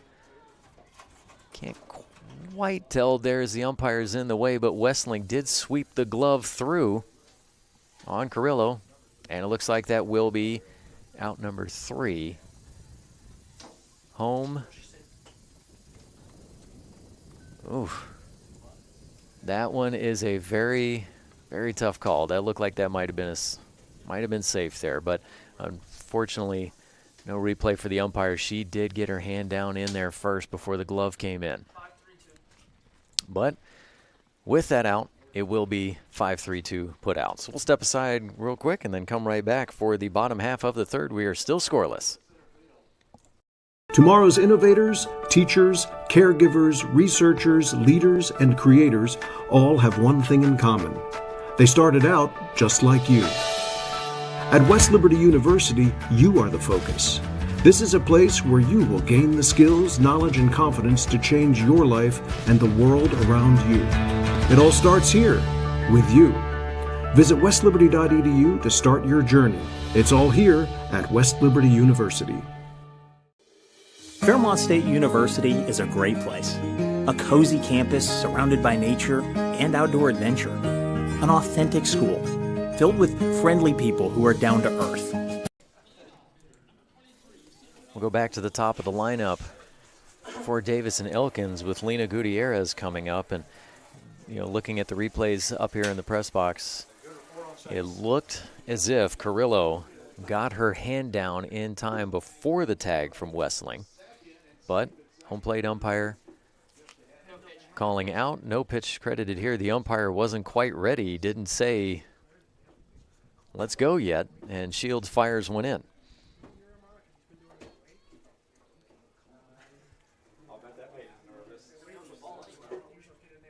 Pitch was down in the dirt. Would have been a ball. Of course, you can understand why Coach Ellie Fracker is asking the umpire what happened there, as she would love to have her batter already start off with a 1-0 count. But now we will be officially underway, and it will be a 1-0 count.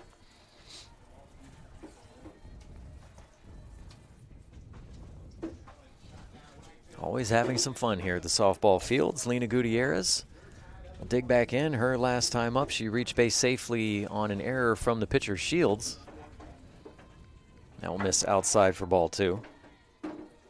Gutierrez ended up getting stranded at first, as following up after her was Haynes with a fly out to center. Zapak flew out to right, and then Higgins lined out to short.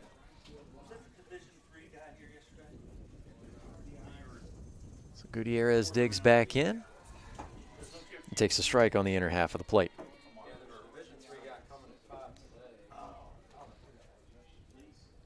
Lena Gutierrez coming into today batting .392 this season with 76 hits to lead the way. And this is a team that can really get their offense flowing. Bouncer down in the dirt, cutting across from third, and getting the throw there in time is Miller. Miller had to do it on the run to get out Lena Gutierrez. Let's take another look at this. There we go, on the run, cutting in front of the pitcher. Good sidearm throw, and got her by half a step.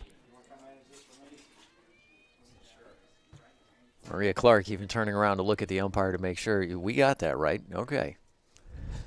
Great play from Miller to Clark. Haynes will take a first pitch strike.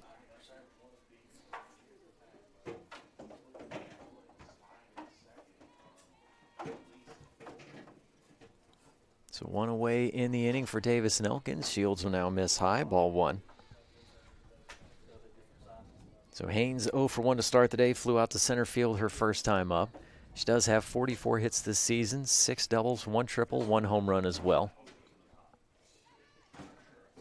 Next pitch from Shields, will miss outside for ball 2. Davis and Elkins with 455 hits this year. However, they have also given up 430. Coming into today, they've only outscored their opponents by 11 runs, 296 to 285. Next pitch fouled back.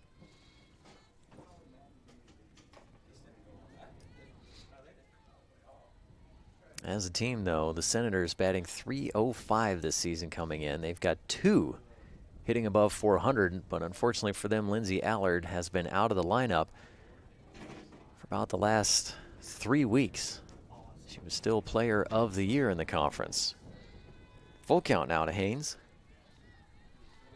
That really showed Allard's impact and the fact that she could miss the last few weeks and still get voted player of the year. She was batting .403, 60 hits. She had 42 runs scored, 13 doubles, 13 home runs, and 42 RBI. And some excitement there from Shields as she gets the strikeout on Haynes. 3 Ks in the game, 107th of the season. Shields getting fired up there, the freshman from Genoa, Ohio.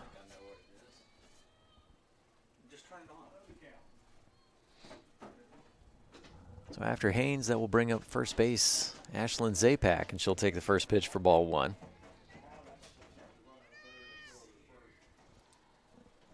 Zapak 0 for 1 to start the day, flew out to right field her first time up. That one just coming over towards foul territory as Ava Kresick had to make a long run to make that grab. Next pitch will miss for ball 2. Shields already coming up on her 50th pitch. She looks in and delivers. Liner over to short and just catching it off the dirt, but they will go ahead and throw over to first. Mummery, just to make sure that, just in case the umpire couldn't quite tell that it was caught before it hit the dirt, fires over to first in time to retire Zapak. So 1-2-3 inning defensively for both teams. We move on to the third. We are still scoreless. Stay tuned for more right here on the Mountain East Digital Network. For 4 decades, the health plan has called West Virginia home. It all started with a vision to serve our community with pride and integrity. We've grown alongside West Virginia, becoming part of its fabric. We've been here through thick and thin, supporting local families and businesses. Because at the health plan, we don't just work here, we live here. Proudly serving West Virginia since 1979. Your trusted partner in the community. The health plan. Here for you.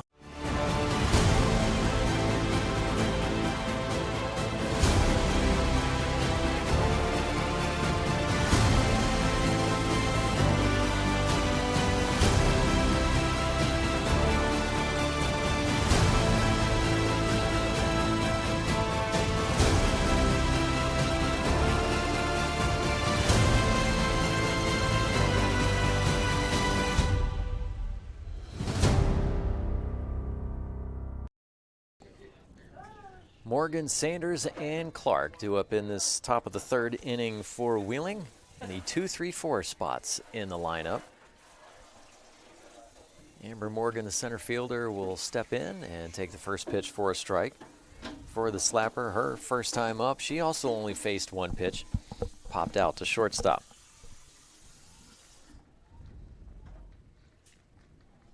So Morgan will get the opportunity to see a little bit more here from Nealand. Take one upstairs for ball one. Morgan was another player that I didn't even get the chance to introduce because she came up and went so quickly. But she comes into today batting .412 this season to lead her team. 68 hits, 38 runs scored. Let's take a ball here. Push the count to 2-1. 11 doubles, 3 triples, 2 home runs, 23 runs driven in, slugging .552.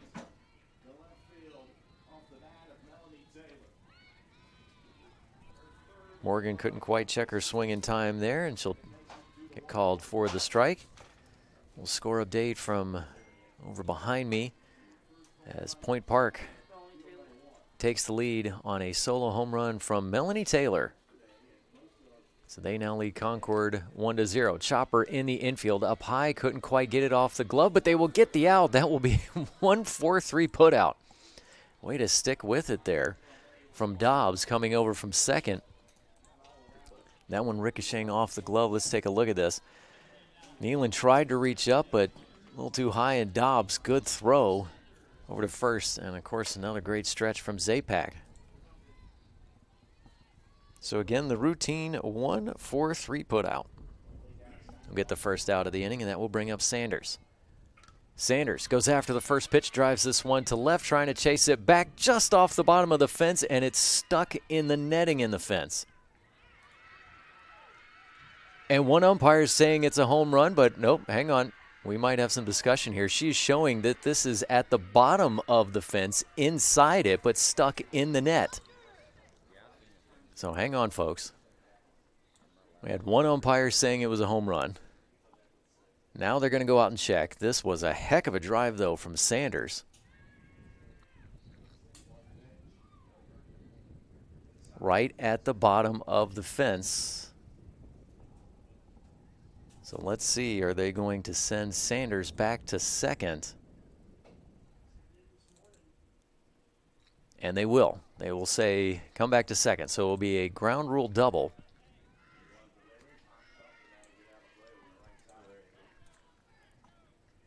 Let's take a look at this one again. You got Haynes chasing it back, and the second that she saw it get underneath the net, which then also put it just outside of play. She couldn't really reach for it and try and make a play. She stopped and threw her arms up in the air.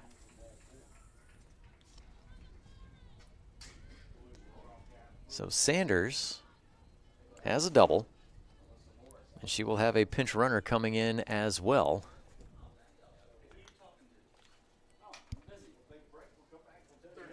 Numbers 34 on the pinch runner, and that will be Rain Casasa, who is actually in the lineup defensively. She is the left fielder. And Sanders is the DP.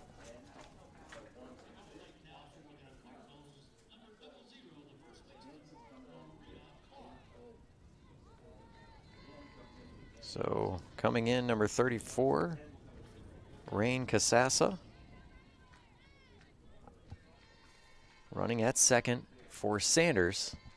And up next to the plate is Maria Clark at first base, and she will take the first pitch for a strike.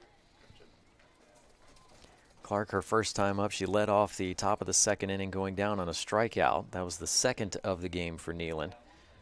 She has 3 so far. Clark showing bunt, and it rolls foul, third base line. 0-2 count. So Wheeling here with an opportunity to try and see if they can be the first ones on the scoreboard. Again, both teams have been able to get players on base and in scoring position, whether it's been second or third, but they just have not been able to get that timely hit and push them across the plate. So Clark will dig back in. They'll probably call off the bunt on the 0-2 count. Swing and a miss. Will go down for the strikeout. So Clark chasing the rise ball. Good pitch from Neyland. Fourth K of the game for Neyland. Give her 73 for the season. Most importantly at this point, second out, and also keeping Casasa in her spot at second. Now we'll bring up Kiki Warricks. Warricks had a single to right field her last time up. Neyland comes inside, gets the edge of the plate for a strike.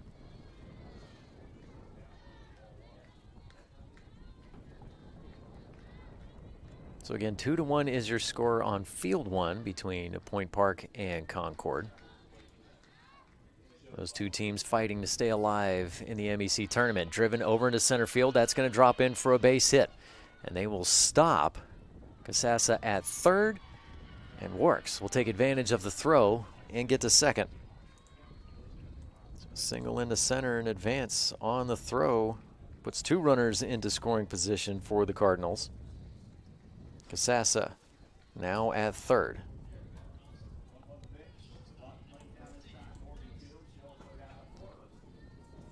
So following up next behind Warricks is shortstop Grace Mummery. Mummery, her first time up, popped out to short. Popped up foul behind home plate. So both shortstops have been able to record an out on their fellow shortstop, as Mummery snagged the liner from Higgins in the first. And then Higgins able to catch the pop-up from Mummery in her first plate appearance. Changeup misses outside for a ball. 1-1 count.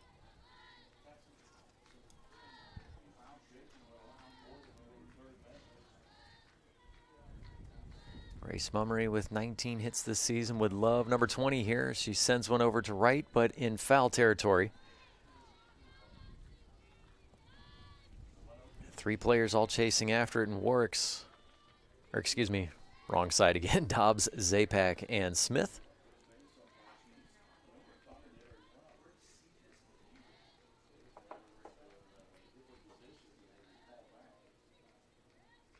Mummery with 10 RBI this year. She has 2 runners in scoring position. Outside pitch, fouled out of play and off of a light pole over on the first base side.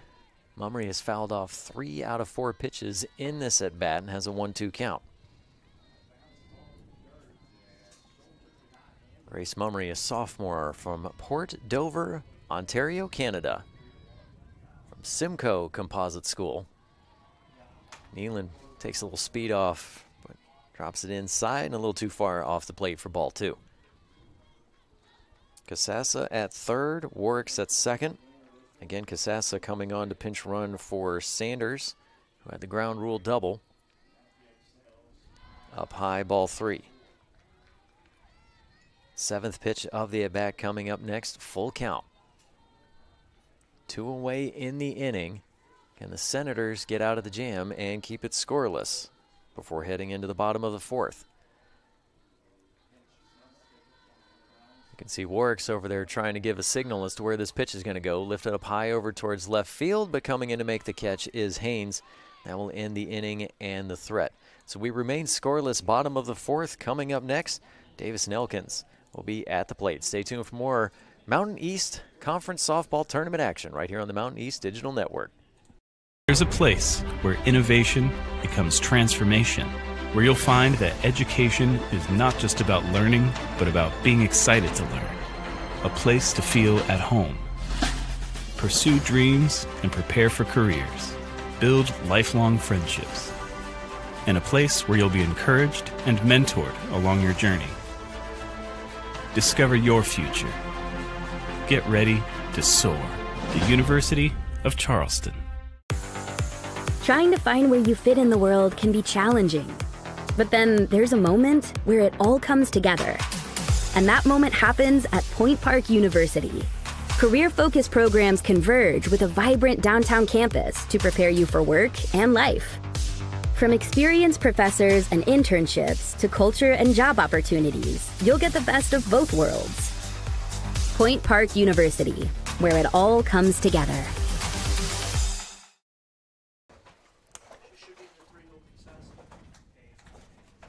Still scoreless between Davison Elkins and Wheeling. The first elimination game today here on Field 3. The winner of this contest will move over to Field 1 for a 5 o'clock, well, tentatively scheduled for 5 p.m. contest against the Charleston Golden Eagles after they dropped a 5-1 decision to Fairmont State. Game 1 today here on Field 3. So the first batter here for the Senators is Audrey Higgins. She will take the first pitch for a strike. Shields delivers inside. That almost caught the elbow of Higgins, able to just get out of the way of it in time. 1-1 count. Higgins has only been hit by a pitch once this year.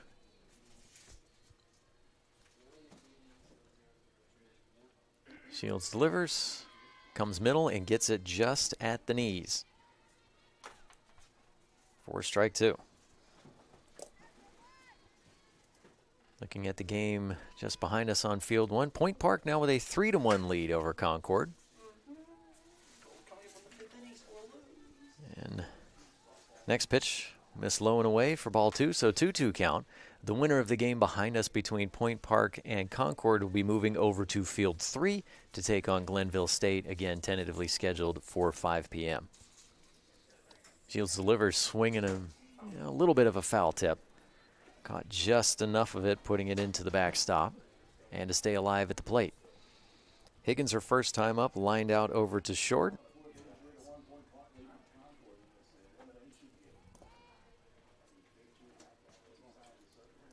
Higgins drives us over towards the gap in right center, and that's going to drop in for a base hit. Amber Morgan couldn't quite get to it in time. Take another look at this. Good drive, getting the hands through. And dropping it in, one hopper. Gets a leadoff runner on base for the Senators.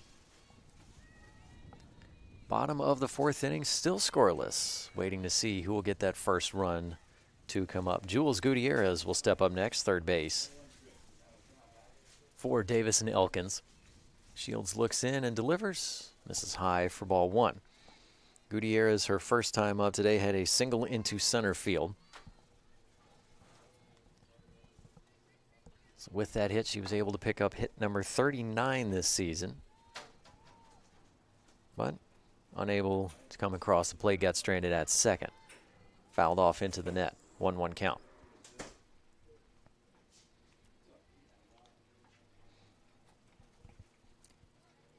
Jules Gutierrez has played at first and DP in the lineup for the Senators, but has spent the majority of the season at third, making her 47th start there.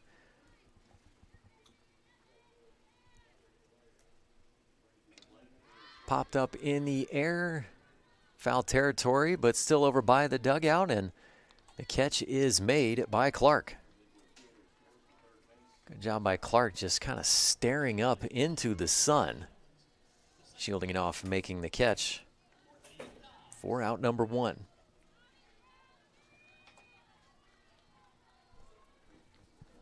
Coming up next is Courtney Dobbs, second base for Davis and Elkins. Pitch number 60 coming up next for Shields. Big thanks to Tyler Beck, keeping me up to date on those pitch counts, especially with that first game that we had today. Taken for a strike inside. Both pitchers between Mass and Holler definitely had to go deep into their repertoire. Shields with a lot of spin on that one. Swing and a miss for strike 2. Could just see that flip out of her hand.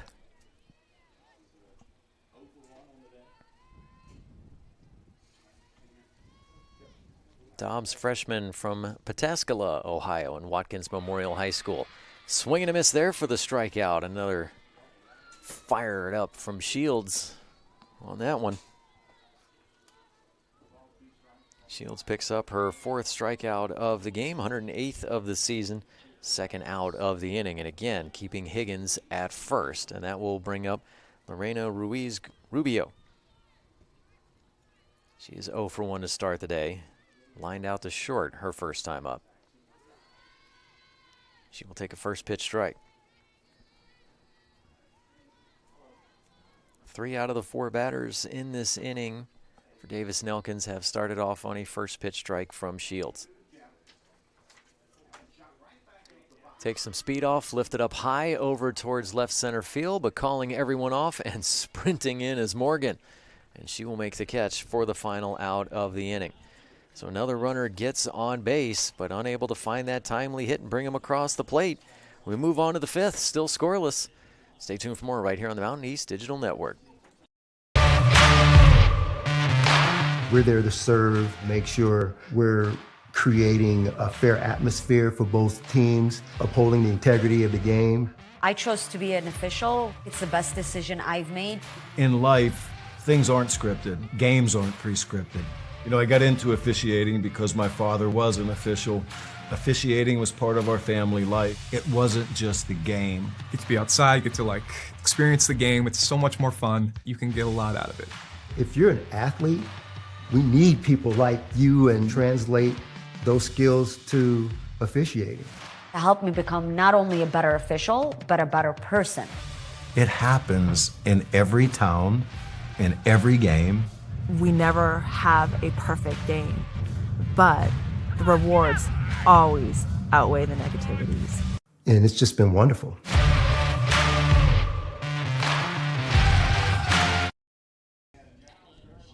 Shields, Carrillo, and Miller due up in the top of the 5th for Wheeling. We are still scoreless. This elimination contest between Wheeling and Davis and Elkins. Winner will move on to play again immediately coming up next. Loser will see their season come to an end. Shields attacks the first pitch inside, jammed up, and pops out to short to Higgins. 1 pitch, 1 away. That will bring up Denise Carrillo.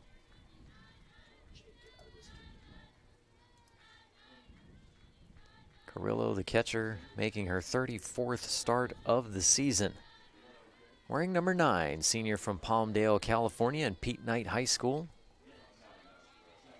First pitch comes inside, taken for a strike. Again, both of these pitchers not afraid to come inside on the batters quite a bit.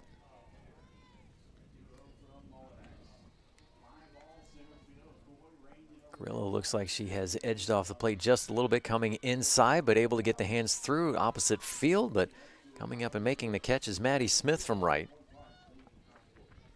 So Carrillo, good job there to get her hands through on an inside pitch and go opposite field with it. But Maddie Smith with the read off the bat, coming running in and making the catch. 2 away. And that will bring up third base, Shyla Miller. Miller will take the first pitch outside for ball 1. Miller, her first time up, had a sacrifice bunt, 5-4 on the putout that moved Carrillo to third, then unable to get the run across the plate. Next pitch outside for ball 2. As that one going back there in the third inning, that was the play where it looked like Carrillo was able to get her hand across the plate before the tag from Westling, but she was called out at the plate.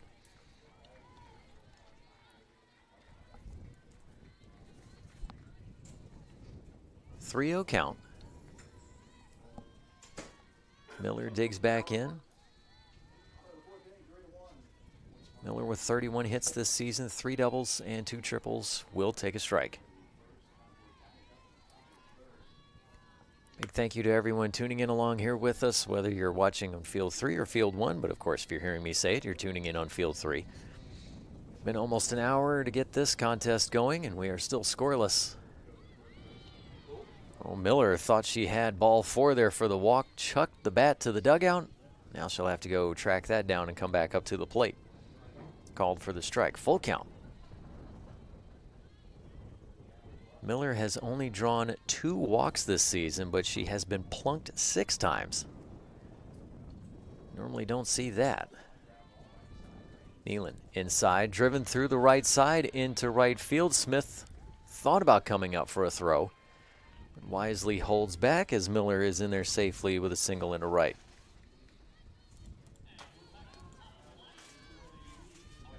Sometimes the best throw is the one you don't make. Because if you might be rushing things, thinking you've got to get it there quick, especially on a chance to go from right to first, good chance you could potentially throw the ball away and then allow the runner to advance. So Miller with a 2-out single into right. Behind her we go back to the top of the lineup, and Kresick throw down to second, not in time. Sliding in safely with the stolen base is Miller. Throw was to the left side of the bag. Miller is now 10 of 11 in stolen bases this season. Gets herself into scoring territory.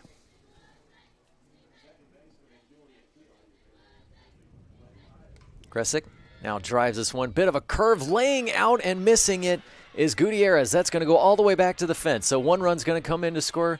Kresick comes flying around with a stand-up triple. That ball dropping into left center field. Gutierrez, let's take a look at this. Good drive there, but Gutierrez knew the only shot she had at it was to lay out. But then unfortunately, with that miss, goes all the way back to the fence. Miller comes in to score. Kresick with the triple. Kresick picks up her 4th triple of the year. 14th RBI as well. So Wheeling now with a 1-0 lead over Davis and Elkins. Morgan at the plate, pops one up in the infield. Higgins calls everyone off and makes the catch for the final out of the inning. But not before the Cardinals get on the board first. RBI triple from Kresick. Miller coming home to score. Wheeling with the late 1-0 lead. Elkins College will shape your future through personalized curriculum and career-focused internships. D&E is known for the quality of nurses, business leaders, and teachers we prepare for the field.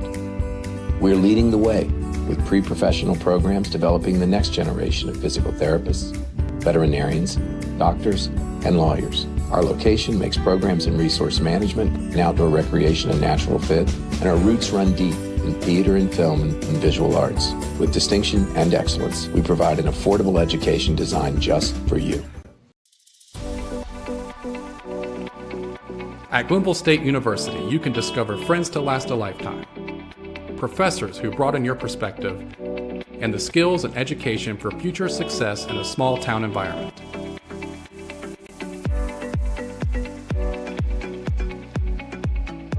At Glenville State University, you can become a pioneer.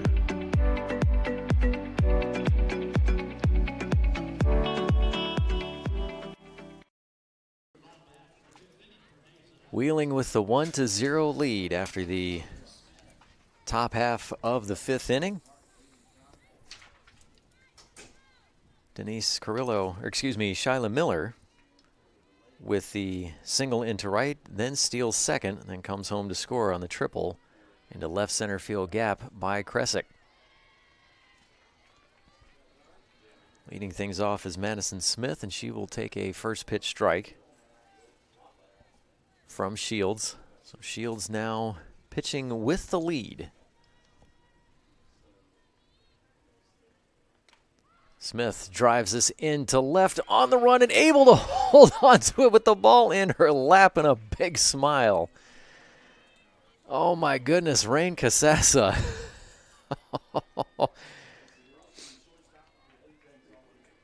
Oh, I think she's just thankful that she held on for that one, because I think that one might have just nipped out of her glove. And it did, off the wrist. Right into her lap, and then, oh, that reaction is classic. Just to say, oh my God, I held it. So one away, and that will bring up Gwenny Westling, and she will take a first pitch strike. You gotta love the reaction sometimes from athletes when they make a play, especially one that they thought they were about to screw up. 1-1 count.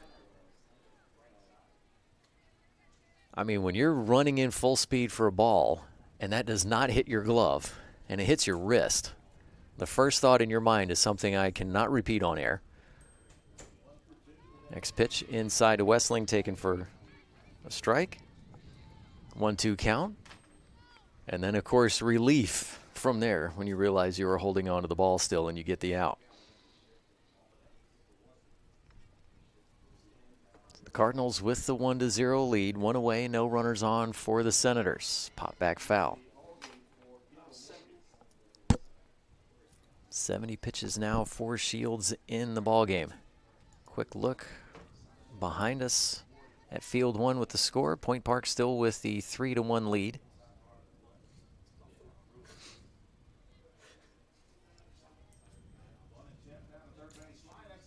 Grounder back to the circle. Shields scoops it up.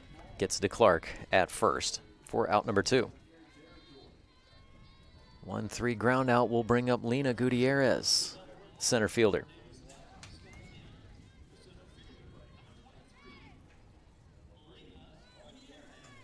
Gutierrez reached base safely her first time up on an error from Shields in the circle. Second time up, grounded out 5-3 on a bunt attempt. Gutierrez with plenty of speed, trying to see if she can take advantage of how deep the infield might be playing. She'll keep the bat back, take it for ball 1. The corners right now kind of staying back about maybe 1 or 2 steps in front of the bag.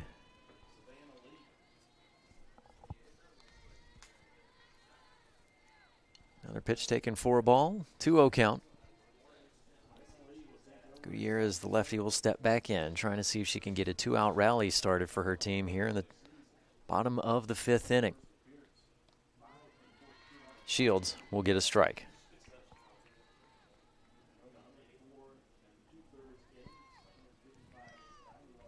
Again, Gutierrez, the team leader this season with 76 hits and 44 runs scored. Drives this one over towards left. Casassa is there. This time, no extra effort. Puts the glove up and makes the catch for the final out of the inning. 1-2-3. Davis Elkins goes down in order. We move on to the top of the 6th. Wheeling leads 1-0. Stay tuned for more right here on the Mountain East Digital Network. We're there to serve, make sure we're creating a fair atmosphere for both teams, upholding the integrity of the game. I chose to be an official. It's the best decision I've made. In life, things aren't scripted. Games aren't pre-scripted. You know, I got into officiating because my father was an official. Officiating was part of our family life. It wasn't just the game. Get to be outside, get to experience the game. It's so much more fun. You can get a lot out of it. If you're an athlete, we need people like you and translate those skills to officiating. To help me become not only a better official, but a better person. It happens in every town, in every game. We never have a perfect game, but the rewards always outweigh the negativities. And it's just been wonderful.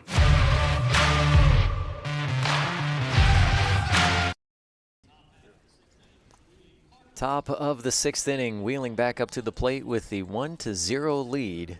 Finally getting a run across the plate in the top half of the 5th as Kresick sent Miller home on a triple into the left center field gap. Due up in this inning for Wheeling, Sanders, Clark, and Warwick. So Sanders is back at the DP spot.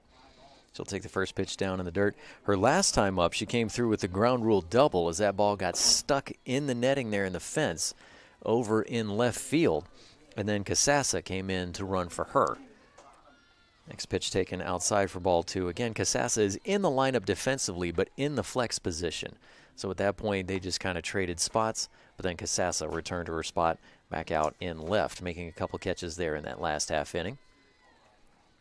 Sanders 2-0 count. Pulls the outside pitch over to short. Higgins throws across and gets it to Zapak for out number 1. 6-3 on the ground out. And that will bring up Clark next. Maria Clark with 29 hits coming into today. Went down on a strikeout both times up at the plate. Let's see if she can make the adjustment on Nealon.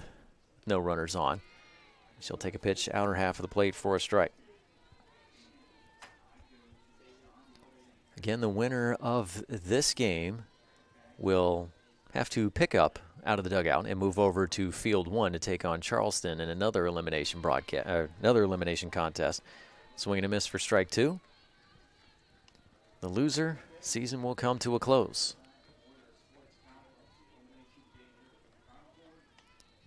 Point Park and Concord going on in field 1. The winner of that ball game will come over to this field and take on Glenville State. The 0-2 pitch fouled off into the netting. Still 3-1 back there. Point Park with the lead. Again, the Point Park Pioneers, their first season in the Mountain East Conference, as well as also their first season at Division II, previously an NAIA school. Big jump there, but your first season in the conference, and you get to come to the conference tournament.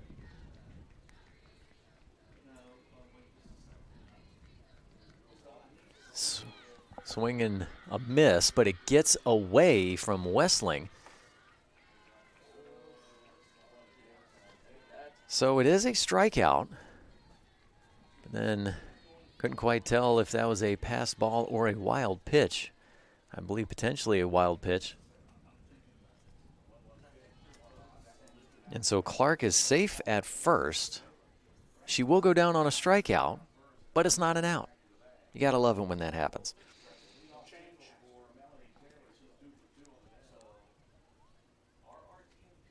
And so we will have a change in runner at first. Coming in is ring number 20, Kylie Chappell.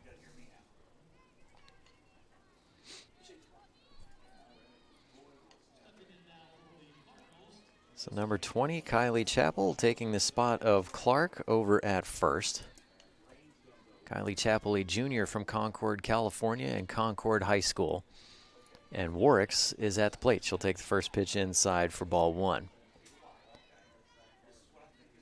Season numbers for Chappell, making her 29th appearance. She does have 6 starts this year, has scored 5 runs. 1 of 1 in stolen base attempts. Warwick squares the bunt, drops it down. Coming up is Zapak. She'll get it over to first. Bit of a wide throw, but just able to keep her foot on the bag is Dobbs. So 3-4 on the put out for the sacrifice bunt. And Chappell is now at second in scoring position, but 2 away. Up next after Warwicks is Grace Mummery, the shortstop. Mummery, her last time up, flew out to left field. That ended the top half of the 4th.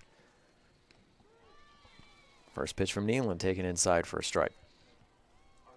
So Mummery is 0 for 2 today. Pop out to short and then the fly out to left. So the right-hander digs back in. Next pitch from Nealon, misses high. 1-1 count.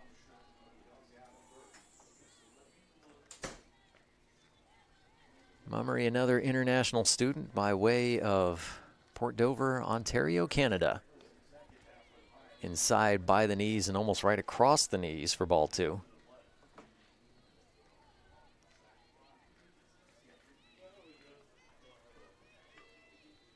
Mummery trying to see if she can find hit number 20 of the season, keep this inning going, potentially bring in Chappell. Pitch misses outside.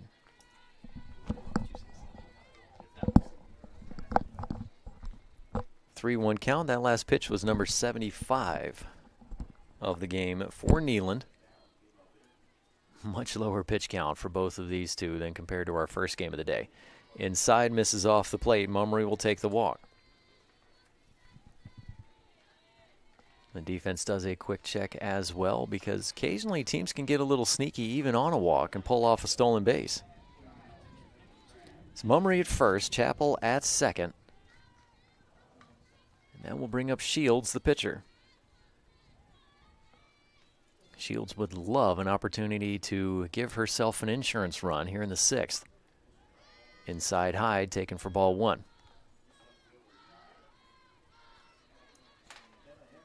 Shields offensively this season with 23 hits, 6 doubles, and a home run. Struck out her first time up. Second trip up to the plate, popped out to short. Neeland just misses low. Ball 2. Time is called. Davison Elkins will head into the circle. So again, just to give you a little bit more of the schedule, so West Liberty and Fairmont State both winning the first games today and staying on the winner's side of the bracket.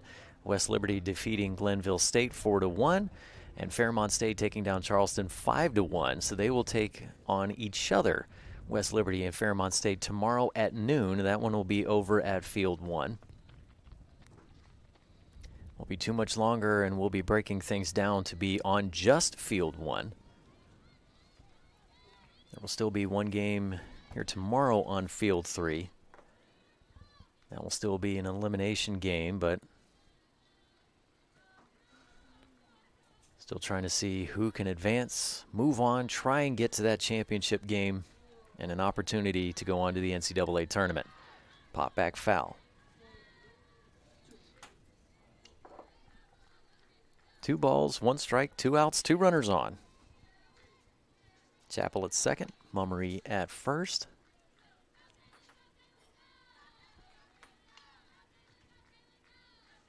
Neeland looking into Wessling, misses high. 3-1 count. Again, still 2 more games going on today. Field 3 will be Glenville State taking on the winner of Point Park and Concord. Field 1 will be Charleston against the winner of this game. Next pitch fouled off. Full count. Point Park still with the lead over on Field 1. 3-1 is your score. Score 1-0 here on Field 3. Inside, misses off the plate for another walk. Bases are loaded. Back-to-back walks issued.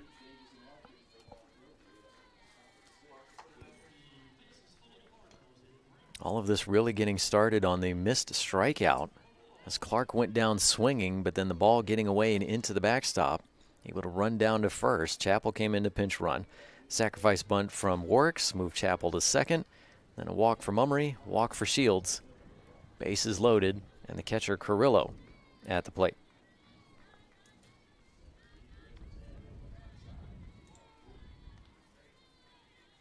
Carrillo takes the first pitch for a strike. Her last time up, she flew out to right field. First plate appearance, got on board from an error, then tagged out at home. Neeland takes a lot of speed off, but lets go of it late. Wessling able to leap up into the air and make the catch. You could tell even from Nealon there that she knew she made a mistake on that. As the second she let it go, she'd already started to take a couple of steps forward just in case that got over Westling's head to try and come and cover home. Foul into the net.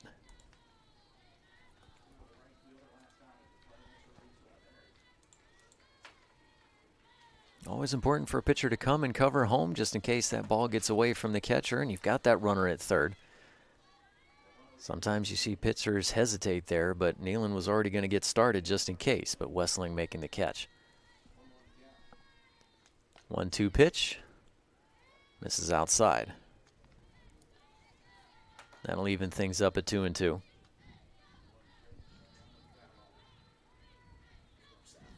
Denise Carrillo, senior from Palmdale, California.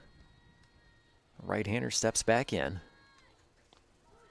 Coming inside and taken for strike 3. And that will end the inning and the major threat as Wheeling had the bases loaded. Bottom of the 6th. Can Davis and Elkins get those bats going? Stay tuned and find out. It's coming up next right here on the Mountain East Digital Network.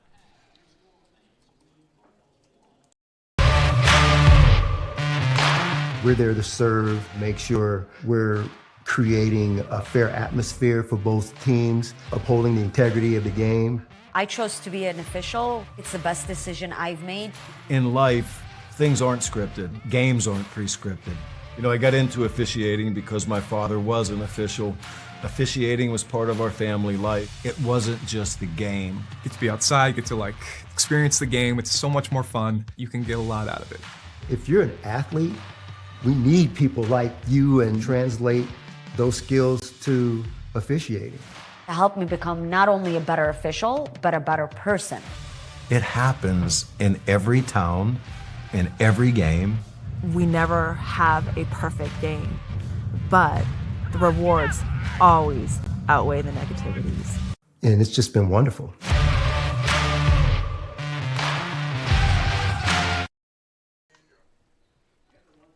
Bottom of the 6th inning. Wheeling with the 1-0 lead. Davis and Elkins coming up to the plate. This is an offense that can provide a lot of fireworks. But so far today, they have not been able to find that timely hit. They've gotten some runners on base, but just can't quite come through and push them home. Shields has been doing a great job staying in control, letting her defense play behind her as well. Alyssa Haynes will lead things off, and she'll take the first pitch for a strike. Maria Clark did re-enter at first. Remember, she was substituted for a pinch runner, and that was Chappell. Haynes shows bunt, pulls back, and that'll even out the count at 1-1. Haynes, the junior outfielder, flew out to center field her first time up, second trip up to the plate, and went down on a strikeout, third of the game at that point for Shields. Shields now comes inside, misses off the plate for ball 2.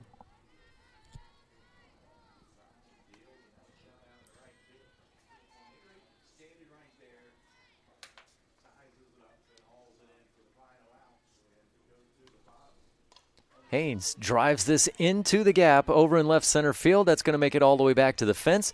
Rounds first and will stop in at second with a stand-up double.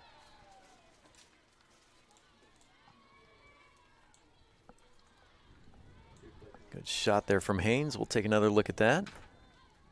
Haynes, the lefty, driving the outside pitch, gets the spin. As it bounces right near the Mountain East logo out there on the fence. Lead off stand-up double for the Senators. Big thanks to my producer, Nick Eskins, getting these replays going for us. Zapak at the plate takes the first pitch inside for a strike. That one looking very close, but Zapak does stand right up on that chalk. After the inside pitch, let's see if she backs off. Doesn't look like she does. Still standing right over top of the plate. Driven foul, third base side. 0-2 count.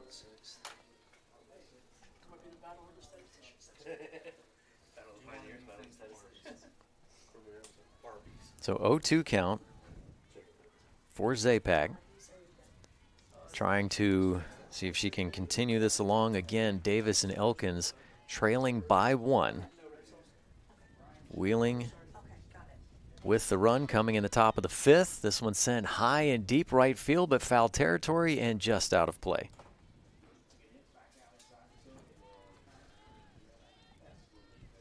Go back through the Wheeling defense for you. So Kaylin Shields still in the circle. Denise Carrillo behind the plate. Maria Clark at first. Second base, Kiki Works. Shortstop, Grace Mummery. Third base, Shyla Miller. Left field, Rain Casassa. Center field, Amber Morgan. And right field, trying to run that last one down, Ava Kresick.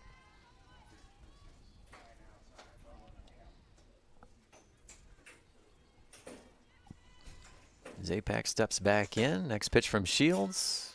High and a foul ball, well out of play. Zapak has fouled off the last 3, trying to see if she can make an adjustment here. Grounded out to short. In her last time up, first plate appearance, flew out to right. So she is 0 for 2, looking for that first hit of the day.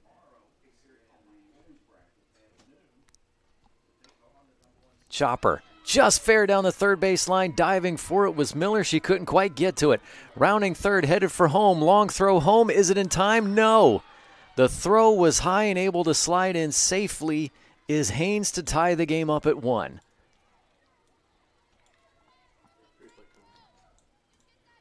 Let's take another look at this. Chopper and just out of the reach of Miller, diving for it. Haynes taking off. Got a little bit of a wide round. The throw was in time, but high. Carrillo trying to apply the tag, but up just a little too much. Sliding in safely is Haynes. We are tied at 1 in the bottom of the 6th.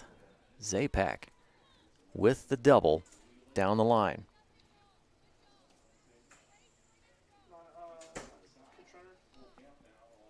We do have a pinch runner coming in for Zapak over at second base. Wearing number 22 is Lindsay Allard. We haven't seen her on the field very much in quite a while, if at all.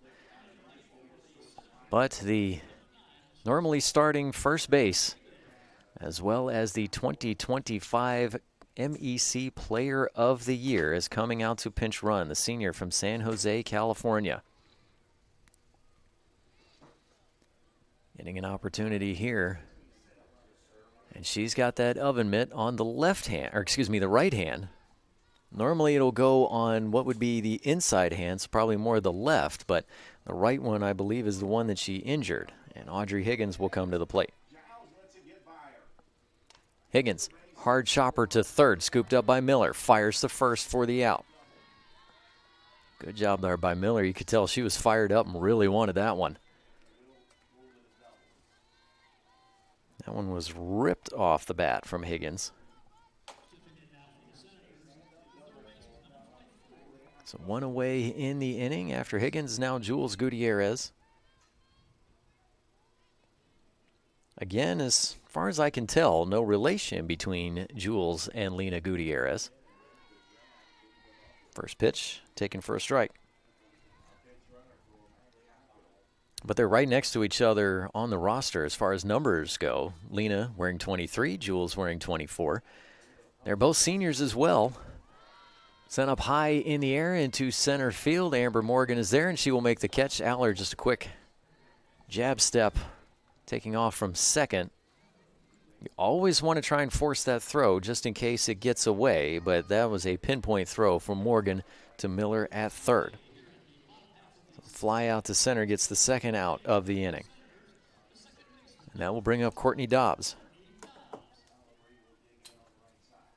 2 away, runner at second. Again, we are tied at 1 in the bottom of the 6th. Shields comes inside and taken for a strike. Dobbs in her first plate appearance drew a walk back in the bottom of the 2nd inning, got stranded at first, and then struck out swinging in the 4th. Next pitch, Shields drops that one in beautifully for a strike. 0-2 count.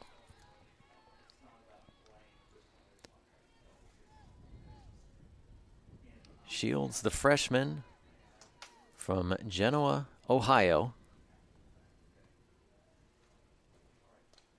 Grounder up the middle and just stopped by second base from the shortstop Mummery, but throws that one away and allows the go-ahead run to cross the plate. The ball was back by second. Mummery got there, but bad throw, and honestly, didn't look like she would have had a chance to get Dobbs at first. So it will be an infield single, but unfortunately for Mummery, the throw getting away, allowing Allard to come home and cross the plate. So now a 2-1 lead for Davis and Elkins, and Ruiz Rubio is up next. So Dobbs gets on board from an infield single by second base, but Allard coming home on an E6 throw. Ruiz Rubio, foul territory over by third, but Miller is there to make the catch for the final out of the inning. But not before the Senators put 2 on the board. Can they now protect that lead with Wheeling coming up in the top of the 7th? Stay tuned and find out. Exciting action right here on the Mountain East Digital Network. Tomorrow's innovators, teachers, caregivers, researchers, leaders, and creators all have one thing in common. They started out just like you. At West Liberty University, you are the focus. This is a place where you will gain the skills, knowledge, and confidence to change your life and the world around you. It all starts here, with you. Visit westliberty.edu to start your journey. It's all here at West Liberty University. Fairmont State University is a great place. A cozy campus surrounded by nature and outdoor adventure. An authentic school filled with friendly people who are down to earth. People who roll up their sleeves, help each other out, get stuff done, and have fun doing it. That's what makes Fairmont State such a great place. It's a great place to make friends for life and a great place to soar. Learn more at fairmontstate.edu. Davis and Elkins comes through with 2 runs in the bottom half of the 6th inning. Now they have to protect a 1-run lead. If they can, that will end the ball game and end the season for Wheeling. Miller pulls one foul on the first pitch against Nealon. Zapak re-entering at first base for Allard. And for Allard, because of that injury, that was the first run she has scored since April 13th against Wheeling, a game that she went 3 of 4 at the plate and had 3 runs and 3 doubles, as well as 2 runs driven in. Next pitch to Miller, misses outside for ball 1. 90th pitch of the game for Nealon coming up next. Inside on Miller and taken for a strike. Again, both pitchers have not been afraid to mix up sides of the plate. Exciting contest here in the 2025 Mountain East Conference Softball Tournament Championship. Fouled off into the backstop padding and ricocheting right back to Westling at catcher. Quick look behind us, score update. Point Park put up another run in the bottom of the 6th. They lead 4-1 over top of Concord. Next pitch, pop back foul again. 6th pitch of the at-bat coming up next.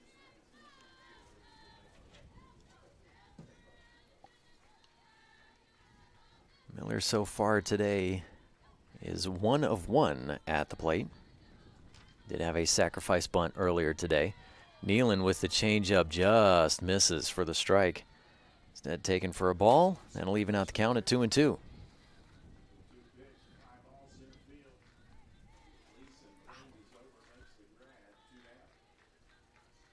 Nealon looks in, comes inside, knee high, but off the plate. Full count. It's due up in this inning for Wheeling. 9-1-2. Miller, Kresick, Morgan. Can this group get something going? Nealon delivers inside, jammed up, swing and a miss for a strikeout. excellent spot and speed there from Nealon to get the K. Let's take a look at this, and really had her jammed up. Miller tried to hold back, but unfortunately rotated all the way through.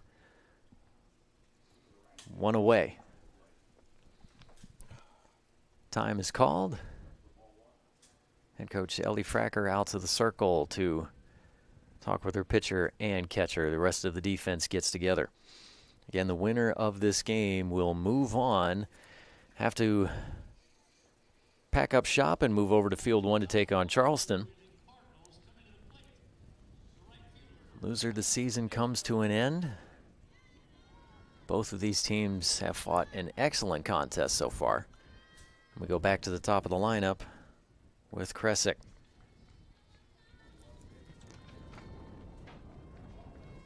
Kresick, her last time up, had the RBI triple that brought in that lone run so far.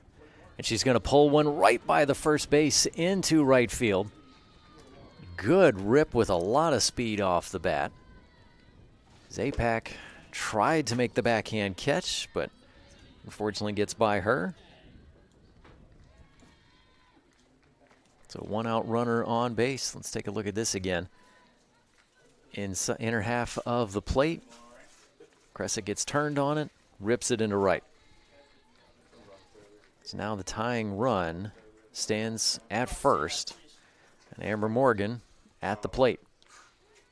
First pitch to Morgan, taken outside for a strike. Morgan so far 0 for 3 at the plate. First time up, popped out to short. Second trip up to the plate, grounded into a 1-4-3 ground out. Morgan showing bunt, pulls back, takes it outside for a ball.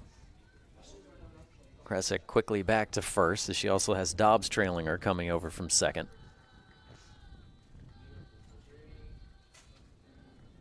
The 1-1 count. Will Morgan show bunt here again? Steps forward, showing bunt, drops it down, rolls to the third base side. Picked up from Gutierrez. She'll fire to Dobbs at first. And it is a 5-4 put out on the sacrifice bunt, and Morgan comes up limping a little bit on her way back to the dugout. Hope that she's okay. Maybe just a little bit of a quick stinger in the legs after trying to run it out to first.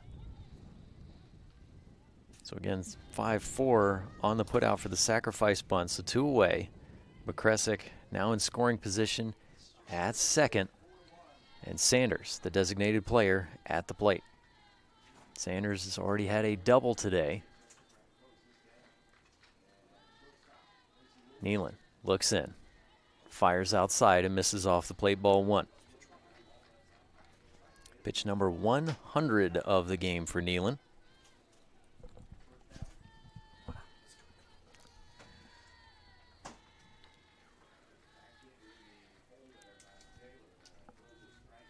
One-0 pitch on the way. Inner half of the plate, but misses low for ball 2. Now, normally they say there's not supposed to be any cheering in the dugout, but I can't blame Tyler over here to my right. Getting a little happy as he hears that things are going well for Point Park back on Field 1. He says yeah, he did just say it's not his game, which it counts. I'll give you that one. Next pitch outside for ball 3. Hey, sometimes, especially when it's your team, when you work for them, whether you're a student, you can't help it. It happens. 3-0 count. Pitch on the way, driven over into left, making a couple of rotations, gets back and making the catch is Alyssa Haynes, and that will end the inning and the ball game as well. Davis and Elkins with the comeback victory. They get 2 runs in the bottom of the 6th and then hold on defensively in the top of the 7th. They will move on and play coming up next over on Field 1.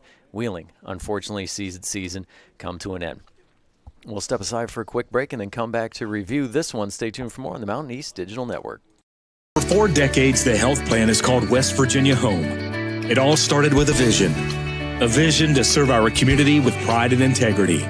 We've grown alongside West Virginia, becoming part of its fabric. We've been here through thick and thin, supporting local families and businesses, Because at the Health Plan, we don't just work here, we live here. Proudly serving West Virginia since 1979. Your trusted partner in the community. The Health Plan. Here for you.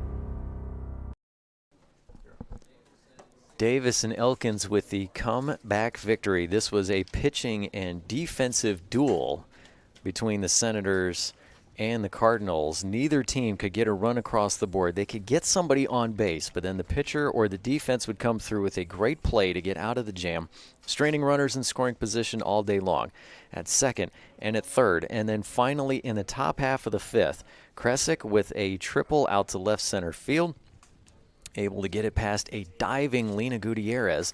That ball making it all the way out to the fence, brought home Miller from second. That put the first run on the board. But then the Senators coming back for starters in the top half of the sixth. Bases were loaded by Wheeling, and then Nealon got the strikeout to end the inning in the threat. Then they come back, bottom half of the sixth. Haynes with a double into the left center field gap. Then Zapak comes through, double down the left field line, driving in Haynes. Allard comes in to pinch run for Zapak, and then an errant throw from Mummery at short allowed Allard to come home and score the go-ahead run. And then defensively, Davis and Elkins in the top half of the seventh, a strikeout. Kresick does get on base from a single into right, sacrifice bunt, and then a fly out to deep left field to end the ball game. Nealon picks up her 14th win of the season as she stayed tough all the way through it, getting just over triple digits in pitch count for that one. Shields, got to give her credit, though. She pitched an amazing game as well against Davis and Elkins, a team that can just absolutely light it up offensively. So to update things, Point Park also gets the win behind us on Field 1. As both games throughout the day, or all the games throughout the day so far, have been ending right around the same time. So Point Park will stay, but they will be moving over here to Field 3 to take on Glenville State. Davis and Elkins will be moving over to Field 1 to take on Charleston. Again, elimination games. The winners of those two will move on to play tomorrow right here at Field 3 at noon.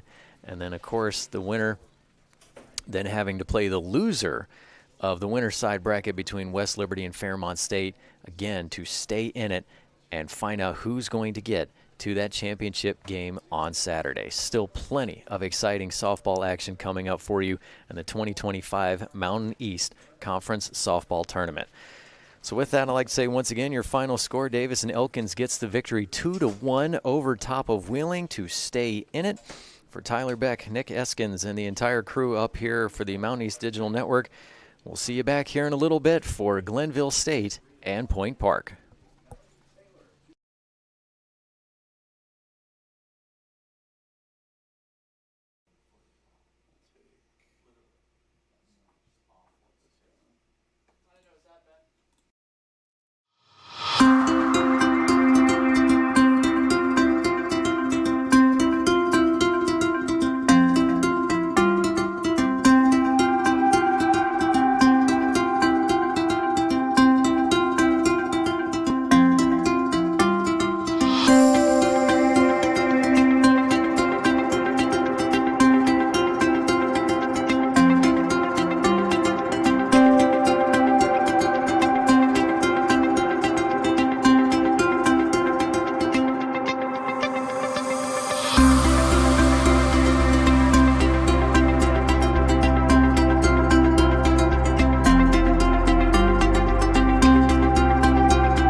Welcome back out to James I. Moyer Sports Complex, everyone, in Salem, Virginia, for the last game of Day 2. It's another elimination contest, this between Glenville State and Point Park. Point Park with a great victory just a little bit ago, 4-1 over top of Concord, and that eliminated the Mountain Lions and finished off their season. Glenville State lost earlier today on the winner's side of the bracket, 4-1 against West Liberty. They have to play now to try and continue on till tomorrow. Let's take a look at the defensive lineup for you for Glenville State. In the circle, we have Kylie Burdick. Behind the plate, Hannah Rowe. First base, McKenna Negley. Second base, Addison Aginaga. Shortstop is Zaylee Seda. Third base, Kylie Goodman. Left field, Shelby McDaniels. Center field is Emma McLean. And right field is Delaney Warnick. And this is a lineup that has been able to just light things up throughout the season, and they have players that are just littered all throughout the team record book. I will be able to get to that throughout the day. But again, Kylie Burdick getting the start in the circle for Glenville State is now the team coming together to just about set for first pitch.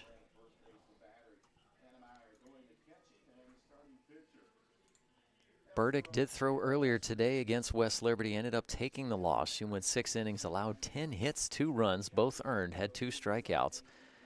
Dropped her record to 20-9. Offensively for Point Park, we have starting things off shortstop Melanie Taylor. Batting second in center field is Remington Coy. Taylor will take the first pitch here from Burdick, down low for ball 1. Batting third in left field, Mia Arndt. Batting fourth is the catcher, Gianna Welsh. Batting fifth in right field is Emma Henry. Batting sixth, the designated player, Jana Hess. Batting seventh at first, Bella Megliaco. Batting eighth at third base, Gia Labrie. And batting ninth at second is Julia Hill. Taylor with a 1-1 count as the next one was taken for a strike. Burdick looks in. This one's lifted over just into shallow right center field, but that's going to get past a diving McLean. Roll back a little bit deeper into the outfield, and coming in with a stand-up double is Melanie Taylor. Good start for her. Taylor had a solo home run earlier today in the third inning. That broke a 1-1 tie at that point. Ended up proving to be the go-ahead run before her teammates tacked on a couple more. So up next is Coy, squares the bunt, pushes it down the first base side. Coming up is McKenna Negley, and she will get it over to first base where Addison Aginaga comes over to cover. So a 3-4 put out, excuse me, on the sacrifice bunt will get the first out of the inning. However, Taylor now stands at third. Your umpires for this contest at home plate is Jim Hoby. First base, James Wilmer, and third base is Stephen Dalton. First pitch taken for a strike against Mia Arndt.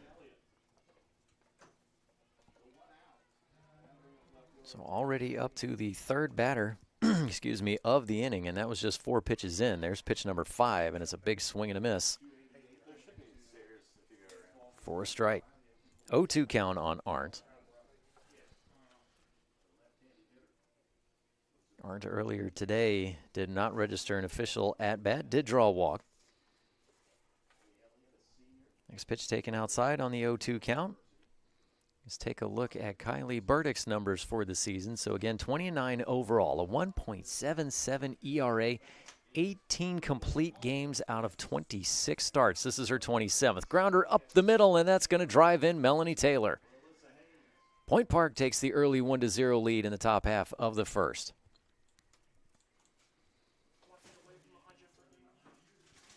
Mia Arndt driving in a run, her 20th RBI of the season, 51st hit as well, and closing in on 100 in her career, as that is hit number 99. So a single up the middle and the RBI for Arndt. Taylor comes in to score, 1 away. Up next to the plate, Gianna Welsh, the catcher, and she will take the first one off the plate for ball 1. Glenville State, the #1 seed in the South Division, coming into the tournament with a 34-15 record and 22-8 in conference play. Welsh lays down a bunch, just barely stays fair outside the plate. They will get her out at first, but diving back in safely after a big round is Arndt.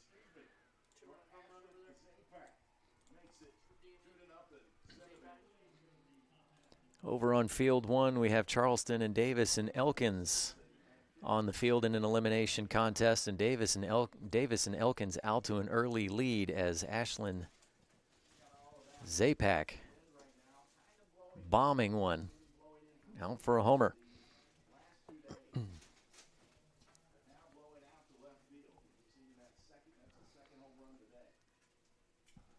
So Welsh was retired on the sacrifice bunt. It was 2-4 on the putout. Emma Henry, the right fielder, at the plate with a 2-0 count. Fifth batter in the lineup and fifth one to come up here in the inning. Burdick looks in, scoring the bunt, pulls back, and an easy stolen base for Arndt. Took advantage there as you have over at third base, Kylie Goodman trying to cover for the bunt. So she is creeping in. And then Arndt just outrunning Zaylee Seda coming from short. Beating her there for the stolen base. Grounder over to third. Off the glove of Goodman. Turns and fires over to first. Not in time. Should be an infield hit as Goodman had to reach down low going to that glove side. Excuse me. My apologies, folks. Trying to get my throat to last with me here through the third game of the day. So Henry on board. And a run crossing the plate as well off that infield single. So an RBI for Henry. It's already a 2-0 lead for the Pioneers. Arndt crossing the plate. Driven up the middle. That'll be another base hit. Inning will continue. Jana Hess, the designated player, driving a shot into center. So Henry now at second, and that will bring up Bella Magliacco. Already to the 9 spot in the lineup.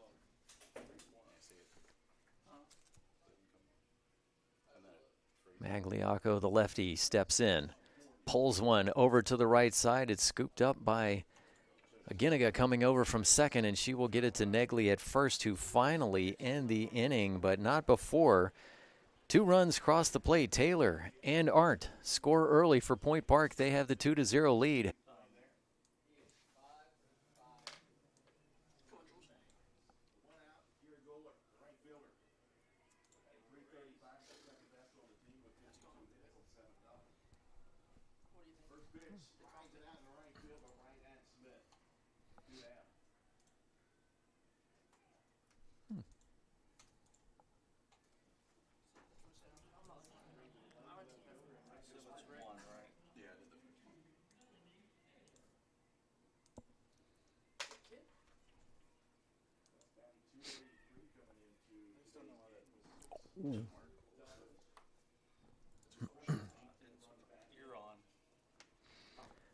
Sorry about the technical difficulties there, folks. We are back on here, James I. Moyer Sports Complex. So it ended up being a 1-2-3 inning in the bottom half of the first. All 3 ground outs in the infield. And went second, third, and then short. 4, 5, and 6 getting the ground outs there to retire Glenville State in order. Now here in the top half of the second inning, Point Park already out to a good start here. As Gia Labrie, the leadoff batter, popped out into foul territory. It was caught by the catcher, Hannah Howe. But then Hill with a single up the middle. It was a very tough play back behind second base. And Short was able to get there. That one's going to be caught in shallow right field. Throw goes over first, but a great cover job there by Howe coming out from behind the plate to make sure that Hill is not able to advance. So a line out into right field. So again, Hill had a base hit up the middle. Now, Seda got back there at second, behind second base, but still trying to snag it on the run. Couldn't quite hang on to it. And then, of course, Taylor just lined out into shallow right field. So that will bring us back around to Remington Coy. So already starting to go through the lineup for the second time here for the Pioneers. 2 away in the inning, inside and high to Coy. That'll bring the count to 2-0. Coy, her last time up, had the sacrifice bunt that moved Melanie Taylor from second to third. And then Taylor came home to score on the single into center field from Mia Arndt, who is in the on-deck circle. Coy will take another inside pitch for ball 3. Kylie Burdick struggling just a little bit here against the Pioneers. Glenville State in all black uniforms. Point Park all white. And that will catch just on the outside corner for a strike. 3-1 count.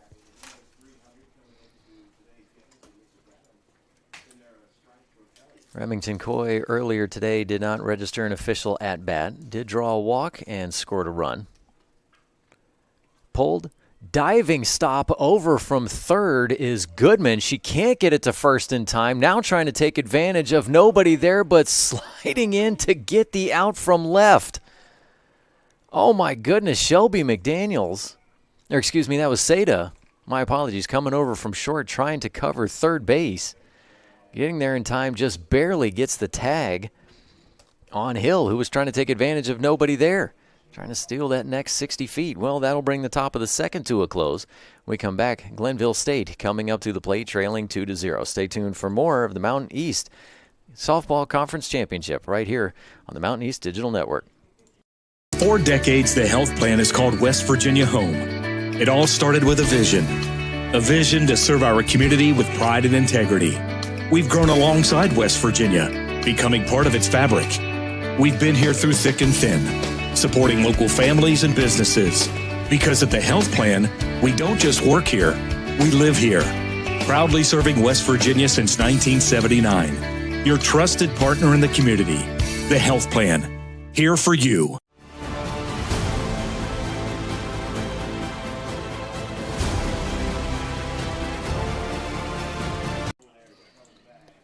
Delaney Warnick will lead things off for Glenville State in the bottom half of the second inning as they trail early 2-0 to the Point Park Pioneers.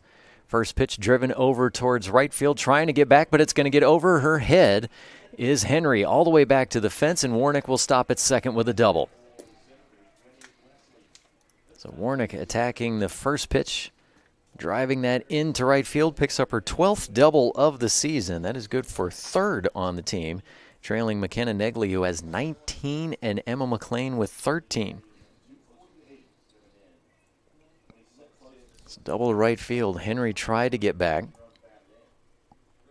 I'll go through the defensive lineup for you for Point Park here in just a moment. And stepping up next is McKenna Negley, playing first base. Rips after the first pitch, grounder to short. That is scooped up. Now they've got a rundown between second and third. Coming over and getting the tag is Julia Hill.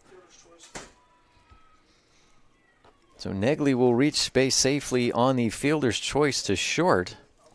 6, 5, and 4, I believe, is the put out there in the rundown.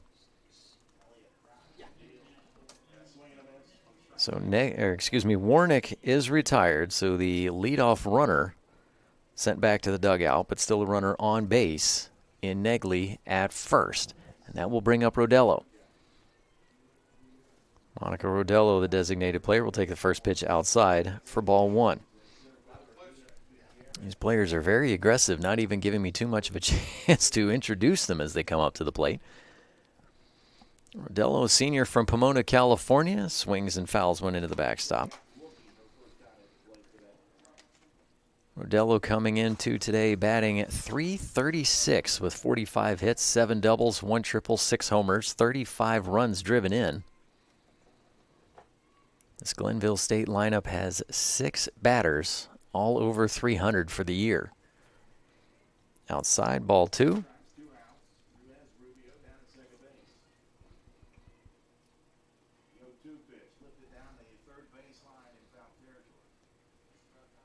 Rodello, the right-hander, will step back in. Wall looks in, delivers. Driven deep over towards center field. Just a little bit of a backtrack there for Coy, and she will make the catch for out number 2. So good hard hit there from Rodello. Good solid contact, but unfortunately for her, right to a defender. And that will bring up Hannah Howe, catcher for Glenville State. And I hope this doesn't confuse anybody, folks, but both of these teams are nicknamed the Pioneers. First pitch to the Glenville State Pioneers, Hannah Howe. It's taken for a strike. Again, we have the Glenville State Pioneers, the Point Park Pioneers. Glenville State, a Charger member of the MEC, joining back in the fall of 2013.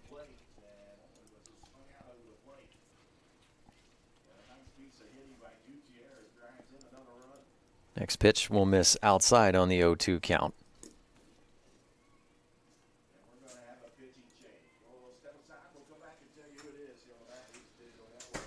So quick look over at field 1 with Davis Nelkins and Charleston, the Senators, leading 3-0. It sounds like they're already going to have a pitching change for Charleston. That game just in the 2nd inning. Back here on field 3, last pitch, ripped foul down the left field line. 5th pitch of the at-bat coming up next for Howe. She comes into today with 21 hits for the year, 12 runs scored, 3 doubles, 3 bombs, 13 runs driven in. Wall delivers, keeps it outside, and just misses off the plate. 2-2 count. So if that happens, you have to completely restart it. There you go. It's up. So Wall looks in again, 2 away, 1 runner on for Glenville State. That one fouled off of Howe's foot. That'll be a little bit of a stinger. On the field defensively for Point Park, we have Alyssa Wall in the circle, Gianna Welsh behind the plate. First base, Bella Magliacco. Second base, Julia Hill. Shortstop, Melanie Taylor. Third base, Gia Labrie.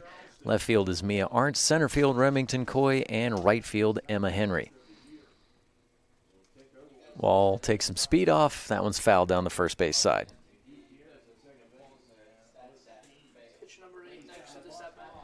Al trying to go deep into the pitch count. She has fouled off 3 out of the last 4 pitches. And pitch number 8 of the at-bat coming up next. She still has Negley over at first. Glenville State trailing 2-0, bottom of the 2nd. Inside, pulled foul. And that one might have just put a little fear in the on-deck circle as McLean is standing there.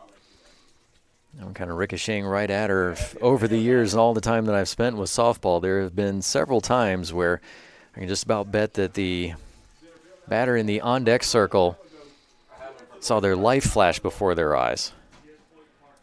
Next pitch just misses outside for another ball. Full count.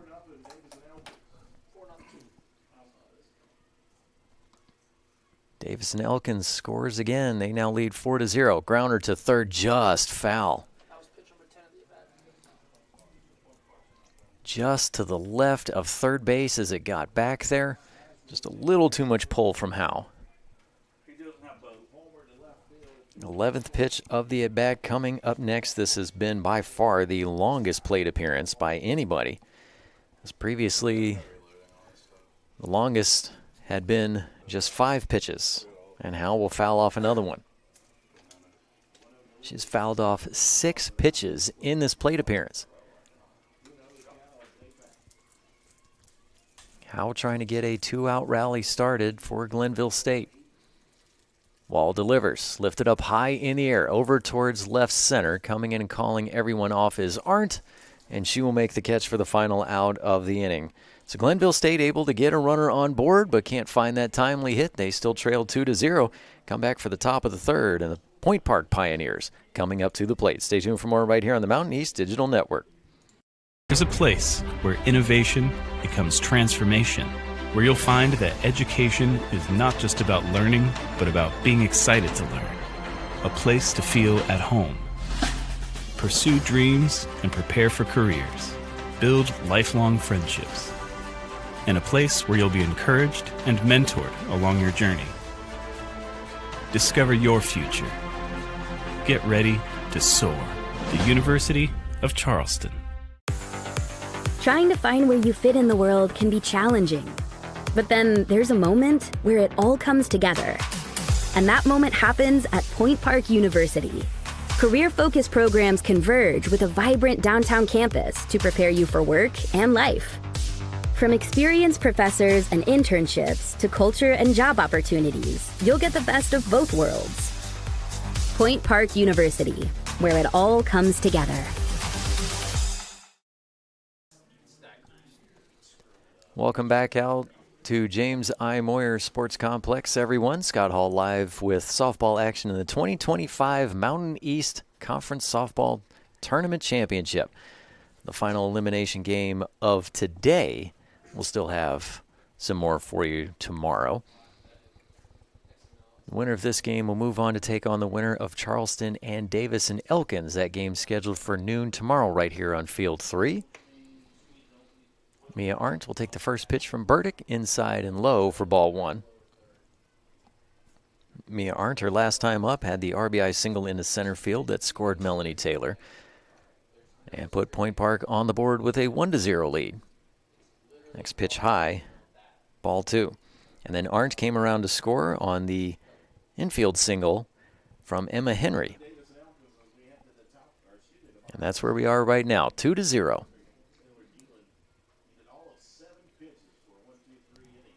Fouled off first base side. Again, both of these teams nicknamed the Pioneers. Glenville State, founded back in 1872 as the Glenville branch of the West Virginia Normal School. That was the name from 1872 to 1900. Then they became Glenville State Normal School, 1900 to 1931. One hopper over to third. Goodman will fire to first for out number one. 5-3 on the ground out, and that will bring up Welsh. Welsh last time up had a sacrifice bunt. Glenville State then became the Glenville State Teachers College, 1931 to 1943. Then Glenville State College from 1943 to 2022. Attained university status February 22nd of that year. First pitch to Welsh, taken outside for a strike. On the other side, Point Park, founded in 1933 as a one-room business school, named it Business Training College, then became Point Park Junior College from 1960 to 1966. Then Point Park College, 1966 to 2004, and finally Point Park University in 2004. Welsh at the plate with a 1-1 count, swings and misses. One going outside. Good spin there from Burdick.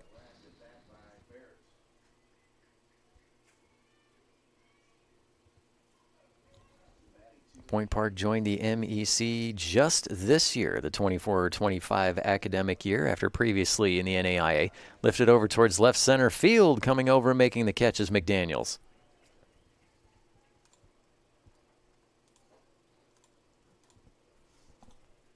McDaniels looked like she had to make just a little bit of a correction there. Took one step in, but then cut immediately to her left. Yep, just a little slight bit of a wheel route. Still able to make the catch. Gives a little smile to her center fielder, Emma McLean. First pitch to Henry, taken outside for ball one. Henry 1 for 1 to start the day. Had the infield single on a great diving stop by Goodman at third, but she had no chance to really try and get the play at first, but stopped it from going any farther into the outfield. Next pitch, fouled up over top and out of play over the stands on the first base side. Burdick already coming up to pitch number 40. We're in the top of the third inning. Point Park with the 2-0 lead. Burdick delivers, misses outside. So Kylie Burdick, the defense trying to calm down just a little bit after that first inning that looked like it was potentially about to get away from them, as there were still two runners on before getting Magliacco to ground out to second. Sent up in the air over into center field. McLean takes a couple steps back and makes the catch for the final out of the inning. So it ends up being a 1-2-3 inning for Point Park offensively in the top of the third. Glenville State coming back up to the plate, bottom of the third. Coming up next right here on the Mountain East Digital Network.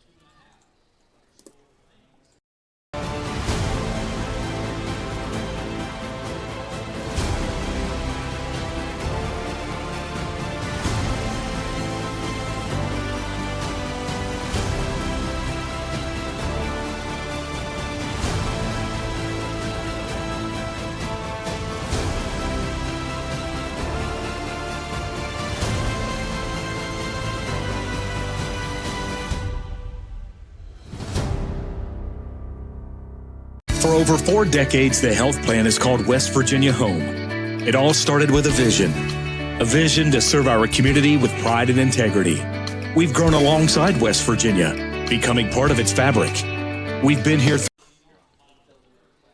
Welcome back, everyone. Bottom of the third. Point Park with the early 2-0 lead. Glenville State coming up to the plate, and they will be led off by Emma McLean, the center fielder. She will take the first pitch for ball one. McLean stepping up for the first time here in this contest. Watch another one go outside and off the plate. Emma McLean coming in batting just under 300 at 295 this year. 36 hits, but 39 runs scored. She does have 25 walks and 6 hit by pitches. Lifted up high into center field. Remington Coy getting back about 10 to 15 feet in front of the wall and makes the catch for out number one.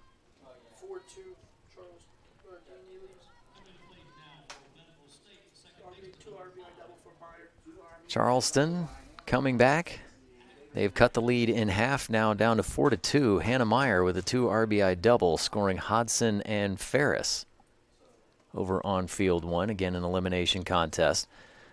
Swing and a foul shot, and again, like I said, sometimes that batter in the on-deck circle might see their life flash before their eyes as Aginaga sends one back at her teammate, Goodman, in the on-deck circle. Addison Aginaga playing second base for the Pioneers. We'll take a strike here. She's now down in the count 0-2.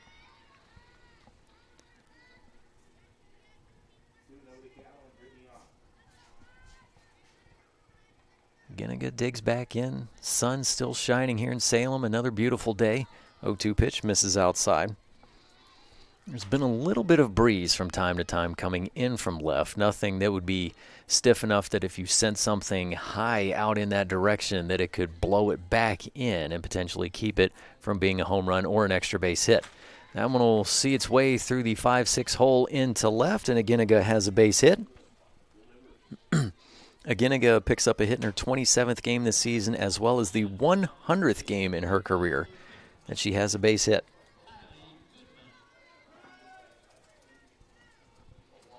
So Aginaga with a single through the left side, gets a one-out runner on base for Glenville State, and that'll bring us back to the top of the lineup in Kylie Goodman. Pitch taken outside for ball one. Goodman in her first plate appearance went after the first pitch and grounded out to Julia Hill at second. Ball delivers, swing, and driven foul down the third base side.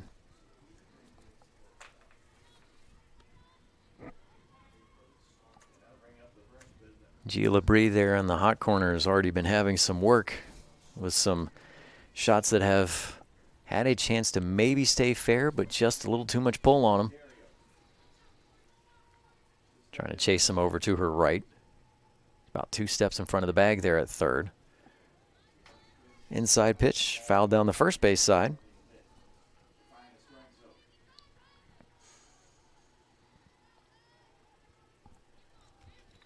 You know, one thing that I've always gotten a kick out of in a lot of these games is when you look down at the coach on the first base side, their arms are always full of everybody's gear once they get to first.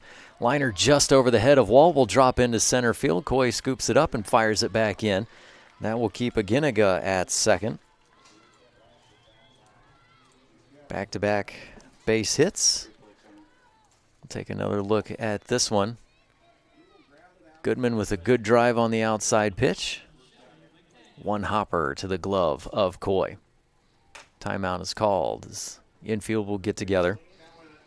So up next is McDaniels. Her first time up at the plate, she grounded out to third base.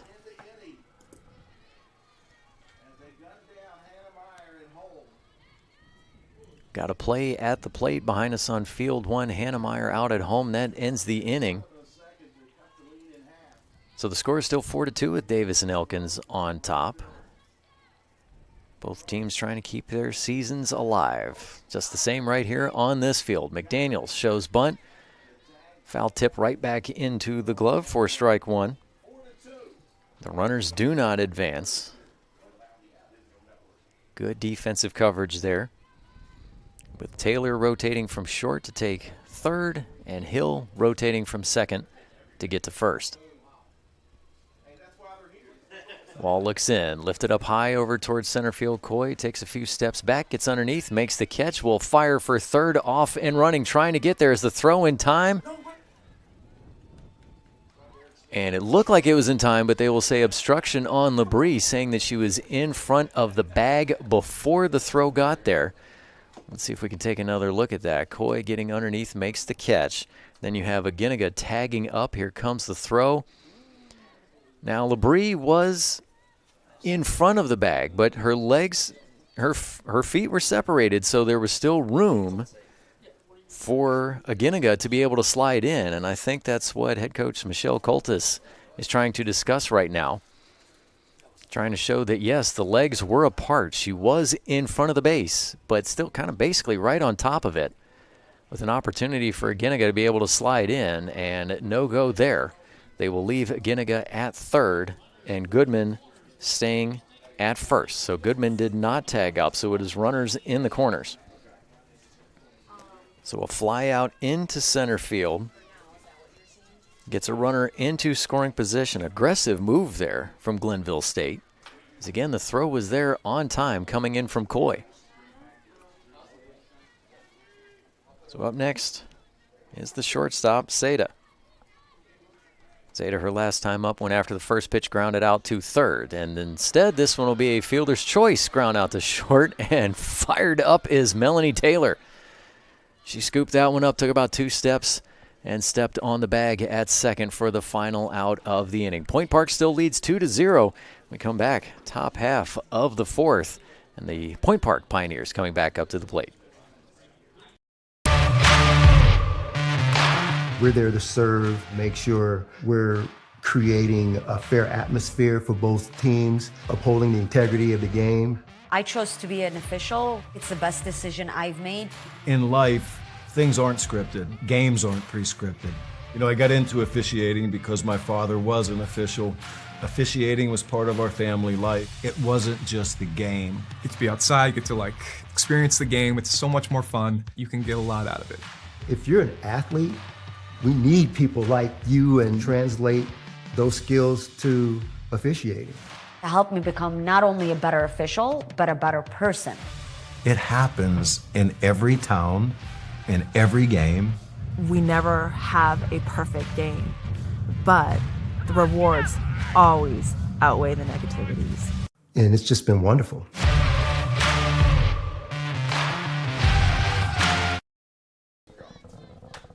Hess, Magliocco, and Labrie due up at the plate in the top of the fourth inning for Point Park as they still hold the 2-0 lead over Glenville State.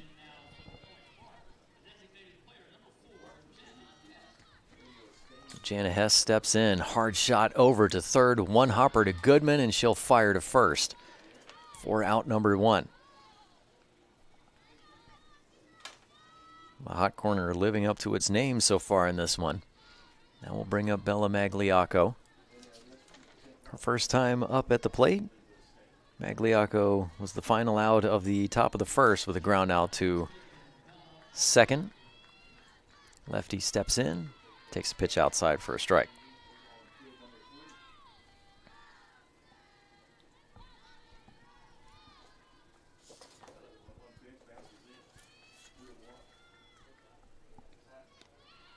Magliocco take another one. Outer half of the plate for another strike, 0-2 count.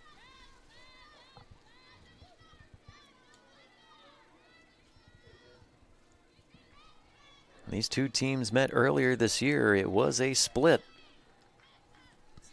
At home for Point Park, Glenville State took the first one 8-7. Or excuse me, Point Park won the first one 8-7, then Glenville State won the second 3-1.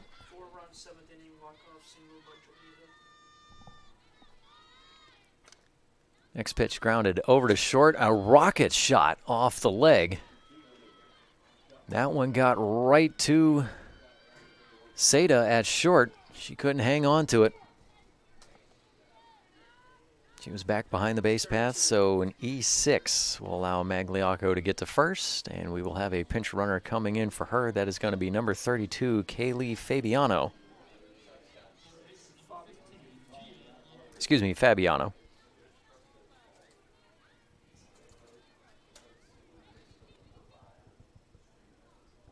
So pinch runner coming in for Point Park.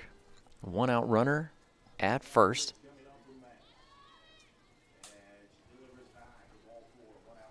So again, Magliocco reaching base safely on the E6. Fabiano now in at first to run for her. And up next at the plate is Gia Labrie. Gia Labrie, third base for Point Park.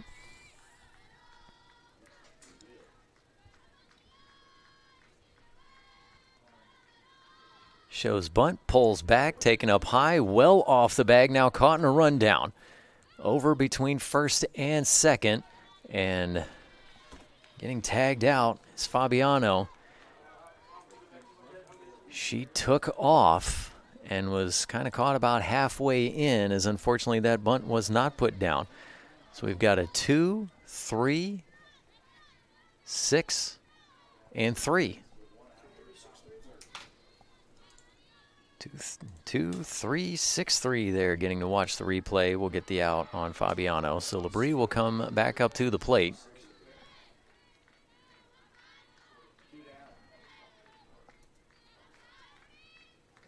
So now 2 away and no runners on. Foul back into the backstop.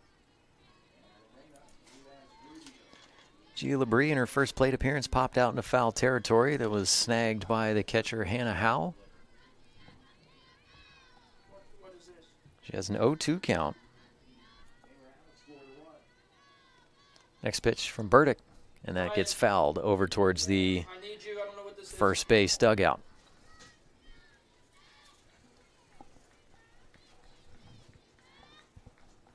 Labrie still alive at the plate, 0-2 count. 2-0 is your score. Point Park on top of Glenville State, popped up in the air, but that will get off the net for another foul ball. Labrie has fouled off the last 3 pitches in this at-bat.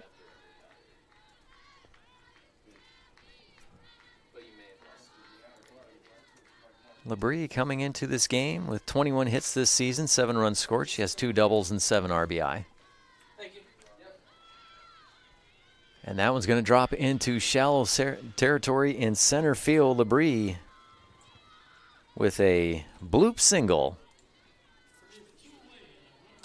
Getting to the outfield, so a 2-out runner at first. Going with the outside pitch, pulled that one a little bit, but Emma McLean started to come in and then stopped, I think realizing that if she wanted to make sure to play that one perfectly, she had to keep it in front of her. 2 outs and no runners on, no need to go driving. This one driven out to center field. Up high fly ball there from Julia Hill, and that is caught for the final out of the inning. So runner gets stranded on base for Point Park. We move on to the bottom of the 4th. The Pioneers of Point Park still with the 2-0 lead. Stay tuned for more right here on the Mountain East Digital Network. Elkins College will shape your future through personalized curriculum and career-focused internships. D&E is known for the quality of nurses, business leaders, and teachers we prepare for the field. We're leading the way with pre-professional programs developing the next generation of physical therapists, veterinarians, doctors, and lawyers. Our location makes programs in resource management and outdoor recreation a natural fit, and our roots run deep in theater and film and visual arts. With distinction and excellence, we provide an affordable education designed just for you. At Glenville State University, you can discover friends to last a lifetime, professors who broaden your perspective, and the skills and education for future success in a small town environment.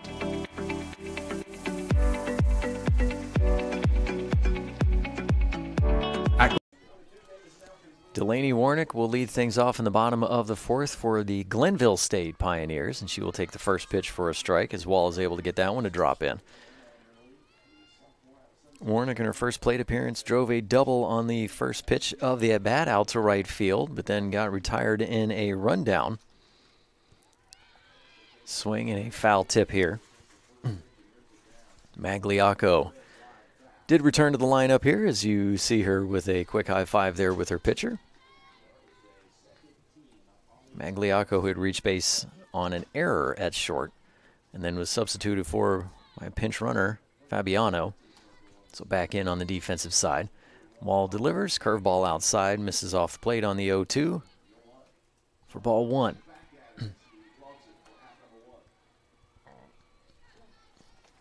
So Warnick will step back in. Next pitch will miss off the plate for ball two.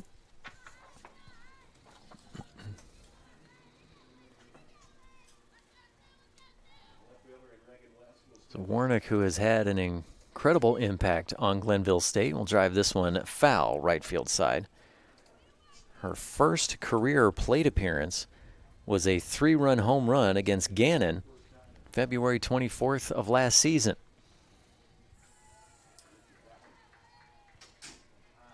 So the sophomore from Perryopolis, Pennsylvania, Fraser High School, comes in with a career batting average at .333 coming into the tournament. Popped up in the air over towards second. Julie Hill is there for the catch for out number one. So Warnick is retired. That will bring up McKenna Negley, who has had just an unbelievable season. The senior from Butler, Pennsylvania, coming into today batting .405 this season. She'll take the first pitch outside for ball one. Negley reached base safely on a fielder's choice, where Warnick was retired in the rundown between second and third.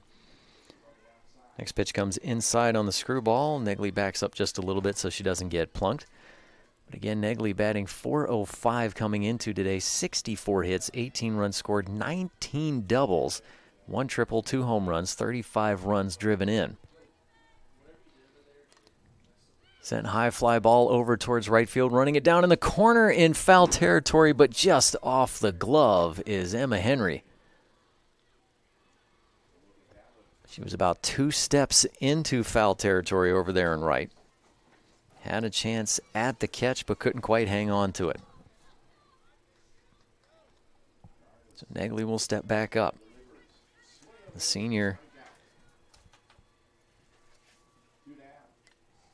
will foul another one off.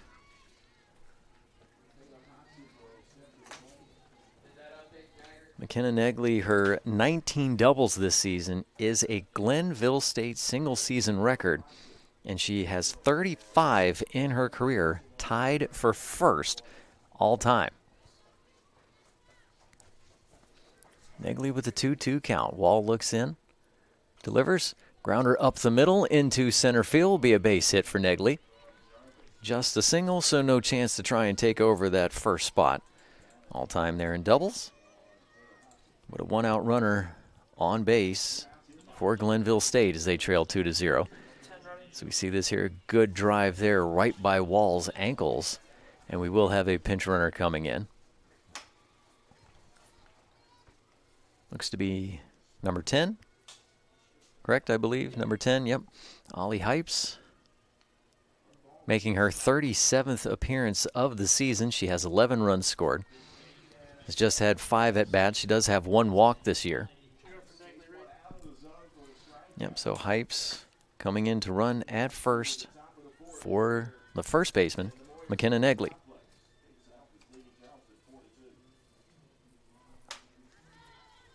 First pitch well off the plate outside to Rodello. Ball 1. Let's take a look here if Hypes has how she has on the base path, 6 of 8 in stolen base attempts this season.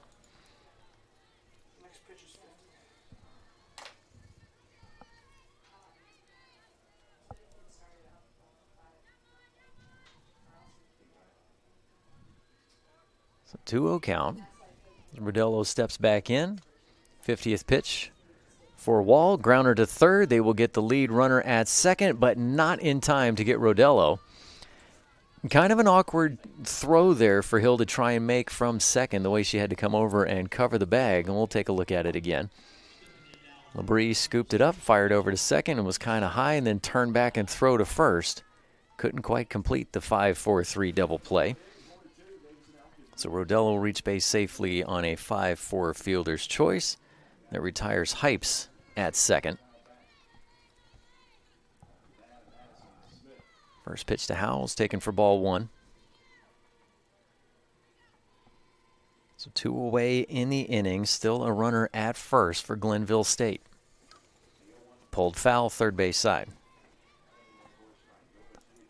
Glenville State has had several foul balls going towards their teammate in the on-deck circle. Howe had a long at-bat her last time up, went deep into the pitch count in double digits, ended up flying out to left field. 1-1 count. Wall just catches the outside corner.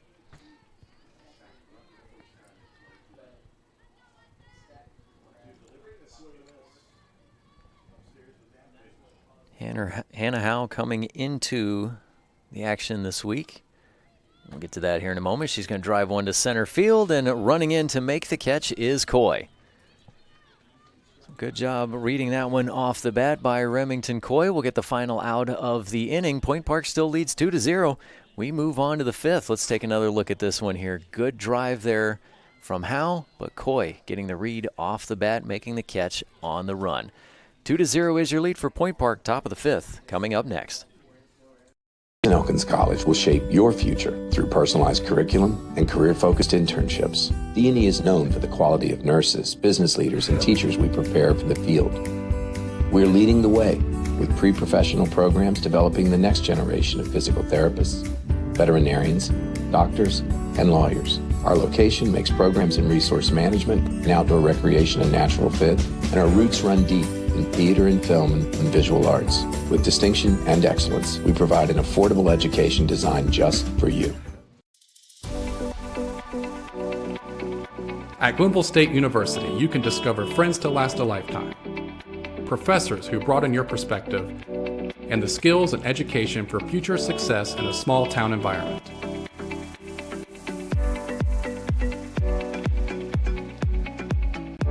At Glenville State University, you can become a pioneer.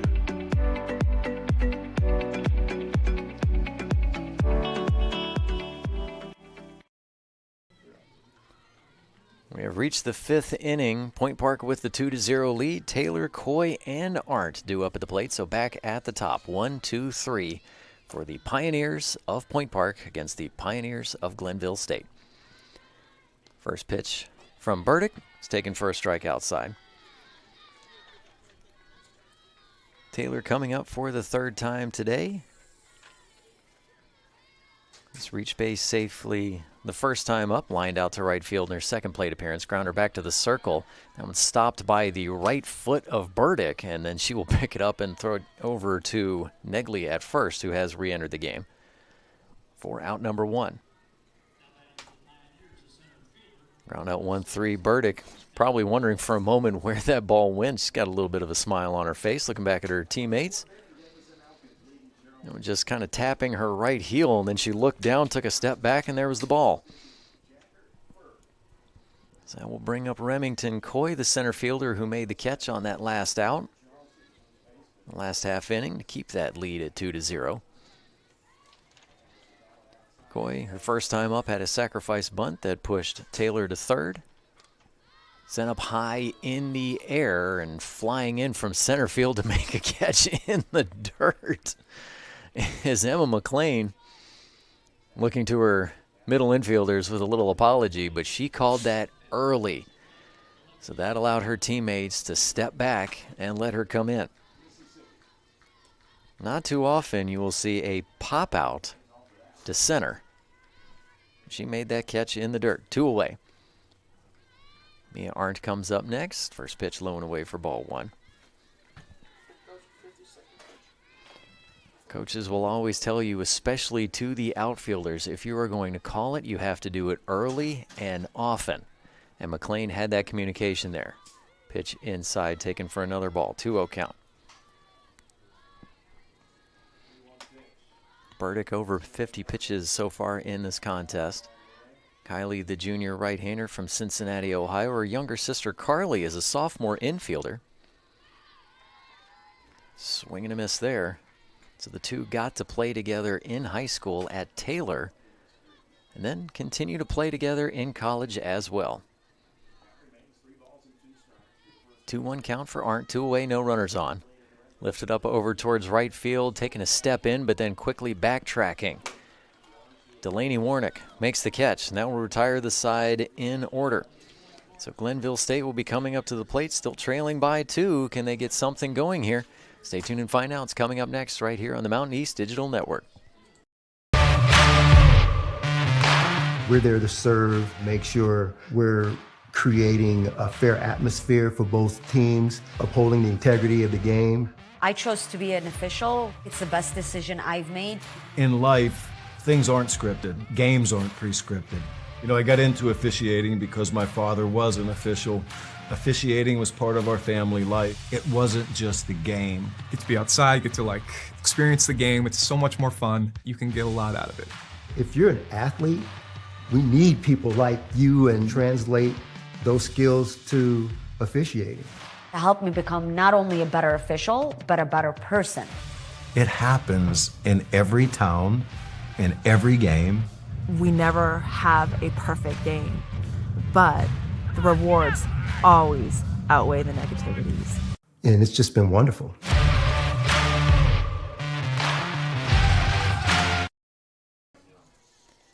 Emma McLean, who made that amazing catch coming into the infield, drives the first pitch out to the gap in right center field, picked up.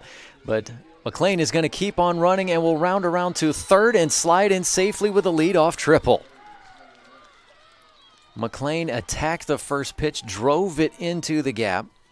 There was a little bit of a struggle with the pickup on the ball by Emma Henry out in right, but McLean was not stopping. The wheels just flying all the way around. And Labrie just trying to make sure on the tag. Because you never know, sometimes when that player, when they switch foot on the bag, especially to look to their teammates in the dugout and celebrate, a foot can get picked up and you can get a tag out. Aginiga will step up next. She'll take the first pitch for a ball. So a leadoff triple into the right center field gap for McLean. Sent up high in the air, shallow right field. On the run is Henry as well as Hill. Neither one of them can quite get to it. It's going to roll into foul territory. And that's going to allow Aginiga to take a chance at third, and she comes in with a triple. Back-to-back triples. How many times are you going to see that happen?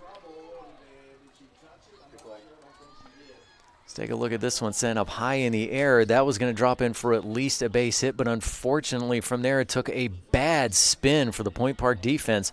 Rolled all the way to the fence there in foul territory. Hill still comes up firing, trying to get it to third and sliding in safely. Aginiga with the triple.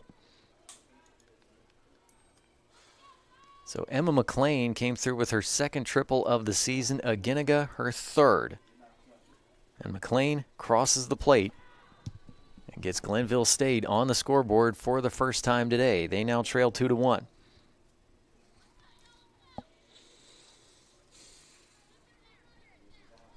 So quick timeout in the infield. As now Goodman will step up to the plate with nobody out, and the tying run 60 feet away.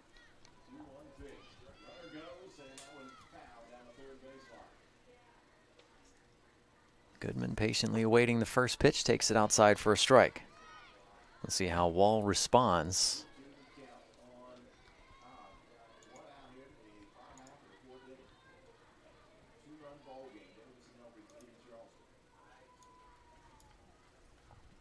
Next pitch. Wall able to get that one to drop in for a strike. Beautifully done. Have to take a look at the radar here as there are some dark clouds coming up by the ridge. There is some rain back there, but it's still back around by Blacksburg, so still a good bit of time before it can make it here. Hopefully the teams will be able to get through. Line out to third, and Labrie has the catch.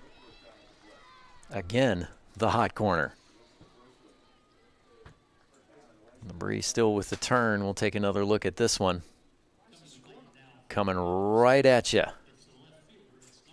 Quick turn and look at Aginaga, who's able to step back on the bag. So one away.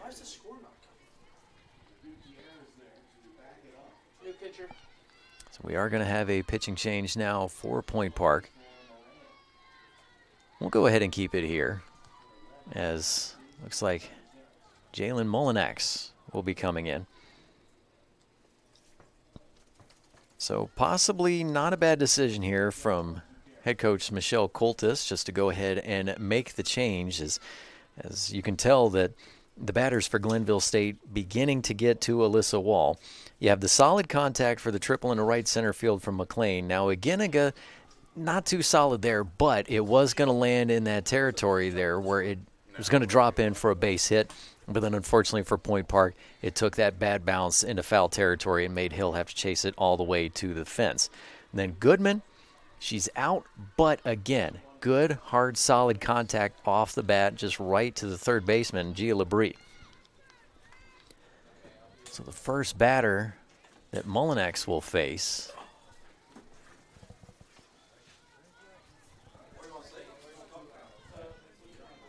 after the out with Goodman is McDaniels.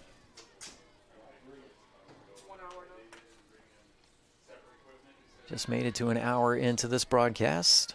McDaniels will take the first pitch for a strike. Good start there from Mullinax. Take a look at her season numbers here in just a moment as she comes inside and just misses off the plate. 1-1 count. Mullinax, a 2.92 ERA, a 9-9 record overall, 18 appearances, 18 starts. This is her 19th appearance of the season. 14 complete games, pushing down the bunt, down the first base side. Magliocco turns and can't make the throw to first. And now stepping back inside the line and getting tagged out is Hill. Hill gets her at first. So we do have an infield single, and McDaniels realizes, unfortunately, the mistake that she made. Once she crossed first base, she came back inside the line and then tried to step back, and Hill was able to tag her out. There will be some discussion there from Sarah Schoon. So we are tied at 2. Aginaga in all of that. Aginaga did come home. So McDaniels laid down a successful bunt. Magliocco did initially just kind of take a little peek back to home, but knew she wasn't going to be able to get Aginaga before trying to make the throw to first. But McDaniels with the wheels in the infield single, but then tagged out by Hill, rounding first base. So up next is Seda. Seda goes after the first pitch, launched over to right field and hauled in by Emma Henry. So we are tied now at 2, but Point Park defensively able to get out of the inning. We move on. Top of the 6th. Again, tie ball game. Stay tuned for more exciting softball action Mountain East Conference right here on the Mountain East Digital Network. We're there to serve, make sure we're creating a fair atmosphere for both teams, upholding the integrity of the game. I chose to be an official. It's the best decision I've made. In life, things aren't scripted. Games aren't pre-scripted. You know, I got into officiating because my father was an official. Officiating was part of our family life. It wasn't just the game. Get to be outside, get to experience the game. It's so much more fun. You can get a lot out of it. If you're an athlete, we need people like you and translate those skills to officiating. To help me become not only a better official, but a better person. It happens in every town, in every game. We never have a perfect game, but the rewards always outweigh the negativities. And it's just been wonderful.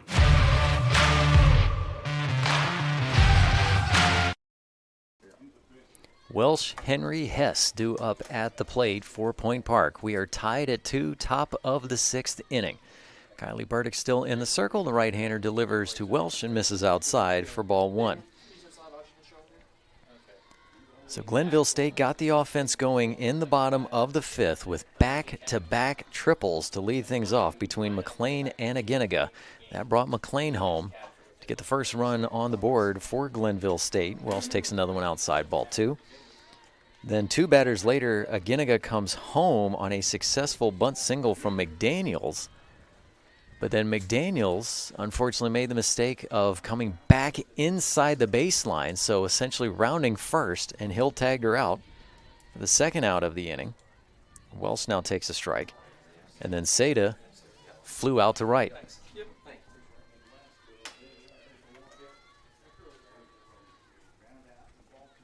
Burdick looks in. Welsh drives this to center field, and that's going to get over the head of McLean all the way back to the fence. Welsh rounds first and will stop in at second with a leadoff stand-up double. McLean was playing shallow just a little bit, and Welsh burned her. Good, solid drive on the swing, and over the head of McLean all the way back out to the fence, just to the right a little bit of that 220. And Welsh stopping in at second with the double. So Welsh, good start here to the inning. That is her 7th double of the season. Now sent up high in the air by Henry over towards right center. And there to make the catch is Warnick.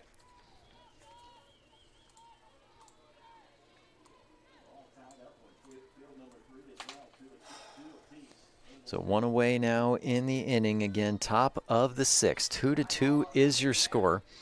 Quick score update from over at Field 1. They are tied there as well, 4-4.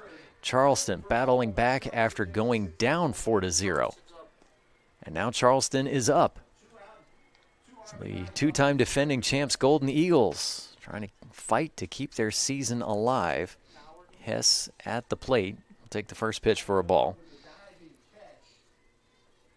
And it looks like now we will have a pinch runner coming in for Welsh, and it looks like to be number 5, Ava Hubble.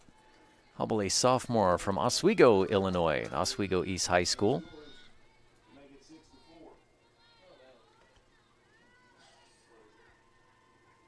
So again, a pinch runner, number 5, Ava Hubble, at second base for Gianna Welsh. 1 away in the inning. Hess has a 1-0 count. Next pitch, a bit of a corkscrew off the bat, and that's going to go off the glove of Burdick, who was kind of falling, had to try and really reach back to see if she could grab it. That will be an infield single, as that would have been a heck of a play. Well, actually, it hit the dirt first. My apologies, kind of forgot about that. Hit the dirt first. Even if stopping it there in the circle would have been a heck of a job by Burdick. So an infield single will push Hubble to third. Runners in the corners. Hess at first, Hubble at third. And up next is Magliacco. She will take the first pitch for a ball. Sky is beginning to get a little bit darker here. Might have to have the lights come on before too much longer. 6:20 p.m. here on the East Coast. Thank you all for tuning in along here with us on the Mountain East Digital Network. Foul ball well over top of the third base bleachers. Beautiful ballparks here at James I. Moyer Sports Complex. On your way driving into the park, you pass by pickleball and tennis courts on either side of the road. Magliacco, grounder in the infield, picked up, and nobody is at first. Maybe some miscommunication. Negley coming in.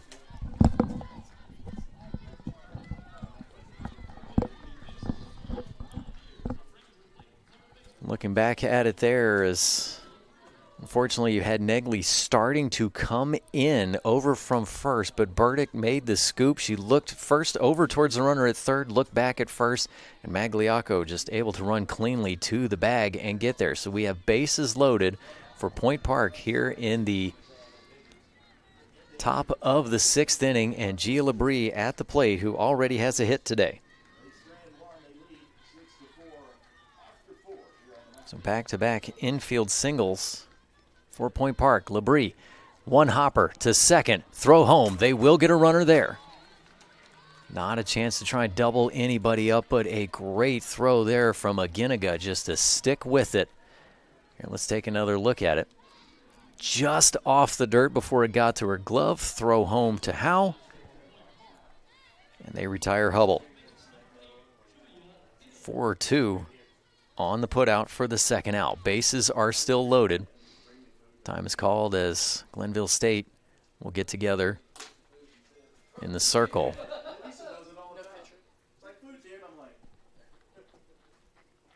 No change, but it looked like head coach Sarah Schoon may be directing her outfielders just to a little bit of a shift here for Labrie.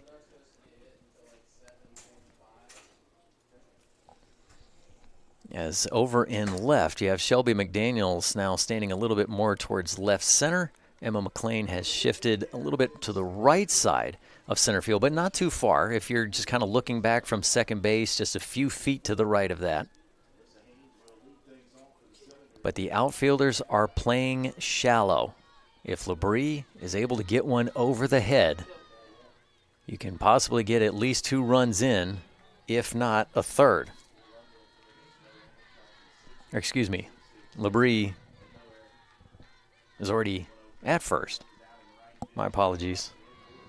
Up at the plate is Julia Hill. I got behind myself here a little bit.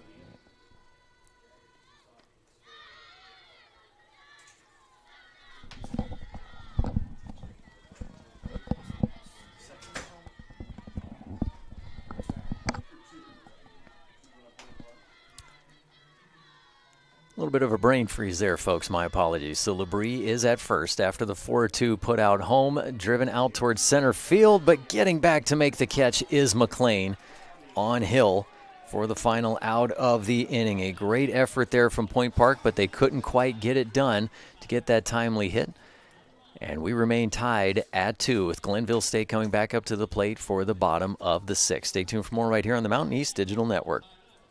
Elkins College will shape your future through personalized curriculum and career-focused internships. The INE is known for the quality of nurses, business leaders, and teachers we prepare for the field.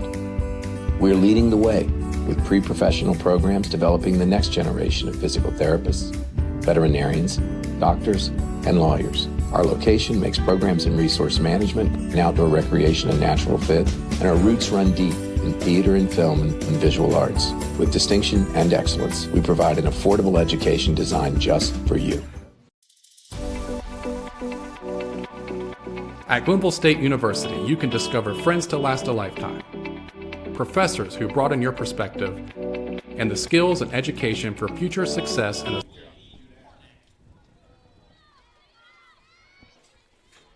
Bottom of the 6th inning, ripping after the first pitch is Delaney Warnick and sending that into left field for a single. Good start there for Glenville State coming up to the plate here in the bottom of the 6th inning.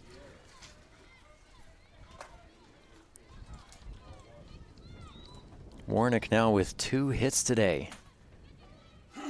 Bunt laid down from Negley. Throw to first in time from Mullinax. Hill coming over to cover. 1-4 on the sacrifice bunt put out. We'll get Warnick into scoring position. So the go-ahead run is now at second base in Warnick. Both batters facing just 1 pitch each. Up next, designated player Monica Rodello. Rodello, her last time up, reached base safely on a 5-4 fielder's choice. Swing and a miss here on a big cut.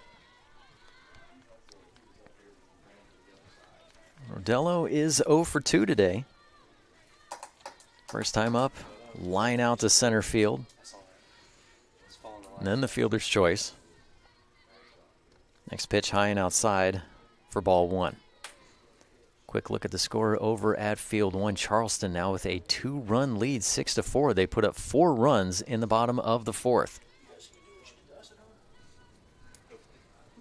Back here on Field 3, Rodella will dig back in with the 1-1 count. Foul tip into the backstop.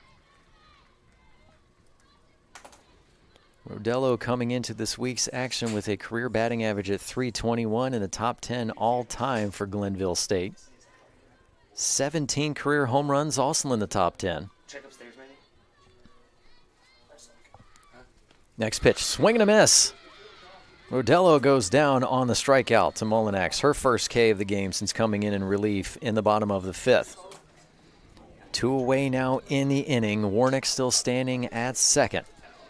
Up next at the plate is Hannah Howell, the catcher.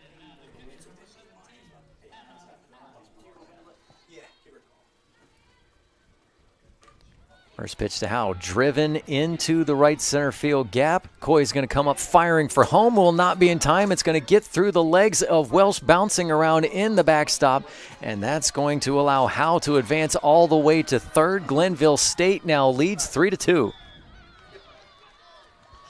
A single and then 2-base advance. Let's take a look at this one. Good solid drive out into right center field, driving in the run. And then Howe advances to second on the throw home and then takes third on the misplay from Welsh behind the plate. Next pitch popped up high in the air and flying in from left field and dropped. Oh my goodness, Mia Arndt calling for it, but Melanie Taylor probably should have called her off on that as that ball hung up in the air for what felt like forever, and that was a long run for Arndt. Just out of her glove as she comes flying in. And a runner now at second in Emma McLean. Time called for a moment as the wind beginning to pick up, blowing some dust around.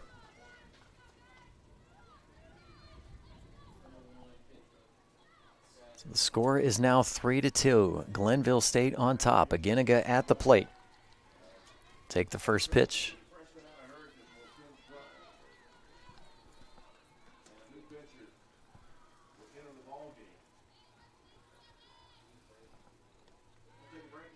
Mullinax, quick throw down to second from Welsh. Not in time as sliding back in safely is McLean. 4-2 is your score. Got a run off there, sent up high in the air into left field. This one a little bit easier for Arndt to make the play on. And she comes underneath and makes the grab. Glenville State puts 2 on the board to take the lead 4-2. Can they protect that lead here in the top of the 7th? Or can Point Park get the offense going again? Stay tuned and find out. It's coming up next right here on the Mountain East Digital Network.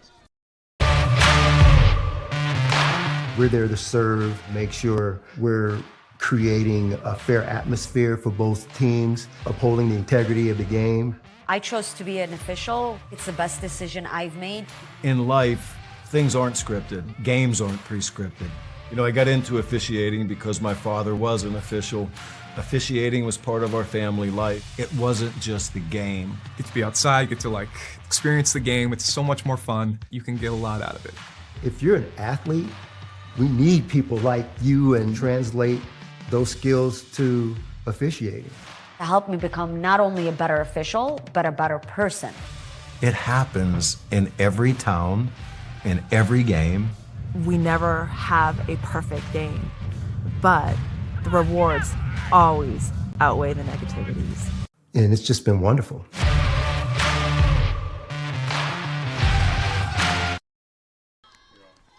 Top of the 7th inning. Point Park coming up to the plate. And we'll go back to the top of the lineup. Taylor, Coy, and Arndt. All 3 do have hits in this game. Can they get something going for the Point Park Pioneers to keep their season alive? First pitch from Kylie Burdick will miss outside for ball 1. Taylor, her last time up, grounded out back to the circle.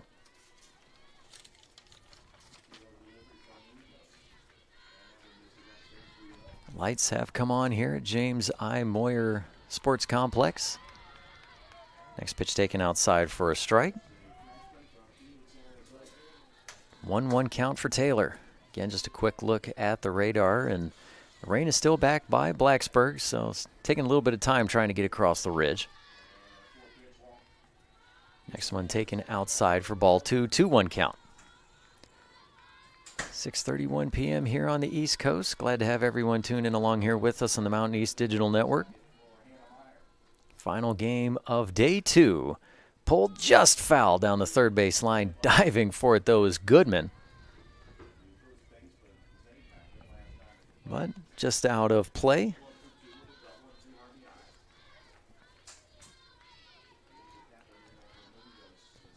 Tomorrow we already have one game set up. West Liberty and Fairmont State will be at Field 1 at noon. And then here on Field 3 at noon. We're still awaiting that one. Liner that'll just get past a diving Negley by first. And Taylor is on board with a single into right.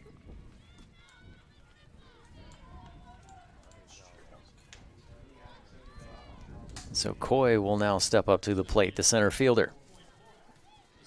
Her last time up, she popped out to Emma McLean, the center fielder. I know that sounds weird, but McLean made the call and came running in just inside the dirt and made the catch. Wind picking up just a little bit more. It's blowing in from the outfield. First pitch to Coy, taken for a strike.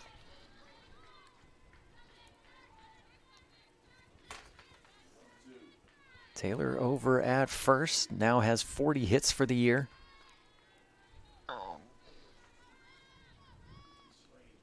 4-2 is the score. Pulled over to third, one hopper. They'll turn and fire to second. They'll get one out. But with the speed of Coy, no chance to try and go for the 5-4-3 double play. Instead, it will be a 5-4 fielder's choice, and Taylor is sent back to the dugout. So still a runner on, but one away. Mia Arndt coming up next. The left fielder.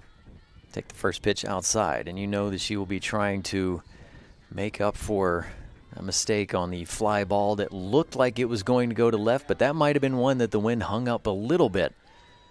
She came sprinting in to try and make that catch, and she was in the dirt. Couldn't quite hang on to it. Line foul over top of the first base dugout. Arndt, her last time up, flew out to right field. She did have a single her first time up and drove in a run.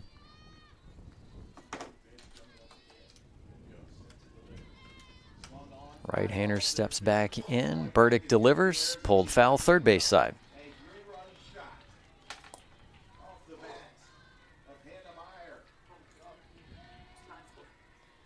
Hannah Meyer for Charleston just sent out a 3-run bomb, and for Charleston, who had been trailing 4-0 over on Field 1, now leads 9-4. Next pitch, Arndt sends it over to right. It's caught on a line. They'll throw to first in time for the double play. 9-3 double play ends the game. Oh, you just feel sick for Coy over at first, laying there for a moment with her hands on her helmet. Oh, my goodness. What a great game between these two teams. Let's take a look at this one again. Good, solid drive there from Arndt, but right there is Warnick to make the catch. She gets it to Negley for the final 2 outs of the inning and of the ball game. We'll go ahead and wrap things up here on the broadcast since this is the last game of the day here at Field 3, but Glenville State getting the win 4-2. These two teams combined for 20 hits in this contest, but so many times they just could not find that timely hit to drive somebody home. This really could have been a very high-scoring game, but when it mattered, pitchers and the defense able to come through with some great plays to get their teams out of a major jam. But Glenville State will be moving on. They are the #1 seed from the South. Point Park, again, in its first season in the Mountain East Conference, coming up from NAIA to Division II. They were the 3 seed from the North. They started off with an 8-1 loss against Charleston, bounced back with a 4-1 win over Concord to eliminate the Mountain Lions, then had a great game here, but unfortunately fall 4-2. So Glenville State will move on to tomorrow. They will be playing here on Field 3 at noon, awaiting the winner of Charleston and Davis and Elkins. And if the way things have been going for Charleston is any clue, it might be between Glenville State and the Charleston Golden Eagles. As again, Charleston leading right now 9-4, a major comeback, 9 unanswered runs from the Golden Eagles. So we await the winner of that one between Charleston, Davis, and Elkins to get us the final game set for that one. West Liberty and Fairmont State will be taking place at noon tomorrow on Field 1. Then the winner of the game over here will move over to Field 1, as they will be taking on the loser between West Liberty and Fairmont State, final elimination game of the week to get the chance to go on to the championship game. And this is true double elimination, so that means if a team with one loss gets to the championship and they win the first one, they will have to play a second one and make it 2 wins in a row. So we'll go ahead and wrap things up here. Big thanks to crew that I have up here in the press box, Tyler Beck and Nick Eskins, helping me out throughout the day. Big thank you to both of those fellas, and of course the entire crew here with the Mountain East Digital Network and the Mountain East Conference as well. So with that, I'd like to say once again your final score from James I. Moyer Sports Complex in Salem, Virginia. Glenville State gets the win 4-2. They get to keep their season moving on. For Tyler Beck, Nick Eskins, and the entire crew of the Mountain East Digital Network, I'm Scott Hall. We will see you here tomorrow